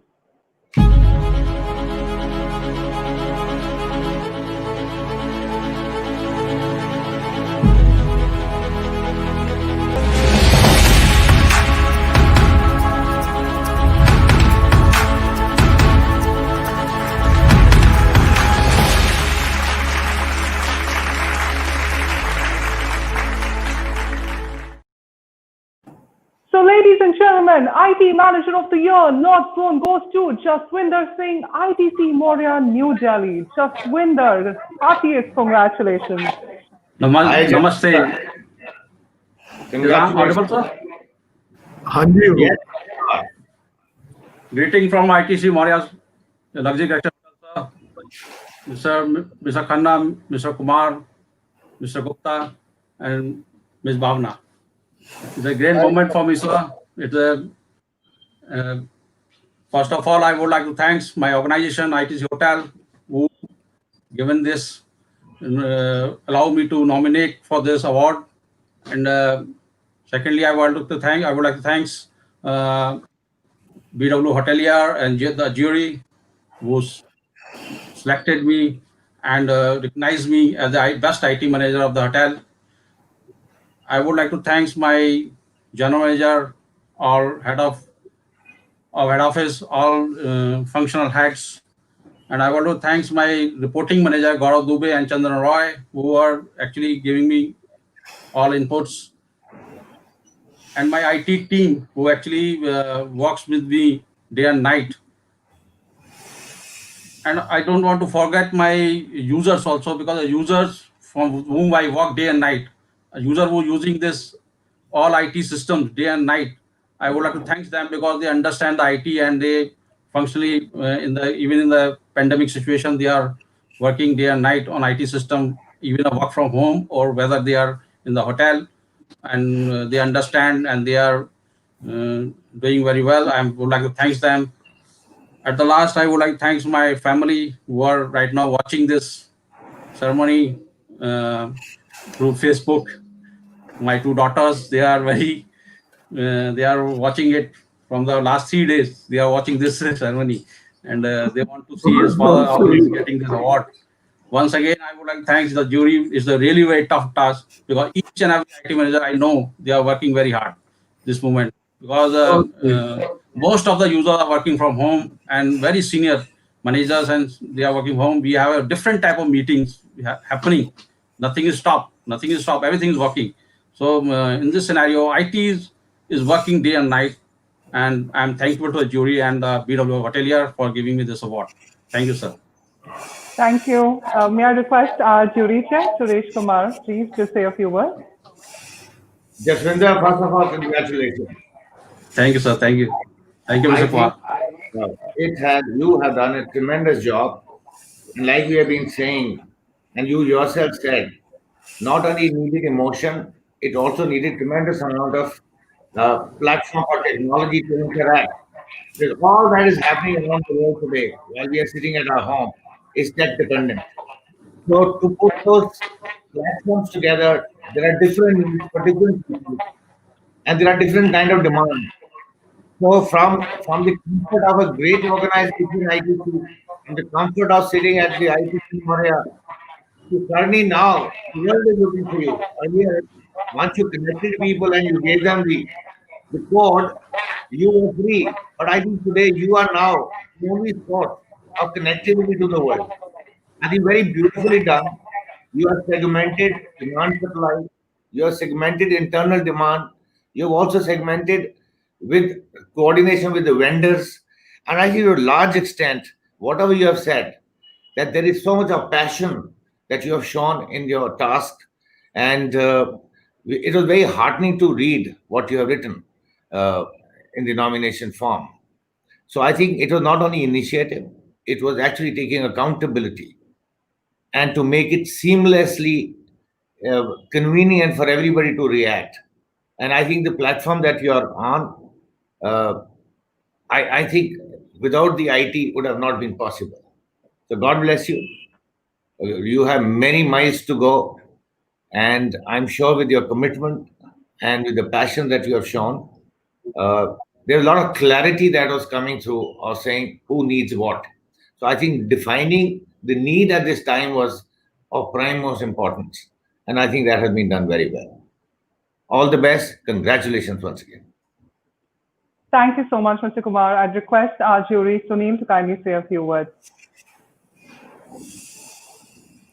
Thank you, Bhavna. Congratulations, Jaswinder.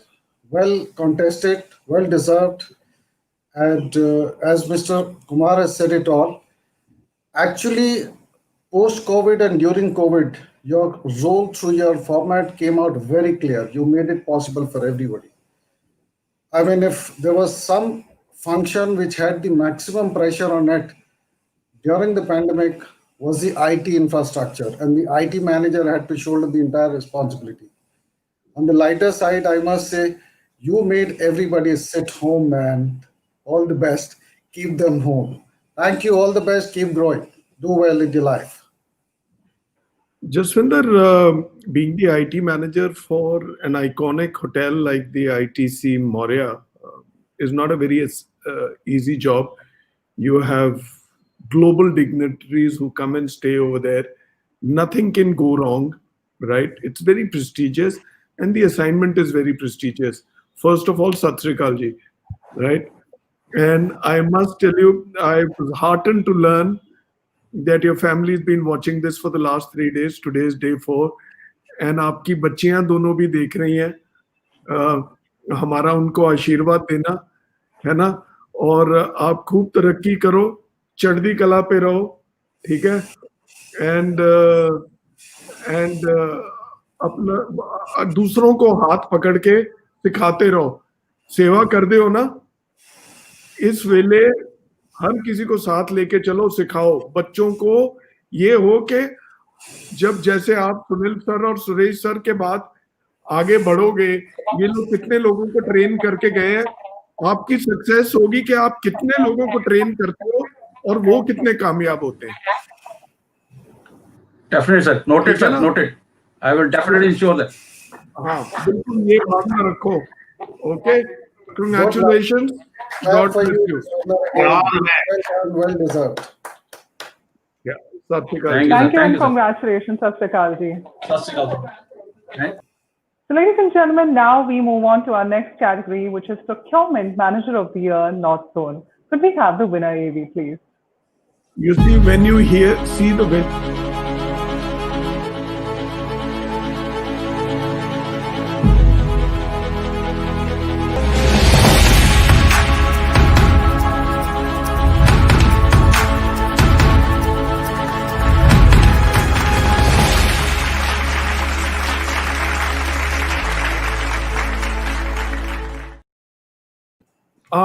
ladies and gentlemen, yes. So, ladies and gentlemen, Procurement Manager of the Year, North Zone, goes to Vipul Shah, Taj Mahal Hotel, New Delhi. Vipul. Namaskar, everyone. Hi, Vipulji, namaskar. So I'd like to thank entire jury for this prestigious award, and I respect that. I have been getting this award second time in last 3 years. So this indeed give me encouragement and more motivations to continue to do well. I am highly obliged for this respect from you all. I wish to dedicate this award to my colleague, my seniors, Mr. Satyajit Krishnan, Mr. Gaurav Pokhariyal, Mr. Ashish Seth, and my family, who have been, stood with me throughout. I promise to continue my handwork with full of passion, dedications, and continue contributing more and more support from my side. Thank you all. Thank you. Thank you so much, Vipul. I'd request our jury chair, Suresh Kumar, to kindly say a few words. Suresh Kumarji, please. Vipul, first of all, congratulations. And Thank it's you, good sir. to know that you're getting it successively. Every year, almost an award. It is true that in excellence in life comes when you start challenging yourself. In life, you don't compete with the world, you start competing with your own capability and start growing. I think there was a huge example by you itself on both macro and micro, since you're looking after a larger area. So what was very, very significant was that how you quickly created a set of people with same objectives, whether they were vendors, whether they were supply chain, and whether they were portioning, whether there was distribution from a larger hotel to the smaller hotels. So I think it was very quickly assimilated a flow line and a pipeline for supplies as well as for storage purposes. A very quick understanding of reducing inventories and consuming the perishables very quickly was a great way of looking at it. There was a tremendous amount of prioritization of saying expiry dates. So if you could say last in, first out, or first in, last out. I think there were many activities that actually were simultaneously being carried out. And I think that was a great way of looking at the business in this sudden halt situation. So there were no lead times left, but there was no consumption taking place because there's a demand destruction. So how did you match to safeguard your inventories and channelize them so it was equally consumed as well as no losses to the organization? So it was a great passion with an initiative with which you dealt with the situation. And I'm sure your colleagues must be very proud of you.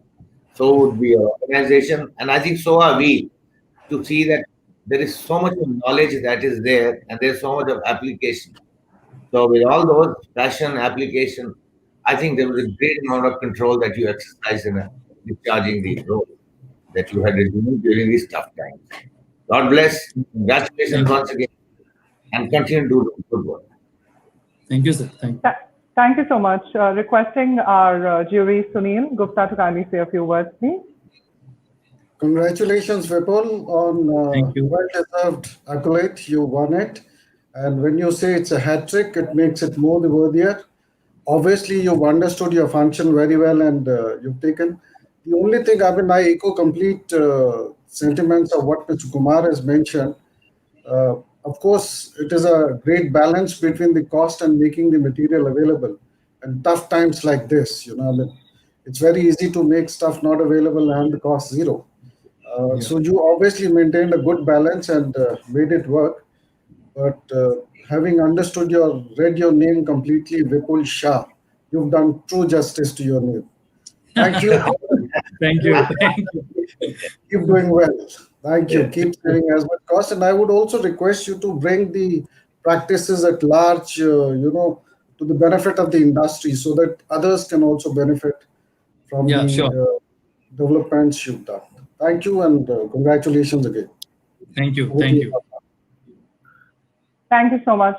मेरे को तो विपुल ये पता है कि आज शाम तक तुम्हारा पूरा छप जाएगा, बिकॉज जो प्रोक्योरमेंट जो वाला जा रहा है ना, उसका वो HPMF वगैरह वाले वो सब छप देते हैं शाम तक, पूरा वीडियो डाल देते हैं, कैसे वीडियो काटते हैं हमसे तो नहीं बनता, पर वो कर देते हैं। ठीक है ना, तुम लोगों की एसोसिएशन बहुत स्ट्रांग है। But anyway, do well. Taj Maan Singh एक बहुत ही आइकॉनिक है, मेरे पुराने स्कूल के बिल्कुल पास ही है, मॉडर्न स्कूल हुमायूं रोड पे। पहली बार जिंदगी में बर्गर तुम्हारे यहाँ ही खाया था। ग्रेट, है ना? चलो, गॉड ब्लेस यू, खूब तरक्की करो। Thank you sir, thank you. Alright, bless you, congratulation. Thank you. Thank you so much. Once again, congratulations. Congratulations. We have 7 minutes to close. Yes, So we have two absolutely. categories. Yes, I have 2 categories. And firstly, thank you so much, Sunil Gupta, for joining us, our jury. Thank you once again. Can I just take 30 seconds? हाँ जी, हुक्म। My own, the leader called Bhuvnesh Khanna. You've established a new benchmark to show the world. It is not only how physically the events are done, online events for 4-5 days. My God, hats off to you. Well perceived, well coordinated, and excellently delivered. The aura of awards that they're not happening at one venue was not missing at any given time. Believe me, you kept the industry connected. God bless you. And my kudos to your backstage people. My kudos to your graphic designers, and Bhavna, you've kept everyone smiling. God bless you all. Bhavna is brilliant. Bhavna has been brilliant. Ajit, Prerna, they are rock stars. Sir, leadership से शुरू होता है सब कुछ. You keep smiling. इन्होंने हमसे भी काम करवा लिया है यार, अरे पूछो फ्री में, झूंगे में कराया। Thank you. God bless you all. God bless you. God bless you. So, ladies and gentlemen, I just have a very few minutes, and now I'm going to be calling upon Hemant Medirata, the former Senior Vice President Sales for the Oberoi Group, and currently the founder of OneRep Global. Thank you so much, Hemant, for joining us. Thank you. पिछले 8 घंटे से ये show देख रहा हूँ मैं। Sir 9 हो रहे हैं। Lovely. ये मेदी रत्ता नहीं बोल सकती। मेदी रत्ता। Try करो। I've been doing so many global shows with so many audiences. I'm so sorry.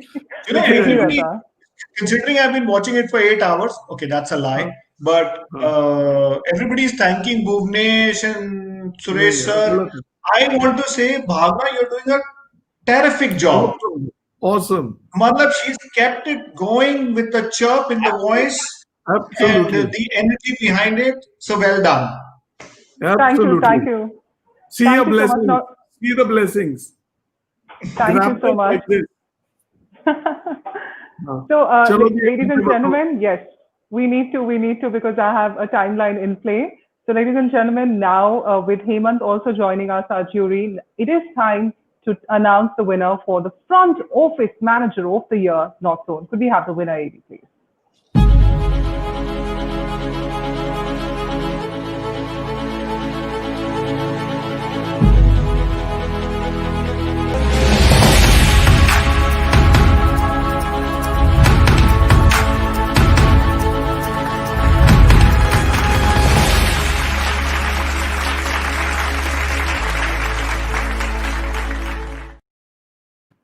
So, ladies and gentlemen, the Front Office Manager of the Year, North Zone, goes to Anjana Manohar, Crown Plaza, Gurugram. Anjana, thank you so much for joining us. You're looking so pretty. Thank you so much.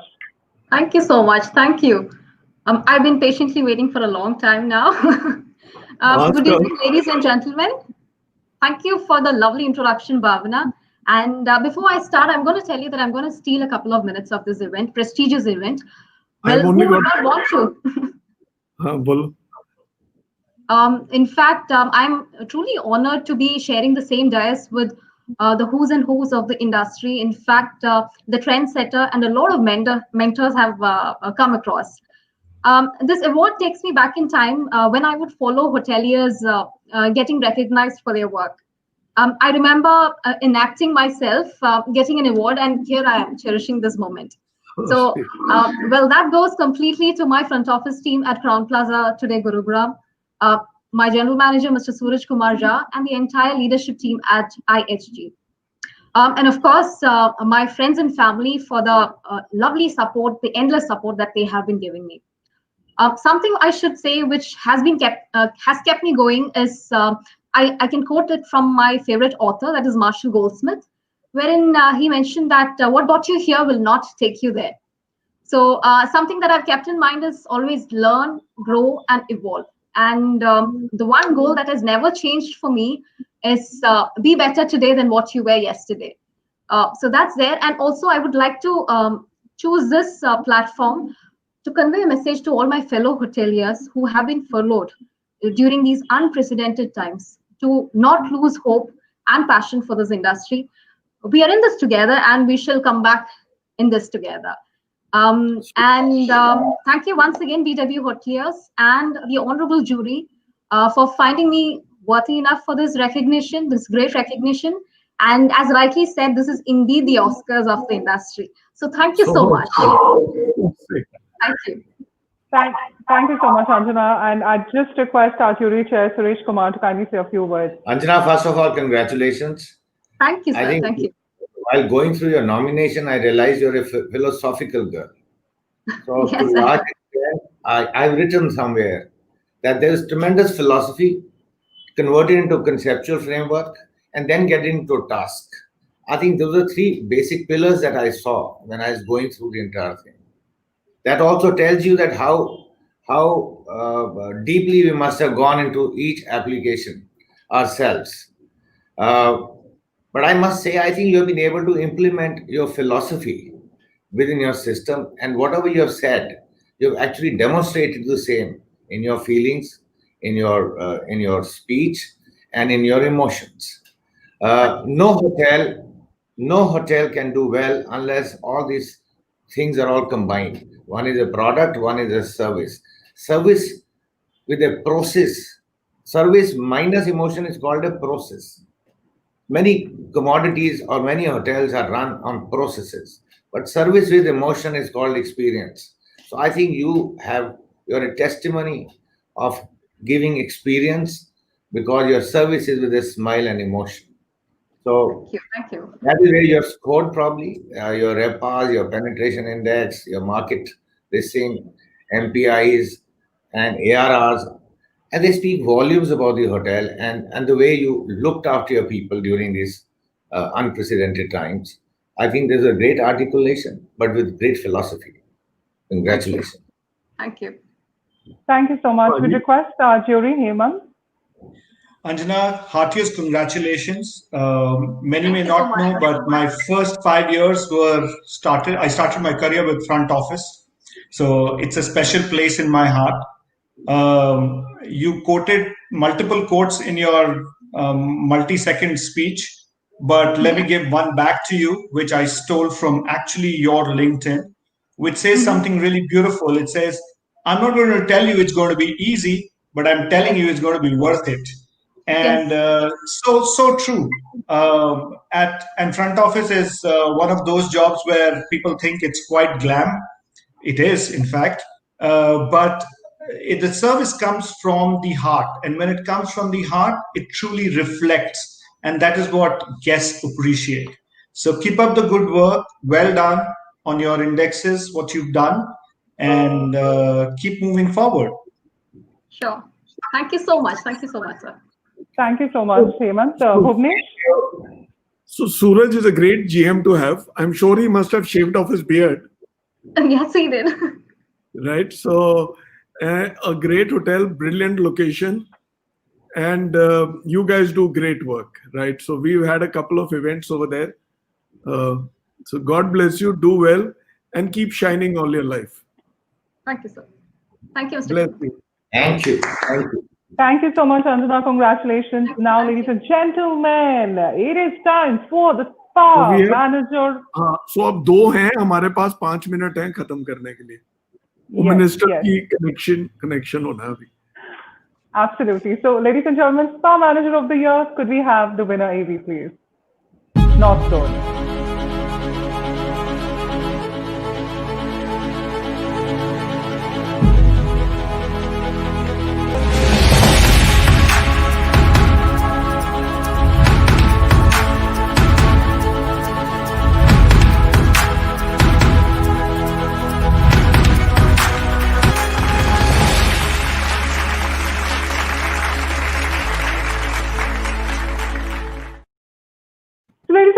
And we've got two winners of the Spa Manager of the Year now on Pranita Rai, the Oberoi New Delhi, and Sushma Rai, at the New Delhi, who's going to be joining us. Thank you so much, and congratulations, Pranita and Sushma.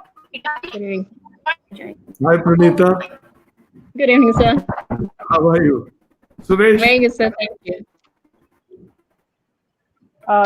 Pranita, if you can hear, if you can get a few. So we also, यार ये दोनों ही एक प्रणीता राय एक सुषमा राय. Are you both sisters? We are sisters. Yes. You are? Yes. Wow. You are real sisters, both of you. Sisters. Yes, we are. Oh my God. I don't fantastic. Thank you. Thank you so much. You know, just imagine how nice we were. I am the older one.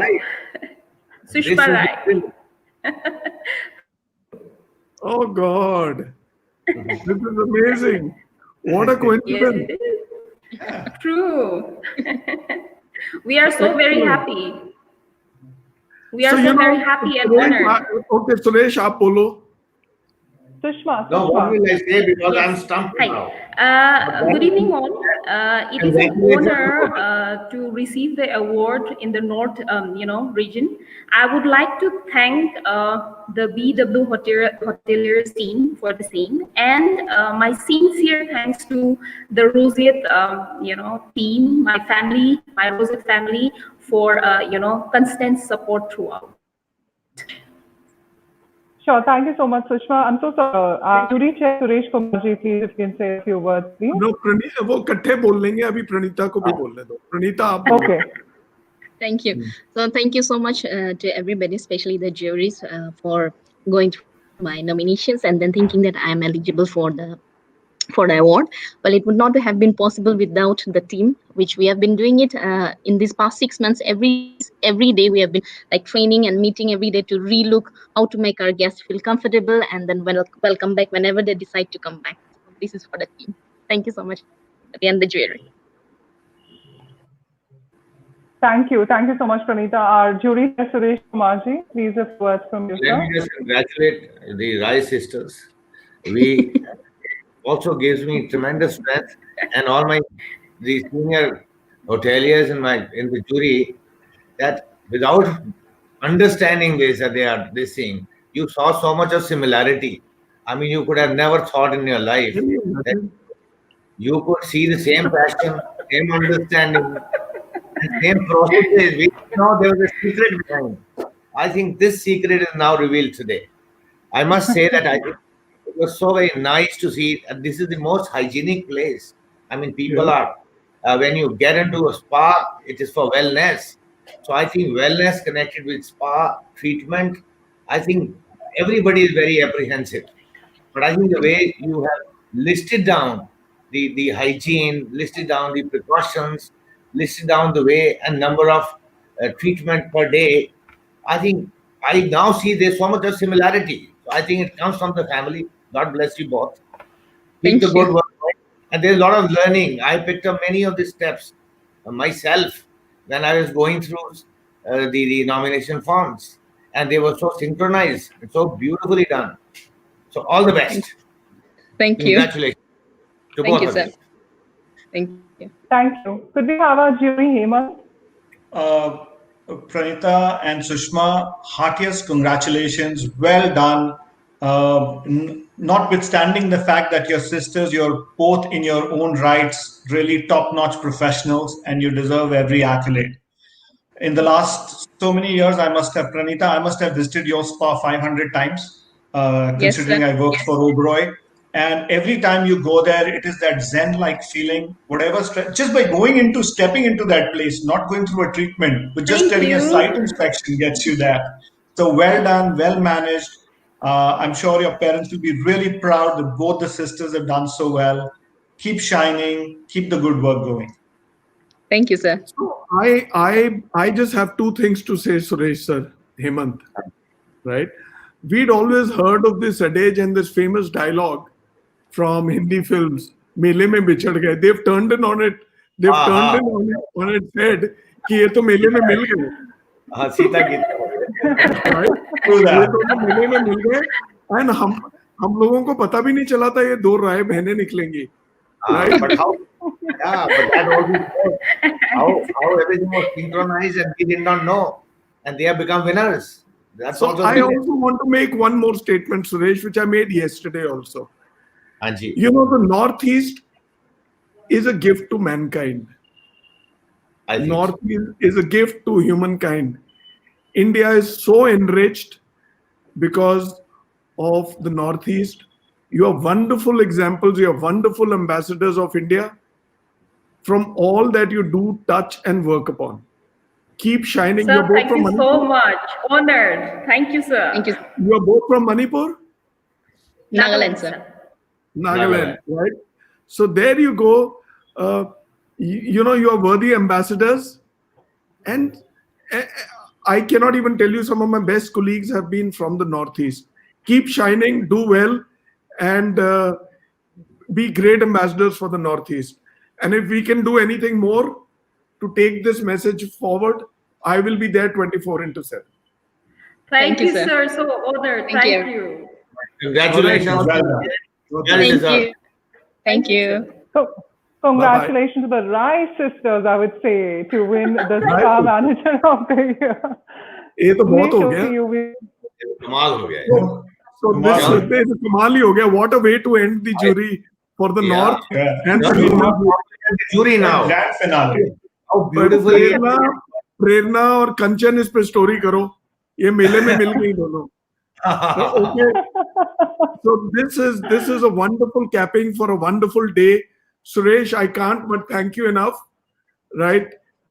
You've been a wonderful elder. You've been a wonderful leader and a wonderful jury head. So see you in the national jury tomorrow.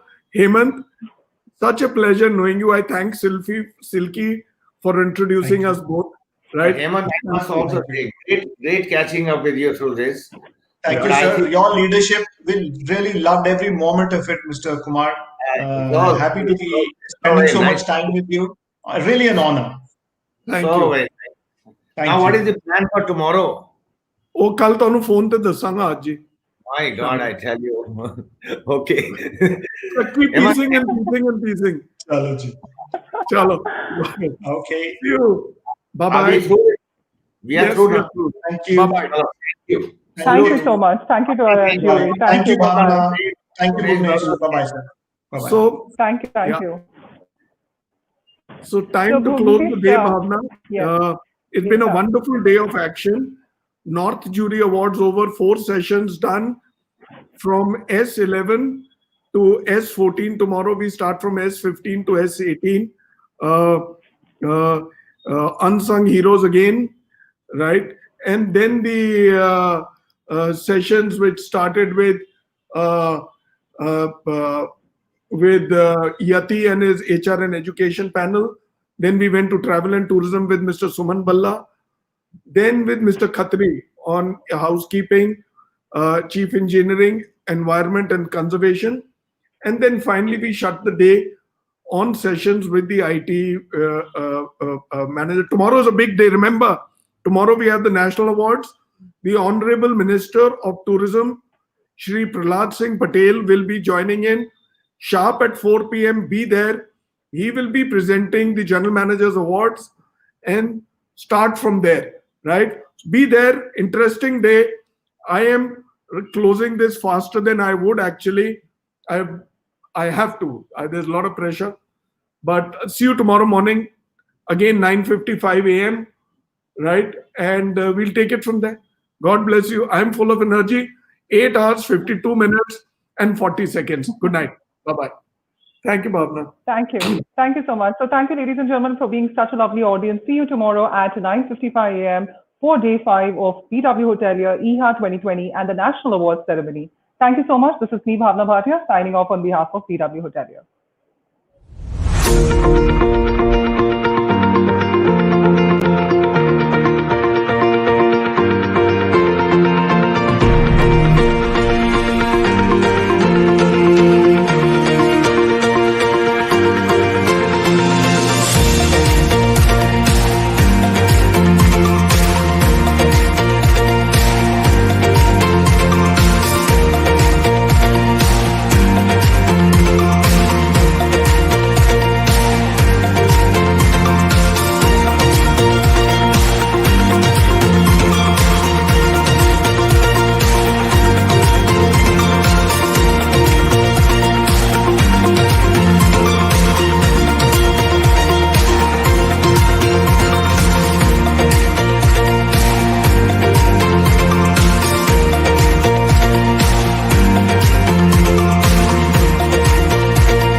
Customers from across India and the world have been leaning on us for over 75 years. Blue Star, built to trust.